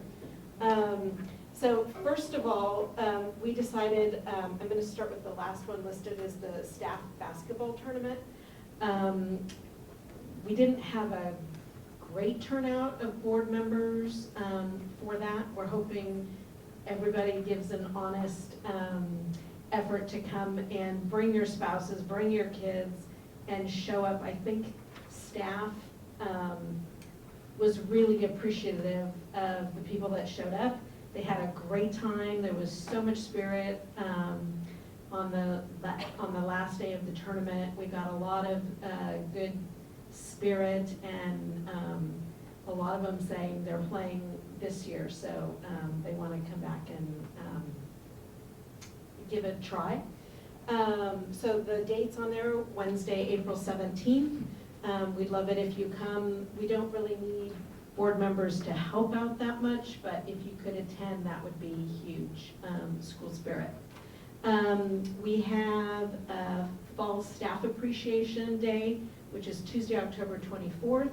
And it's basically to help deliver and stock their snacks, their staff meeting rooms with special snacks, and make it a presence that we're here as a board, we're here to support you, we appreciate all that you're doing, and we want to applaud your efforts. So if anybody has time on that day, we'd love for you to come, and it's by campus. So if you could let us know on the sign-up sheet which campuses you'd like to go to and support, we'd appreciate that. And last but not least is the monthly leader lunches, where we're hoping to get 2 or 3 board members to go to each of these lunches and meet with the deans of the schools, the top leadership. And it's going to be an informal occasion for them to ask questions. We'll give you questions to ask and to focus on, but it's really to let them know that the board is here for you, the board is interested, you have our support, and you're important to us. So with all that, I think you all got a button that says engage at your place. And when you do come to volunteer as a board member, we'd love it if you could wear your buttons, and it sort of brands what we're trying to do and also identifies you as somebody that's working for our end goal of appreciation. So I think that's about it. Any questions? Rusty has one. Oh, yes. I'm actually going to do a testimonial. So I did. Do you want to, Can y'all can hear me, right? I have a big message. I actually have one. Sorry about that. I want to do a testimonial, which is I showed up for after the ACT giving out snacks to the kids. And let me tell you, everything's already organized. It's on the trays that are rolling around. You know, you are standing there being a greeter and a small conversation in that particular case with kids. But I struck up a conversation with a staff member who was standing there, who happened to be an alum, and she worked in college and career. And I was a new board member last year, and I also was like, college and career, we need to change from college to college and career, and what's that about? And she and I had a deeply meaningful conversation about her classmates who were not ready to go to college yet, who needed some additional maturity and growing, and how she saw it as a real benefit, even though she had gone on to college and was there. And it was just the serendipity of an opportunity to talk to a staff member about something that you're wondering about, or just something that's very important to them. That was invaluable to me. My second testimonial, because you didn't hit it, Pilar, was the science fair. I came and graded the science fair last year. And there is just nothing more fun than interfacing with the youngest students about their posters. It really was a delightful, delightful day. I'd encourage you all to make time to do that. So, I would just like to say about that science fair too. It's not just posters. There was one girl there who was creating viruses. You know, which my husband said, I think that's illegal. But it just shows you. Is that allowed? Yeah, but the ingenuity and the smarts is just fully on display in a way that's super fun, and they were all really just darling and engaging, as she said, and just have conversations with. It's a very, very fun event. So, Rusty, Christine, Pilar, thank you so much for the fabulous work you all are doing. I just wanted to chime in with a couple. Oh, not on. Ah, that better? No. Still not better. It's on now. Oh, yeah, okay, it's on. I'll say once again, Rusty and Pilar and Christine, thank you. Thank you very much for the great work you're doing. I wanted to chime in just on a couple of the points we just heard. Rusty, thank you so much for bringing so much new kind of structure and direction to everything that we're doing on the governance front. I just want to add maybe to something that Rusty said. This whole dialogue, and a lot of you all will know, various other experience in the past, about how to bring out the best contributions that everybody is willing and able to make, and to sort of match make between all the great talented people on the board and the many things that need to be done on the board. This is a process. It's a kind of a dance over time, and it's important, I think, that people kind of make clear what their interests are. Oftentimes what happens is, one kind of sits around and somebody in leadership says, that person will be great at that, and asks them to do something, and that works kind of okay. But that plus actually knowing about people's interests, really important. And so I hope that you will come to Rusty, or Lael, or me, or anyone on the committee to express whatever interest that you have. And as for the school engagement side, I'll just throw in, I know everyone here has had school tours. Everything we do here in the board, oftentimes it's a little bit on the abstract side. Until we hear from school leaders, like we heard earlier, it becomes a little more concrete, but there's nothing quite like being there. And I will say, I really, in the strongest of terms, encourage everyone to come participate in the science fair, participate in these appreciation things, come and hand out snacks in the morning whenever Pilar and Christine set those up. I try to do that every time. It's so fun. It's October 24th. October 24th. Yeah. It's so fun, it's so rewarding, and it makes all the work that we're doing seem very, very real and very concrete. And on that note, next, Alex, 2 administrative action items. Great, thank you, Colm. In an effort to help expedite us into the closed session, I'm going to do the quick action items from my seat. There is on the agenda an action item for a Public Information Act policy. I am still going through the nuances of that. There's some differentiation between traditional ISDs and charter schools, so just working out those differences. Once I get that policy in place, I will bring that back to the board. For this evening, we have 2 action items. The first one is to approve the minutes from the August 29th, 2023 board meeting. So there's a typo on the left there. Those minutes from the August 29th meeting were included in your pre-read. In compliance with the Open Meetings Act, we have to have the executive committee voting members vote on that to approve it, so I can get those uploaded to the website. Would you like to ask for a motion? I would love for you Is to. there a motion to approve the minutes? So moved. Thank you. A second? Thank you, Ricky. Is anyone opposed to the motion? Hearing none, the motion passes. Yeah. It was Rusty who was Rusty. Oh, Rusty was, okay. Thank you, Rusty and Ricky. Second, as a procedural matter, for purposes of our Uplift Luna campus moving to their new site, we are required by TEA to submit what it is called a non-expansion amendment to our charter. It's very simple, it's very straightforward. The resolution that was in your pre-read spells out that we are moving the three current divisions, primary, middle, and high, from their current locations to the new locations effective January 1st of 24. We need, I've got the resolution here, we'll get that passed around. We need every voting executive committee member to sign that. That's a requirement by TEA, so we'll get that around. But that is the resolution, and if there are no questions on that resolution, which I am seeing none, I will ask Colin to please take a vote. Okay. Are there any? We need a motion. Yeah. Yeah, we need a motion for Okay. the record, please. You need to read it. Wait, where is it? Would you like me to do it? Okay, do I have a motion to approve the resolution? I did get distracted by this whole picture thing. I'm like trying to plan this board picture that's about to happen here, sorry.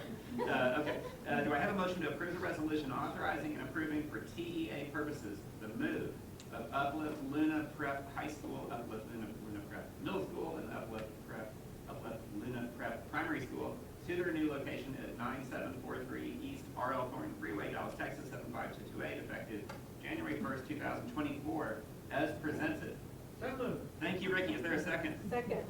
Thank you, Pilar. Are there any votes against the motion? The motion is approved by unanimous vote. Congratulations to everyone who are making Uplift Luna happen. It's exciting. Okay, Alex, are we all done? Okay, so two quick things. One is we are about to take a picture, so we're going to have a lot of motion into one place, and then we're going to come back to our seats and we're going to go into closed session. Okay, everyone clear on that? So You're literally going to come to the center, organize picture. yourselves in 2 rows. I'm going to take your picture. And the other thing I'm going to go ahead and say now is that when we sit down again, we're going to go to closed session, and so I just want to take this opportunity to thank everyone on the staff for all that you've done to make this retreat terrific.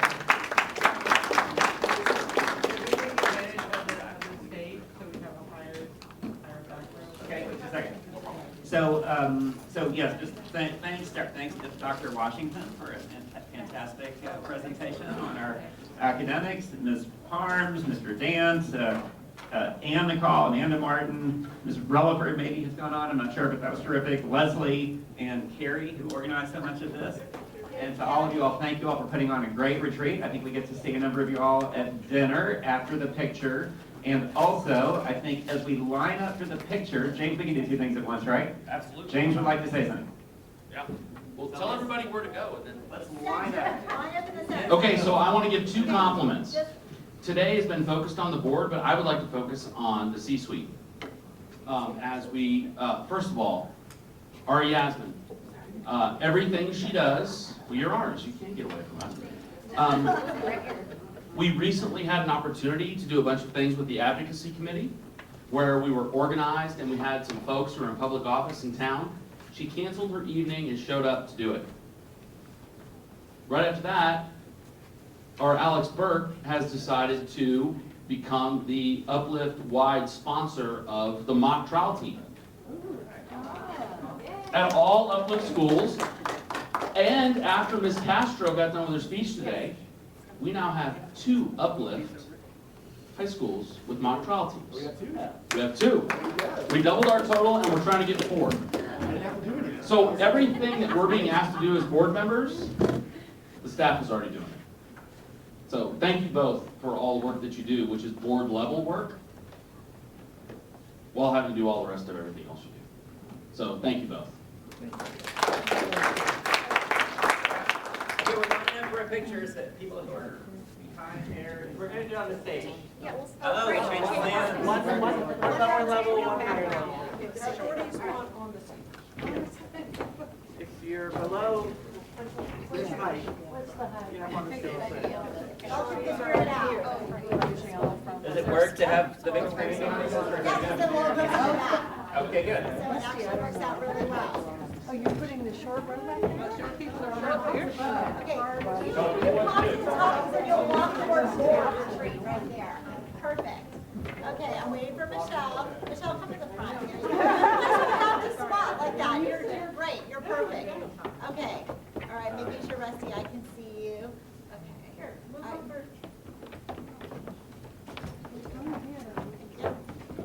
Now, Rusty, you gotta come a little this way then. Okay, perfect. Yep, there you go. Okay, you guys did such a good job. Good job. You really just want to get to dinner. Okay, 1, 2, 3. Great job. All right, now we'll get a quick legal update. Okay, so everyone is going to, please sit down again. Ann and Alex are gonna stick around. And Remy and I are sticking around for just a minute for a quick legal update. Okay, and Then we're busting out of here. Jasmine, the referee, will bust out and go set up the bar. We're gonna go get ready for dinner. Colin, do you wanna? Yes. Alex, you said we need to sign something before we left? Yeah, Carrie I got it. Carrie's bringing it I'm around. gonna- Yeah, we'll have it here during the closed session. Okay. All right, let's see. The time is now 4:23. Let's see, what are we, where are we? Oh, here we go. And the board is now retired to a closed session to deliberate various items. We're going to discuss certain things that, a legal update? Yeah, just say. Oh, yeah, thank you. Yeah, we're going to discuss certain legal issues and also issues involving the appointment, employment, evaluation, reassignment, duties, discipline, or dismissal of public officer or employee pursuant to Texas Government Code 551.074. That was a mouthful. All right, we're in closed session. Right, awesome. All right, we're good, Colin. What time is it? The time is now 5:30 and the board is back in open session. I'd ask if there's any other business to come before the board. Hearing none, the meeting is adjourned. The time is now 5:31, and I hope you all can come to dinner. We'll see you in a little bit. Thank you for being here this whole day and Will for so somebody generously have sharing your time. Equipment and things? Excuse me? Will somebody be here to pick up equipment? Yeah. Oh, we'll get taken care of. Yeah, yes, ma'am. Thank you for asking. Thank you. Thanks for being here.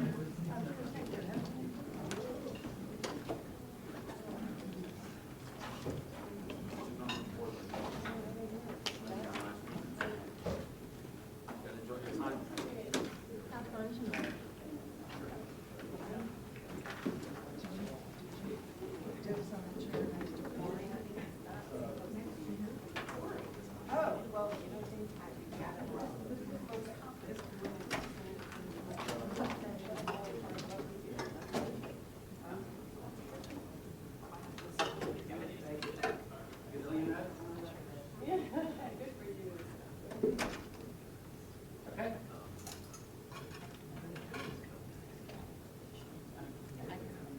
Yes, sir. All right, I'm driving with you, right? Actually, I thought it was right with you. We are, right? Yeah, we're driving. Oh, you got a car? Oh, great. Awesome. Even more so now. All right.